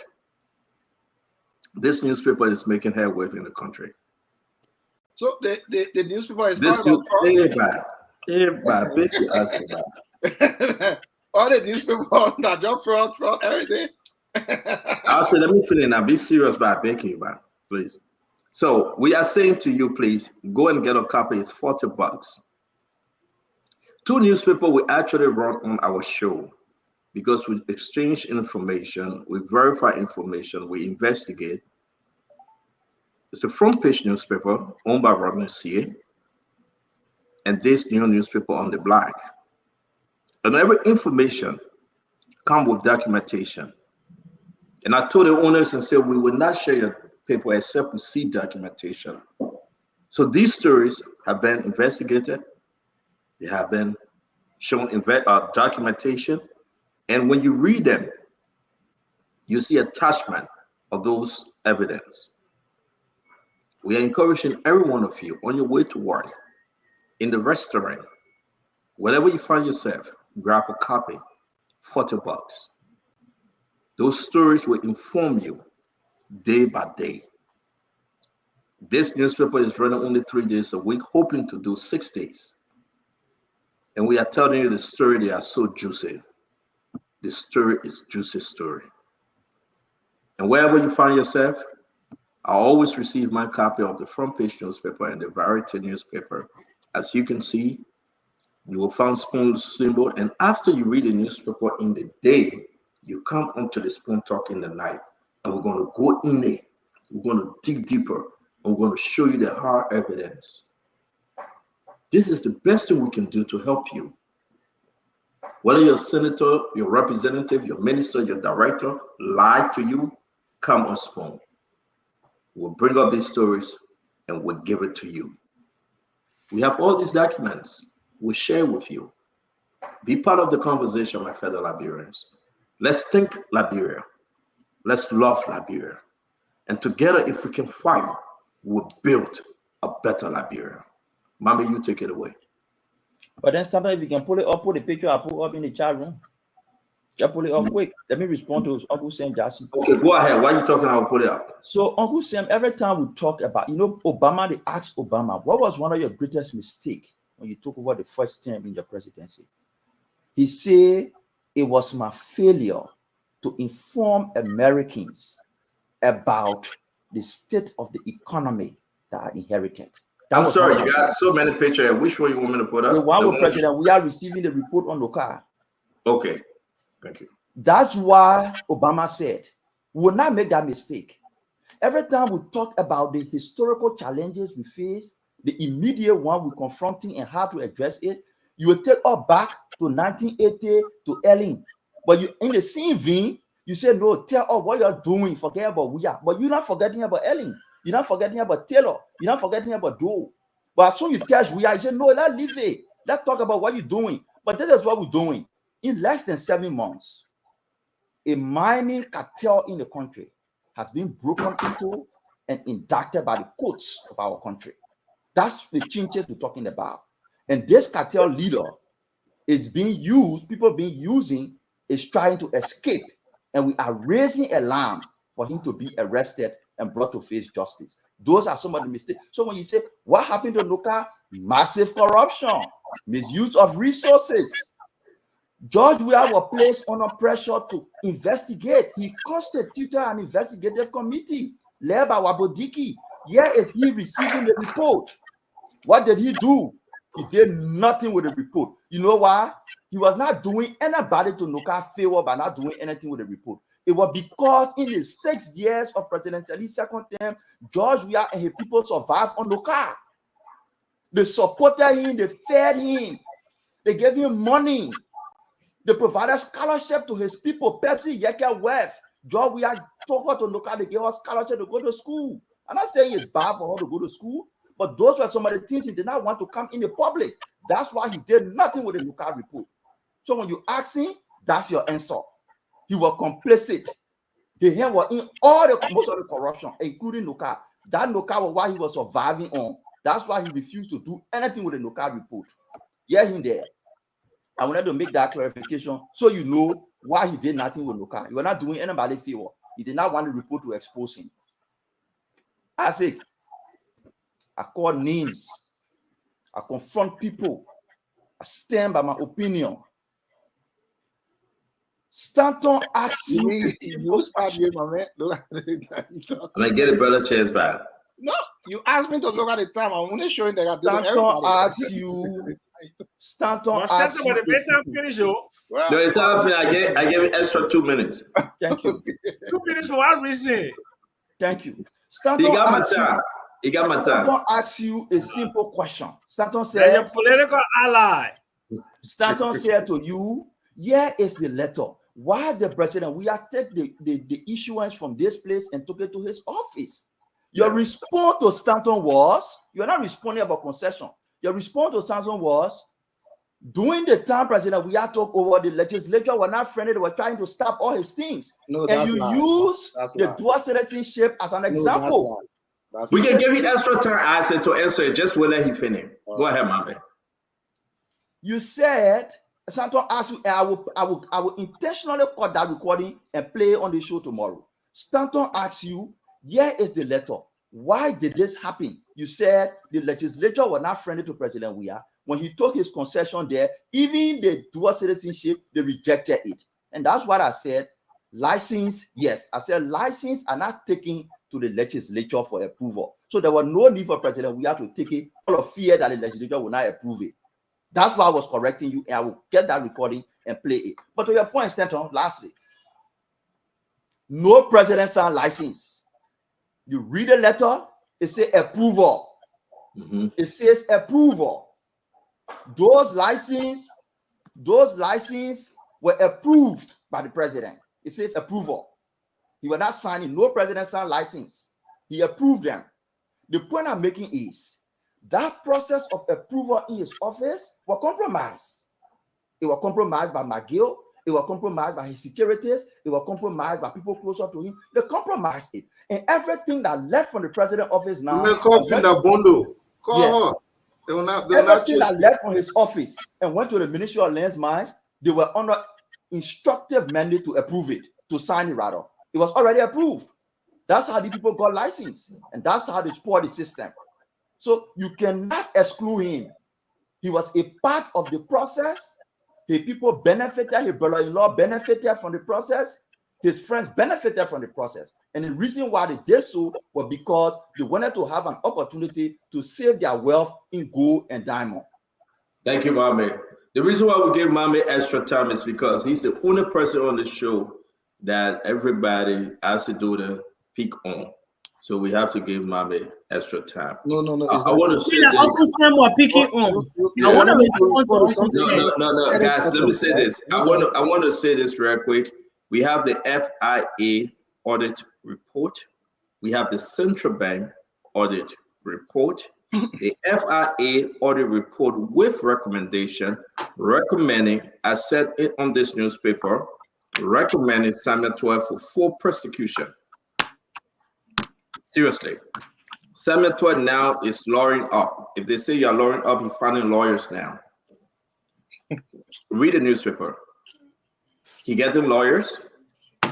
He finding means to secure the bond. And this is serious. The referral have left the LDCC going to the Justice Ministry. The president is informed, and we can say to you, this is getting serious now. If anybody will say, well, Barker will not persecute, Barker will not go after anyone, then we are to a place where we are testing the resolve of President Joseph Yema Barker, where we are testing his strength, where we are testing his leadership skill, because as you may know, I already know, I don't want to discuss it, but let me give you an example. The allegation that came upon his aide-de-camp, the gentleman, Tano, that was dead during the inauguration, that man was suspended, and the president never, ever intervened. One thing you will not take from President Barker, if the decision is to be made, he will make sure the minister, the director, make those decisions. He will not intervene. The right thing to do, he is not going to intervene with these things.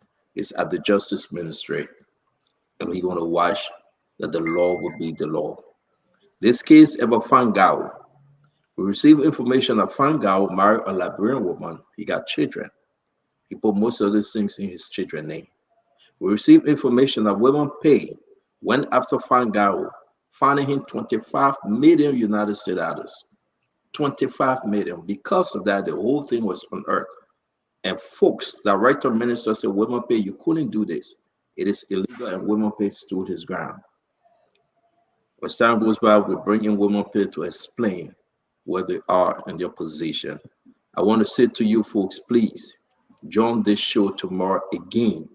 We will be having Gregory Coleman, the Inspector General, and Madara Arandono on our show. And we will be with them in Ghana for one of the biggest programs.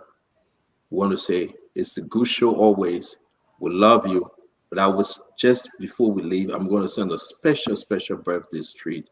Asa, can you do that for us? Yeah, sure. To the great, and listen, the person you're seeing here is celebrating their 50th birthday today. You may want to think the person is some 16-year-old or 17-year-old, 18, 23 person. So Francis Roger, that's the auntie to Annie. We want to say happy birthday to you. I know you guys are killing it over there, having mad fun. Enjoy your day. And trust me, I think you still get another 100 more years to go, because this 50 here is only age. I'm not sure that 50 resembles you. Happy birthday to you. 50 years old resemble 23, and enjoy your day, man. That guy name is the shocker for his name is Rando. So stand up. And I go. Everybody finish closing. We gotta go. Everybody finish closing. Nelson, can you give me a few seconds. Thank you very much for coming. Okay, Uncle Sam, please don't forget. Do not kill the cow, Uncle Sam. We'll try to raise money to save the cow. already dead, Stanton. The cow dead? Yo, you wanted to give me 2 seconds. I wanted to clarify something, man. No, I said though we gotta go. Fatima is always good to have you. Why you can't give me a second now? Fatima is always good to have you. Let me go drink my tea. I know you're rushing to go eat out the balance of that food, my man. I see you, man. Thank you very much. Thank you very much. Thank you very much, Conor Gray. It's good to have you. Asido, as always, thank you, man, for being part of the show. My argument to you, not that Nathaniel McGill's signature was on the document of the president. My argument to you, the president needed to give approval. And once he approved it, go back to the minister, and the minister signed on the document. The minister is the minister, the president is the president. So at what end did it start?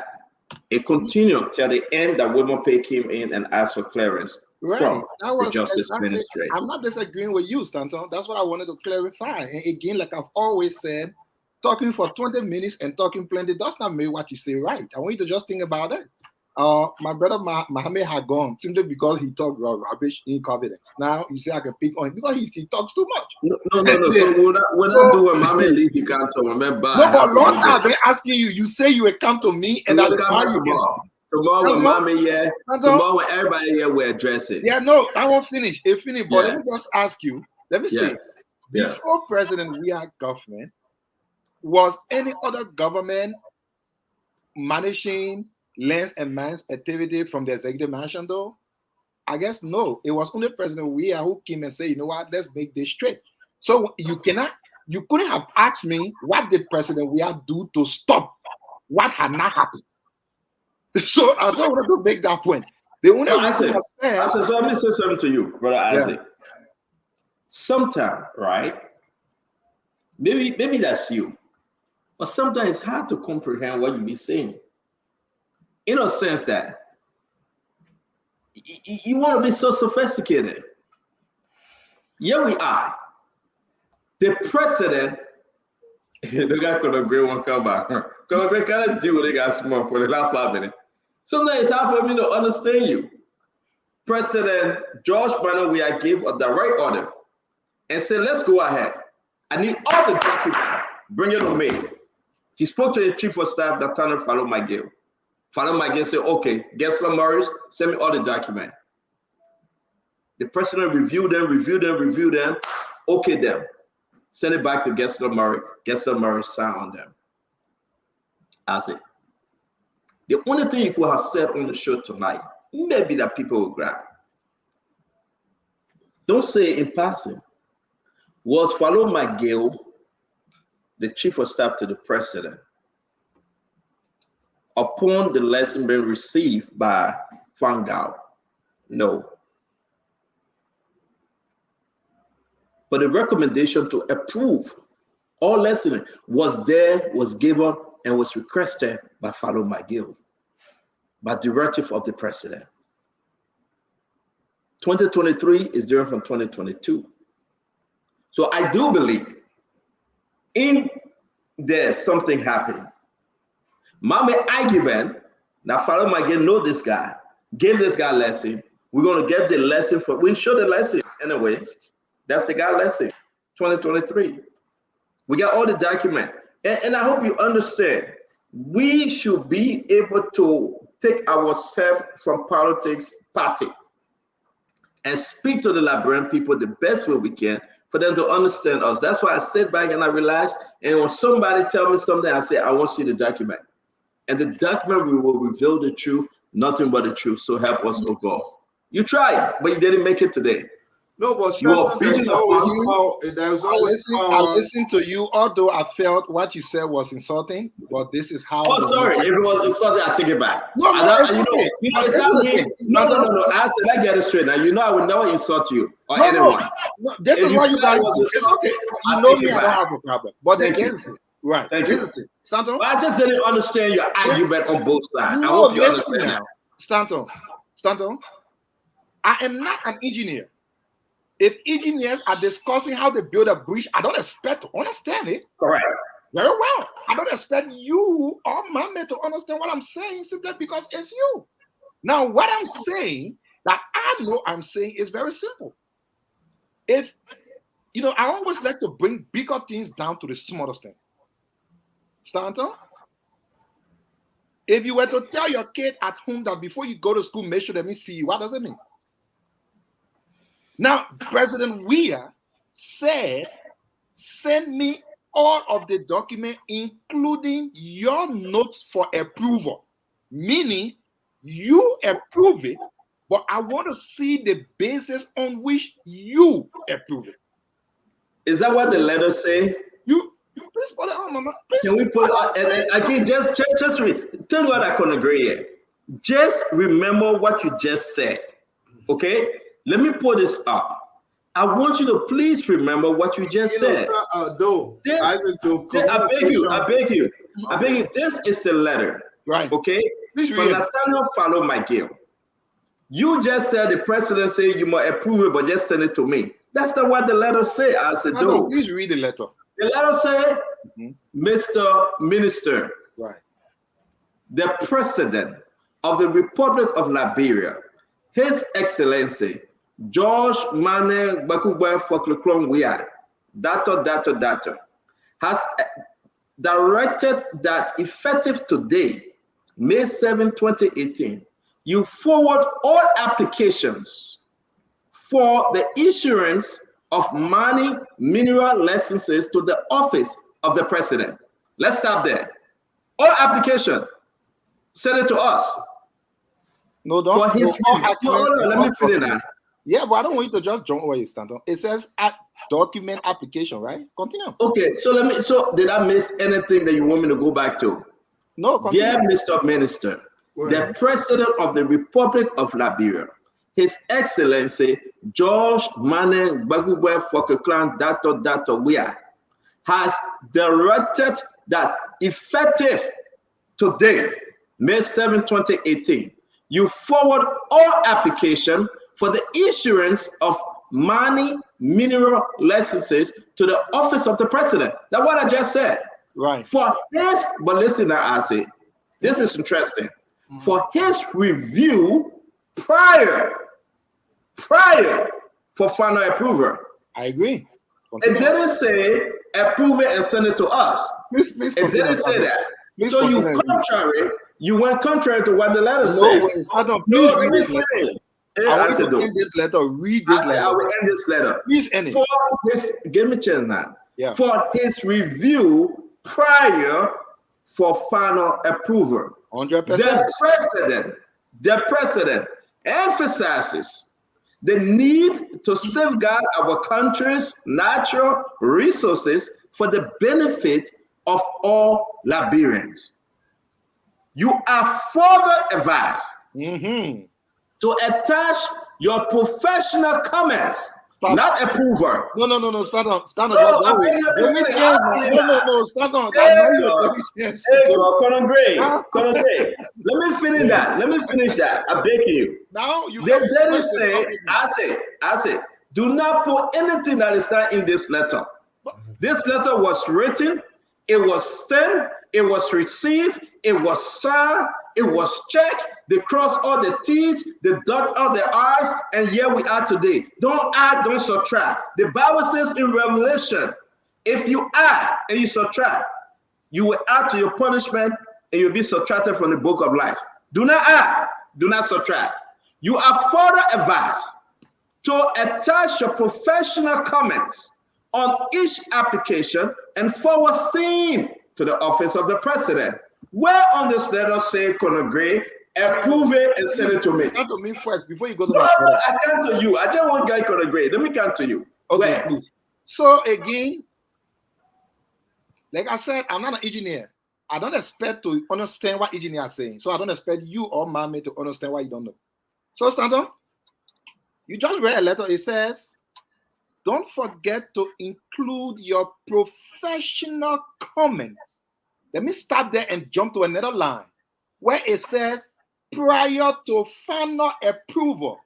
Do you know what leads to final approval? The comments from the minister as a professional in the field gives directive for approval. So, Stanton, just like I said, brother,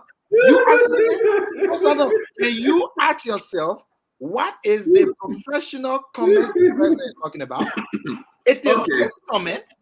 It is this comment that says if the application is approved or not and on which basis. It is what the president wants to see. You read the thing right here. Stanton, let me give a comment to you. No, I beg you. Let understand the Colonel Gray, let's hear you. Then we'll get the minister letter back to the executive mansion. Colonel Gray, let's hear you. Hey, Nelson, forget what Nelson. Give her only a few minutes, Nelson. We'll beg you. You know, Stanton, one of the things you learn in the military is command. When and communication was my military occupational specialty. I went to communication school. When they give you a piece of order, what is the contention, the main bone of the order? The president is saying, do not approve anything, period, without my consent.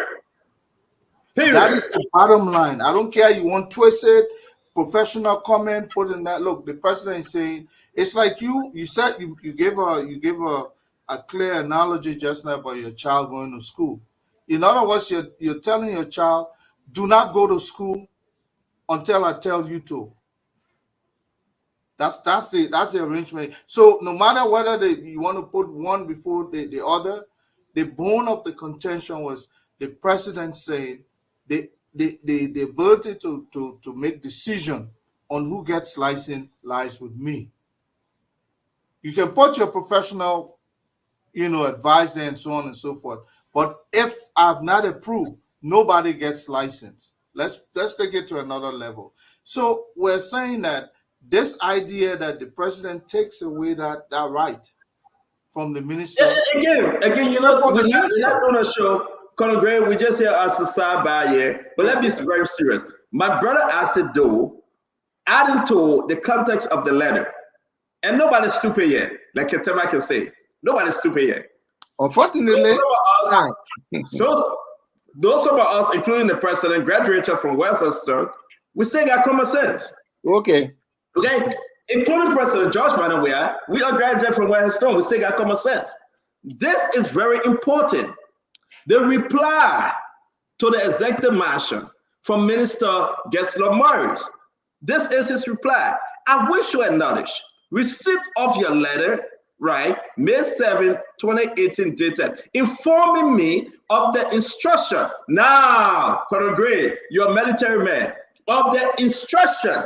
Yeah, that's a command. That's an instruction. Yes. Okay, nothing close to it. The president said do it. That's a command from the president. From It His is an order. Excellency, It is an order. Just put it out. You are saying the same thing I say. You stop repeating what I said. Where we are, Fucking Club, with the effective May 7, 2018, all application for the issuance of mining mineral license should be forwarded to the office of the president for his review prior to final. Okay, so we get So let me ask you, but State, wait, I got Senator McGill. I have a small question for you. Wait, I got Senator McGill. Senator McGill, welcome to the show. Sorry that you called late, but let's talk. You are live. McGill in office. Senator McGill. Yeah, okay. Let me understand the issue that you're debating. Yeah, the letter dated May 7, 2018 that you wrote from the president office to Honorable Gessler Murray, instructing him that prior to approval of any mining license, mineral license, any one of them, it should come to the executive mansion for review.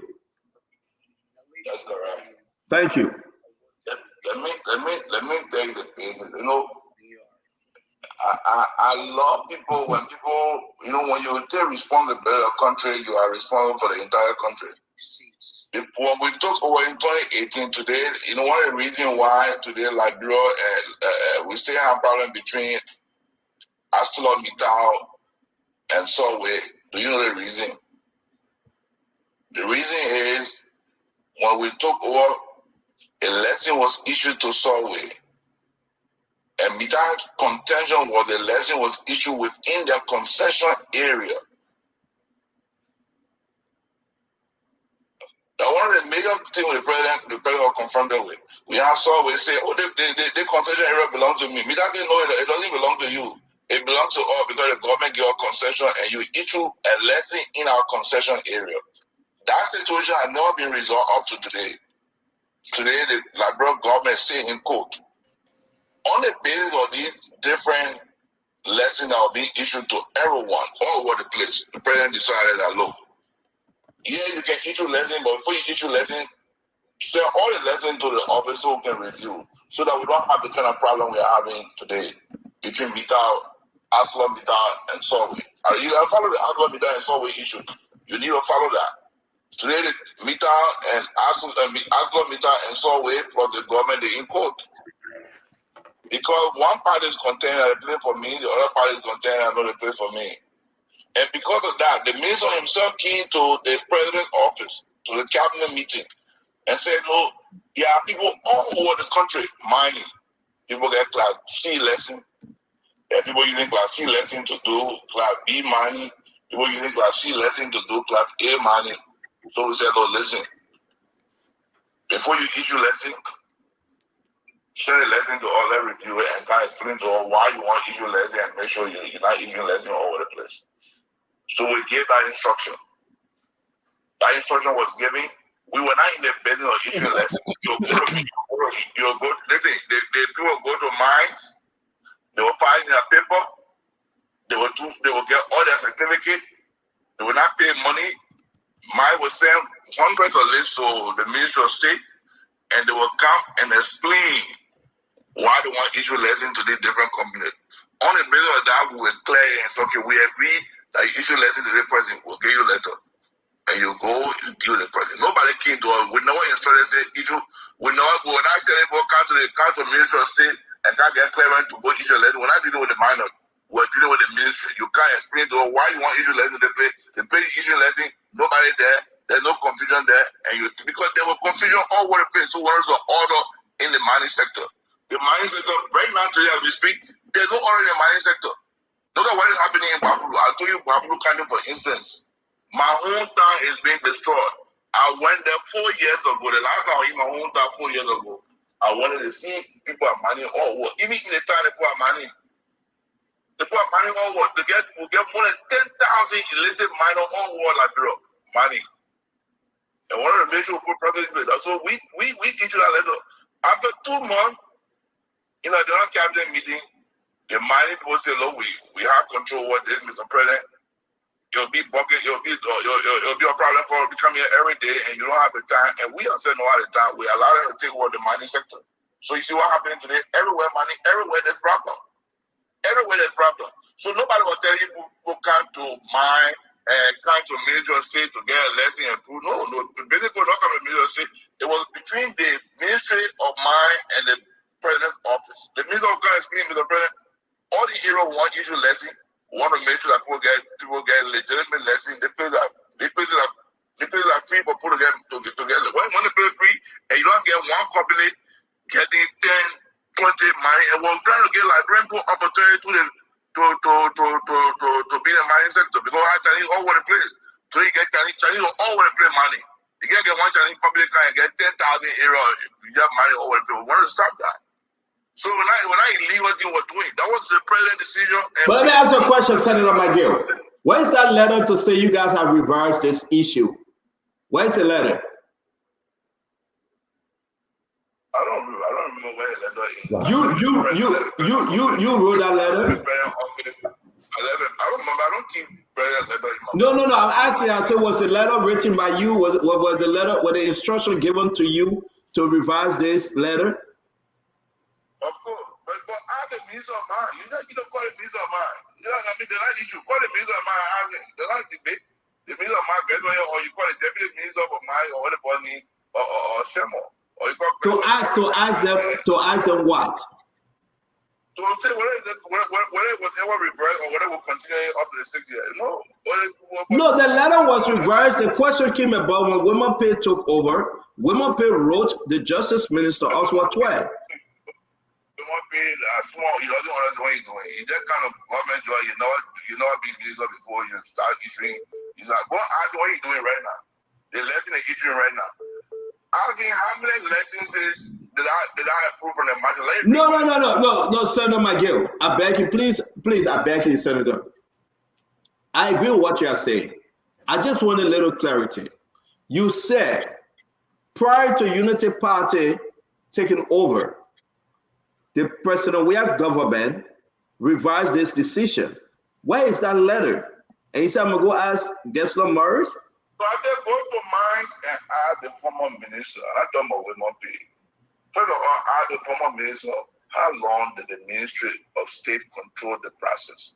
How long did you go to the Ministry of State to get clearance to continue the issue licenses? Go and ask the former minister of mine. He will explain to you.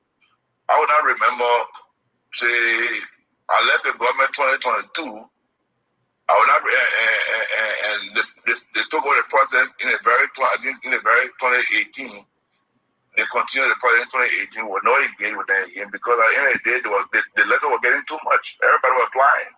And we couldn't continue. Yeah, the only time we are seeing a document that came up on April 4th, 2024 was when Women's Pay, he wrote Councillor Oswald Tway, and he presented it, he says, seeking legal opinion advice on the attached self-explanatory copies of exchanges between the Executive Marshal and the Minister of Mines and Energy. Yeah, but listen, Women Pay, you know the President has some total authority to put any ministry on his authority and say, look, before you do that, you should come to my office. The President gives several instructions. You pay for instance, the President was leaving, he said, before anybody pay money, before any disbursement. No, but that's not our argument, Minister. That's not our argument. We know that the President possesses that authority. Yes, sir. Yes, sir. The question is, you ready the Justice Minister to ask you for the President authority to say the President cannot direct a particular ministry to say before you do this, come to my office, or that is clarification, or what people are trying to see from the Attorney General. What I'm saying, the President have that authority. The President have that authority. Let's say, example, when the President was leaving office, the President said, the President getting instruction that setting amount should not be approved until you get presidential approval before you disburse any amount of money from the Ministry of Finance. The President has no federal authority to do that. So the President can decide to say, you know what, Ministry of Agriculture, before you approve any project, I want to see you come to my office before you approve it. Ministry of Finance, before you approve any money above this, you need clearance from the margin. The President can restrict any ministry from doing that. So they're not illegal thing. That is the authority of the President. But we agree. You and myself agree on this one, Minister. I keep hearing people making it appear somebody on your show say my gay lesson to one channel. So Mama is here. That Mama said it. Mama is right here. Yeah, but that's a complete nonsense. You know, that's nonsense. That nonsense Mama talking because he doesn't want to understand anything.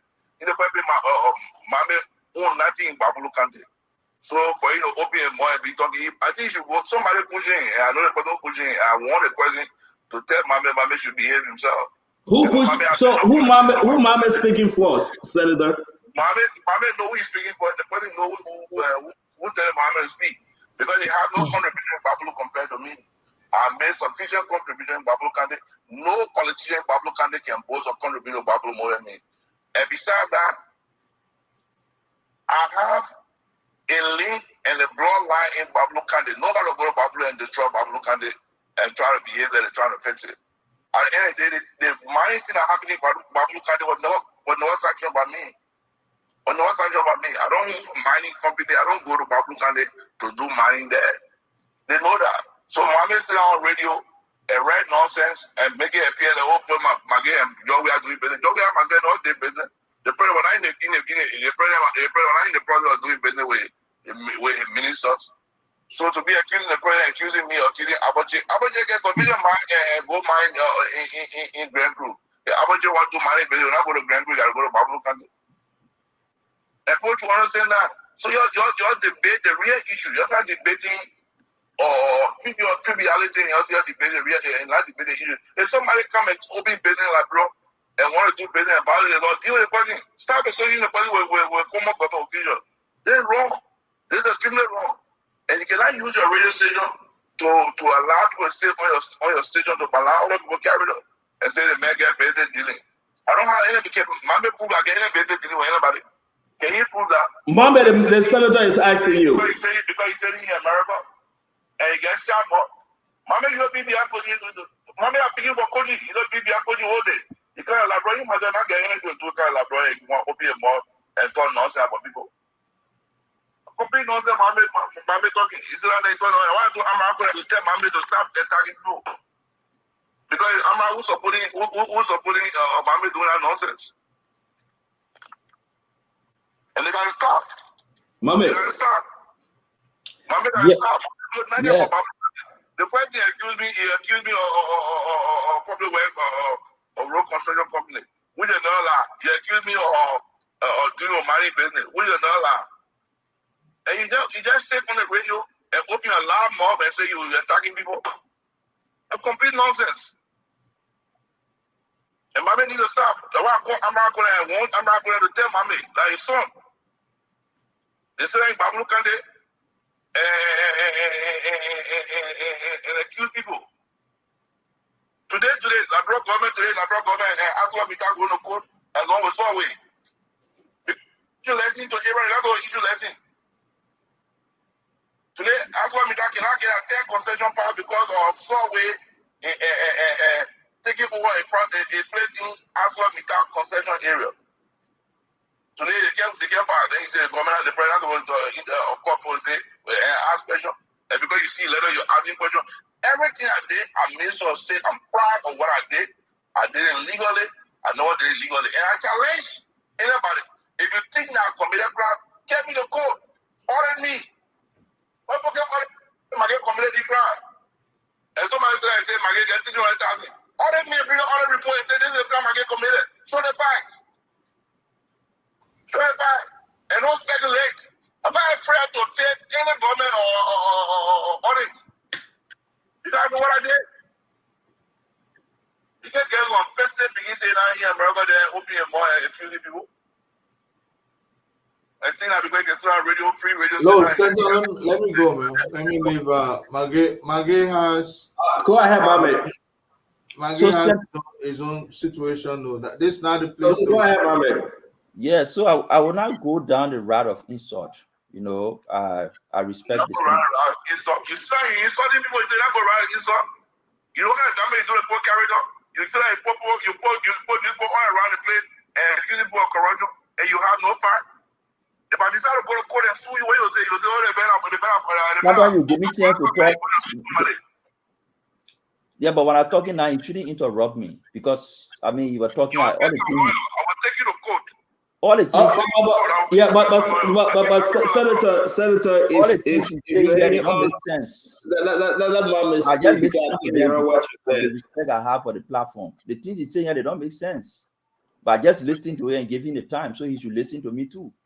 Even if he believes that I'm talking stupid things, let him listen to me. But here is the fact. McGill, who on this line is a ringleader in the gold and diamond mining cartel in the country. They designed it from the beginning of their administration in 2018 to remove the licensing approval process from the Ministry of Lands and Mines to his office. That was the beginning of the process. It was never removed. Except the letter you wrote, you don't understand it. Except the letter you wrote, you don't understand it. Except the letter you wrote, you did not understand it. You remove the approving authority. You remove the approving authority. The letter says it must come to you for approval. That is the approving authority. Everything that no, Mame, it's a review. Mame, it's a review. It's a review before approval. It's a approval. Mame, it's a review. Wait, let Mame speak. No, the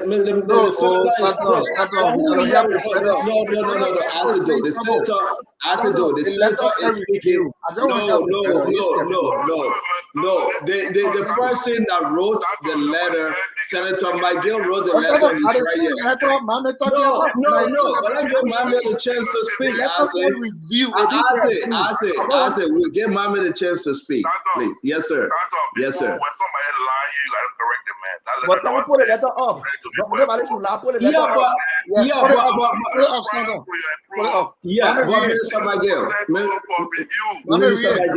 Minister McGill, again, for us to understand, and I think you are speaking because you wrote the letter. You sent the letter on behalf of the president with his instruction. Go to mine. Start on, let me read the letter. Can Mame read the letter, please? But the senator speaking as a winner. Listen, stand up. Go back to mines. Go back to land of mines.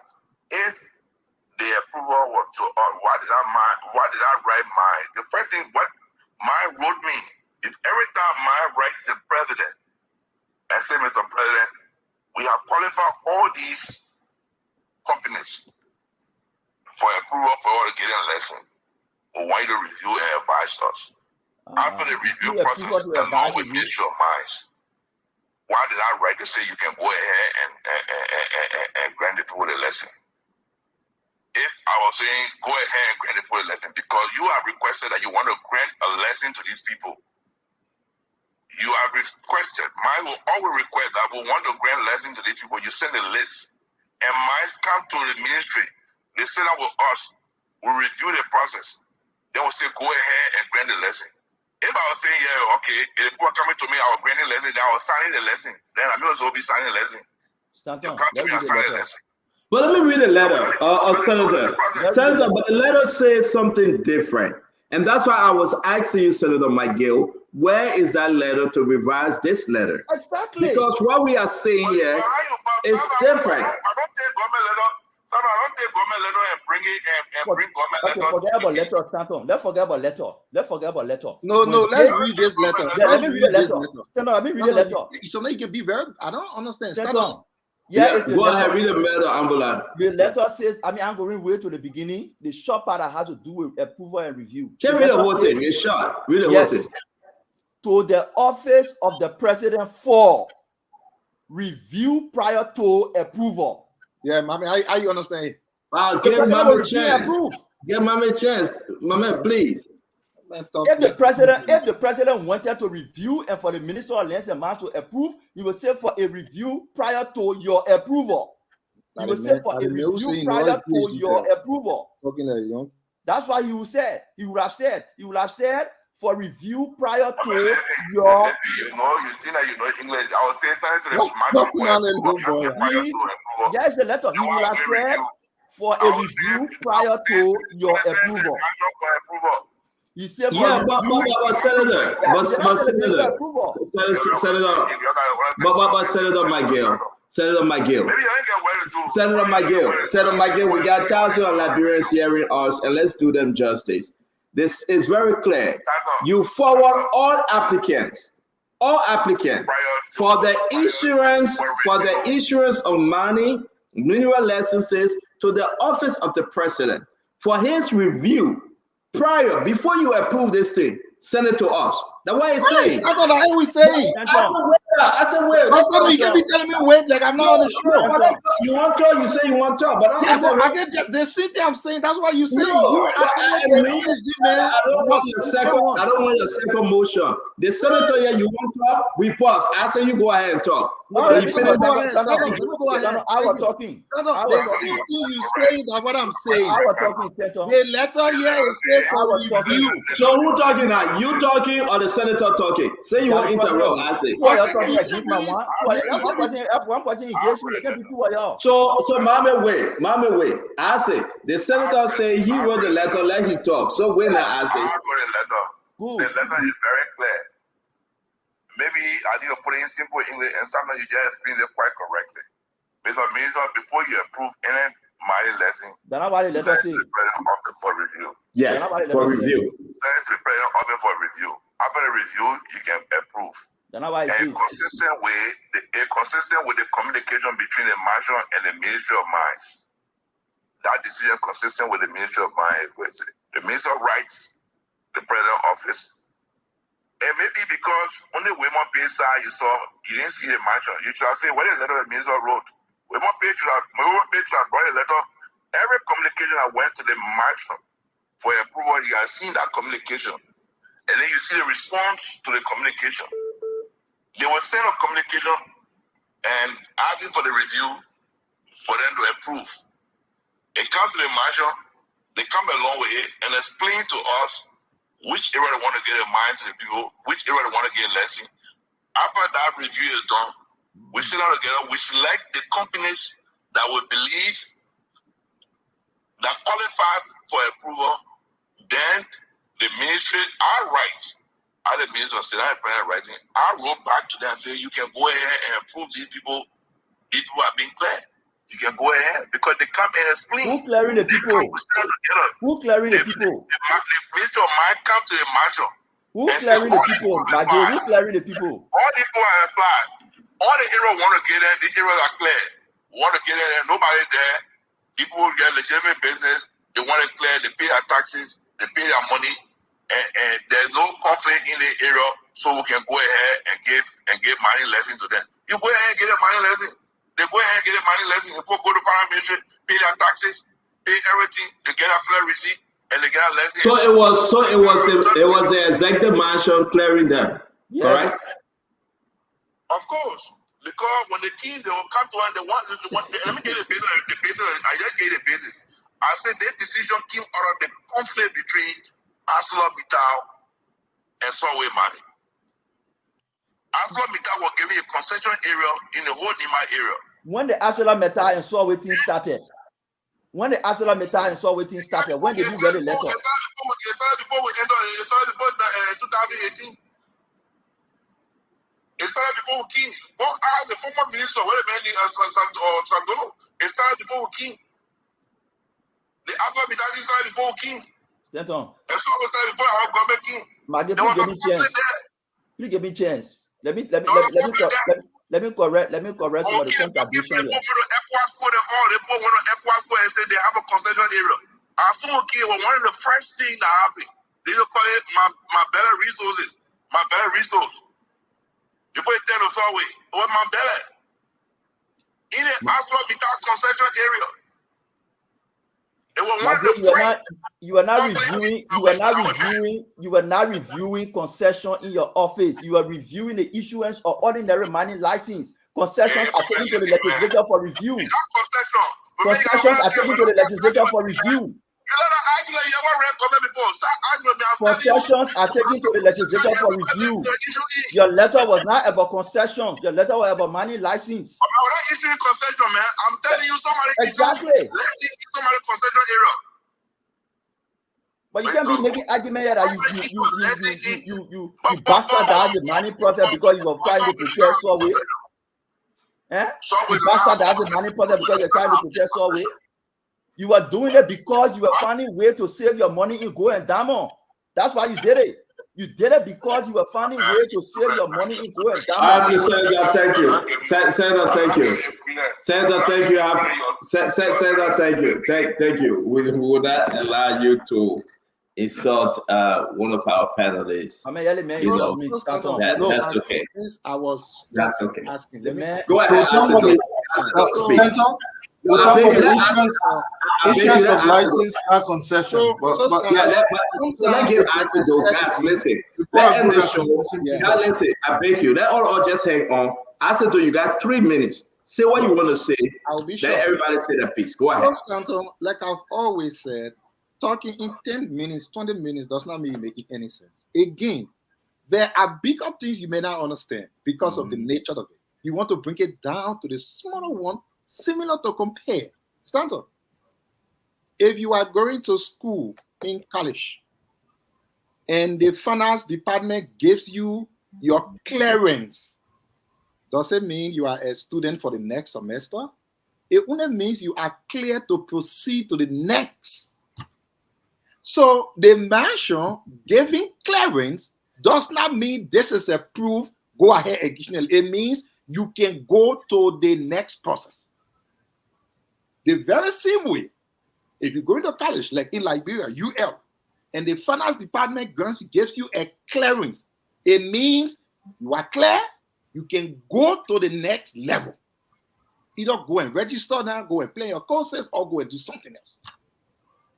So that thinking, like, okay, Miguel, so who can do the clearance? Stanton? Mo Ali now works in the government. He runs World Bank projects. World Bank provides no objection for activities. They ask him what it means. Unless you want to tell me now that World Bank running the country that we have, the no objection is the same thing as clearance. It's the same. It's the same thing as clearance. It means you can continue to the next level. You send something to World Bank, we got no objection to stop you, meaning you can go on. Now, when it comes back to you as the person of the authority in charge, you move on to the next level, Stanton. Mo Ali is your friend. He's in government. He runs World Bank project now. Ask him if that World Bank running a project. So, like the minister was saying, it is only unfortunate that ASECDO have never mined yet, but ASECDO knows about mining more than those who are on the mining field. It is only unfortunate. You know, too much. He knows it more than the people. But again, we will come here, we will talk. Let me see my time. Okay, we will talk. That's okay. When we leave, I am sure we are human. We can sit to reflect on those plenty of talking we did on how it makes sense. Because somebody provides clearance to a process that is not an event, a process. You say, oh, that you don't want to prove it because you provide clearance. Within a process, there are steps and stages. Providing clearance does not mean you grant the final authority. No, it only means move on to the next level. I just wanted to put it there, and you know. Let me ask you a question. Ask it though. We just heard the senator said as minister at the time. But listen now, let me finish, sir. The senator said, as minister at the time, they were giving clearances to the minute. Hold on, brother, please. The executive mansion were giving clearances to the Minister of Lands, Mines, and Energy that he can approve that which they okay. So that's why it get conflicting. That the executive marshal will go ahead and say, okay, we have seen this application for Conor Gray. We have seen the application from Peter Mosey. Now we agree.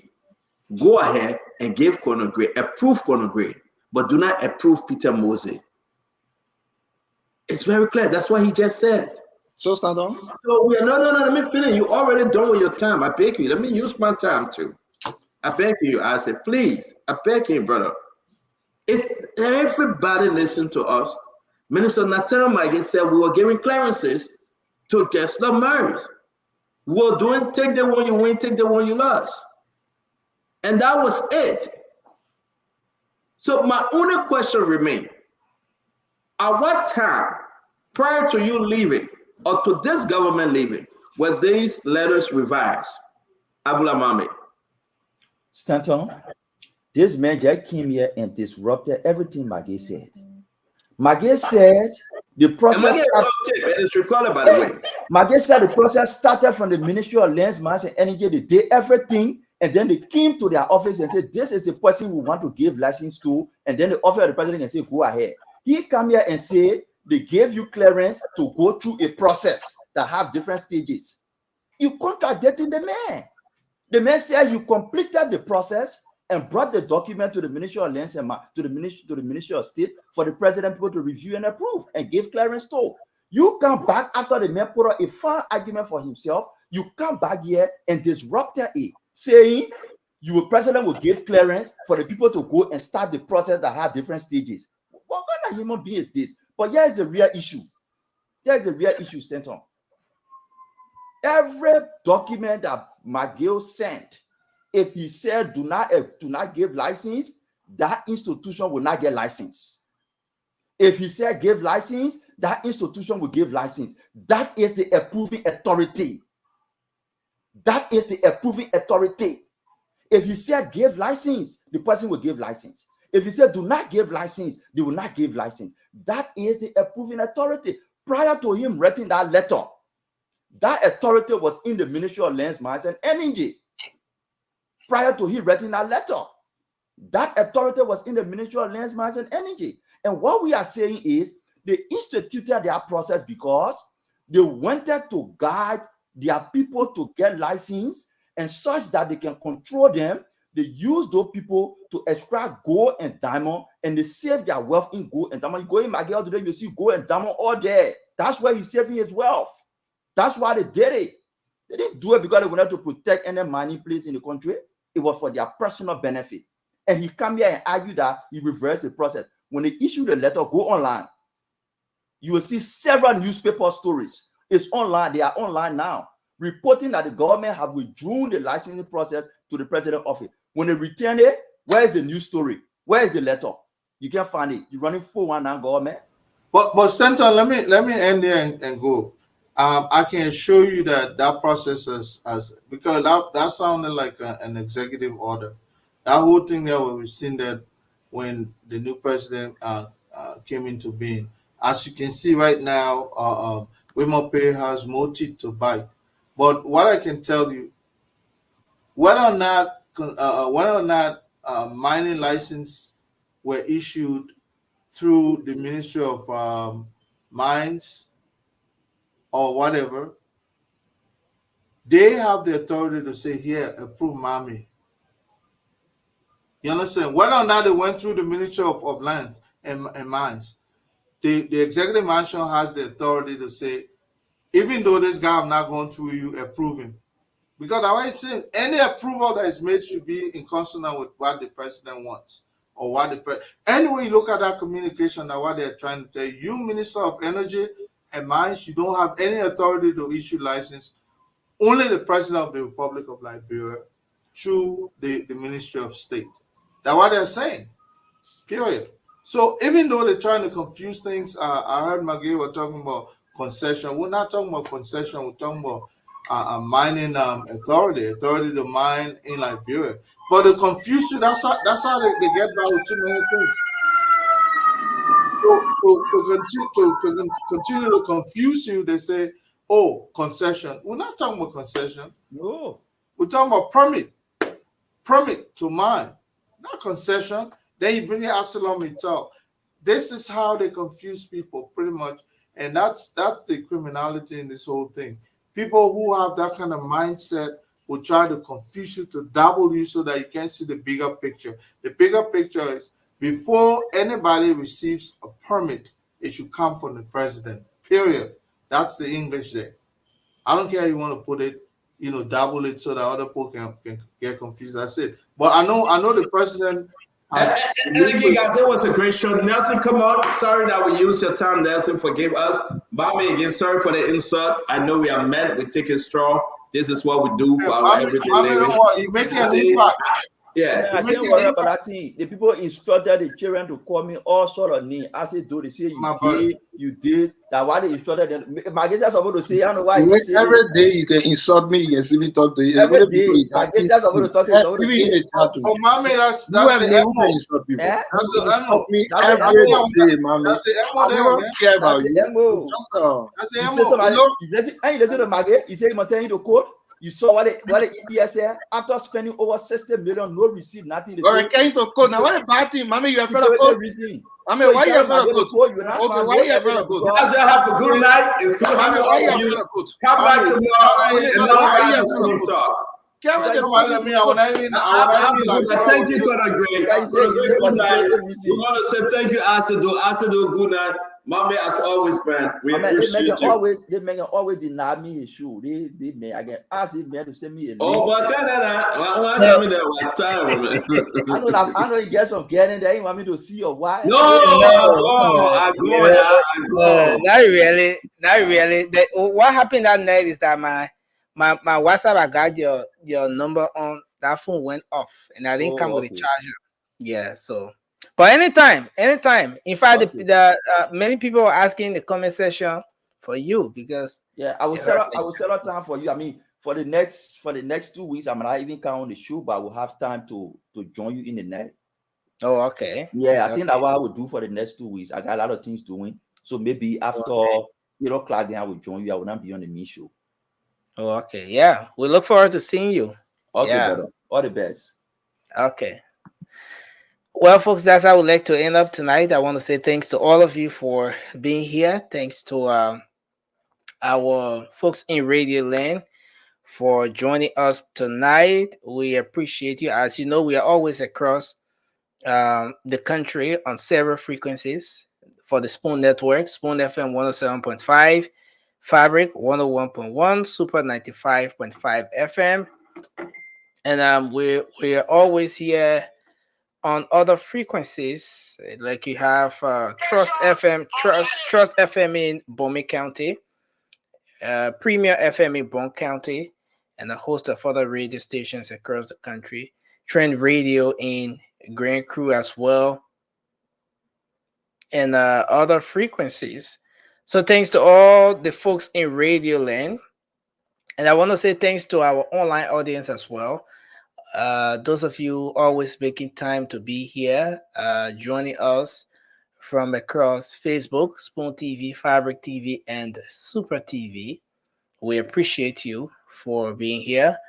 And thanks to our folks on YouTube as well. Like I see William Holt right now is following from YouTube. I see R and BK following from YouTube. Mohammed Konowa following from YouTube. Yes, and so many of you who follow via YouTube, thanks for always joining us. We appreciate you. Lofty Smith, Miss Smith is following from YouTube. Madam Lofty Smith. Ish Davos is following from YouTube as well. Thanks to everyone. And from Facebook, so many of you, man. I see Avin, Makay, Fatu Ama. Yes, all of you always joining us on Facebook, whether Spoon TV, Fabric TV, or Super TV. We appreciate you. Let me just do a quick birthday greeting just before we go. Let me do this one. Okay. Oh, wow. So we want to say thank you for always being here. Spoon Talk will be back on the radio tomorrow. As you know, this is where you get the news. This is where you get authentic information. This is where you get critical analysis. This is where you get diverse views. Sometimes the intellectual exchange gets so tense. Happy birthday to Miss Frances Rogers. Frances Rogers, your birthday is today. Happy birthday to you. And your sister, the female general, is wishing you the happy birthday. It comes from Mrs. Lydia Jones, your sister, otherwise known as the female general. She's wishing you a happy birthday to you, Frances Rogers, as you celebrate your natal day today. And to every single person. Okay, so Magic, DJ Magic, Prince Hammond of our staff, the guy always in the background producing. His birthday is today as well. Prince Hammond, happy birthday to you. We wish you all the best as you celebrate your natal day today. We want to say thank you. Thanks to everyone again. We look forward to being here tomorrow. Spoon Talk will be back on the radio. As you know, this is Liberia's premier talk show on radio and online. This is where you get the news. I'm Nelson Collier. I've been here in the back end, making sure that we coordinate the sounds and all of that. So we look forward to being here tomorrow. Until then, you can join us shortly on the late night show. The late night politics on Spoon is coming up very shortly. You can make up time to join us. Until then, have a good night. I'm Nelson Collier. Bye-bye for now. Take my brother to Spoon. You want to know what is happening, Morocco to Spoon. Politicians want to make their decision just to Spoon. You want to know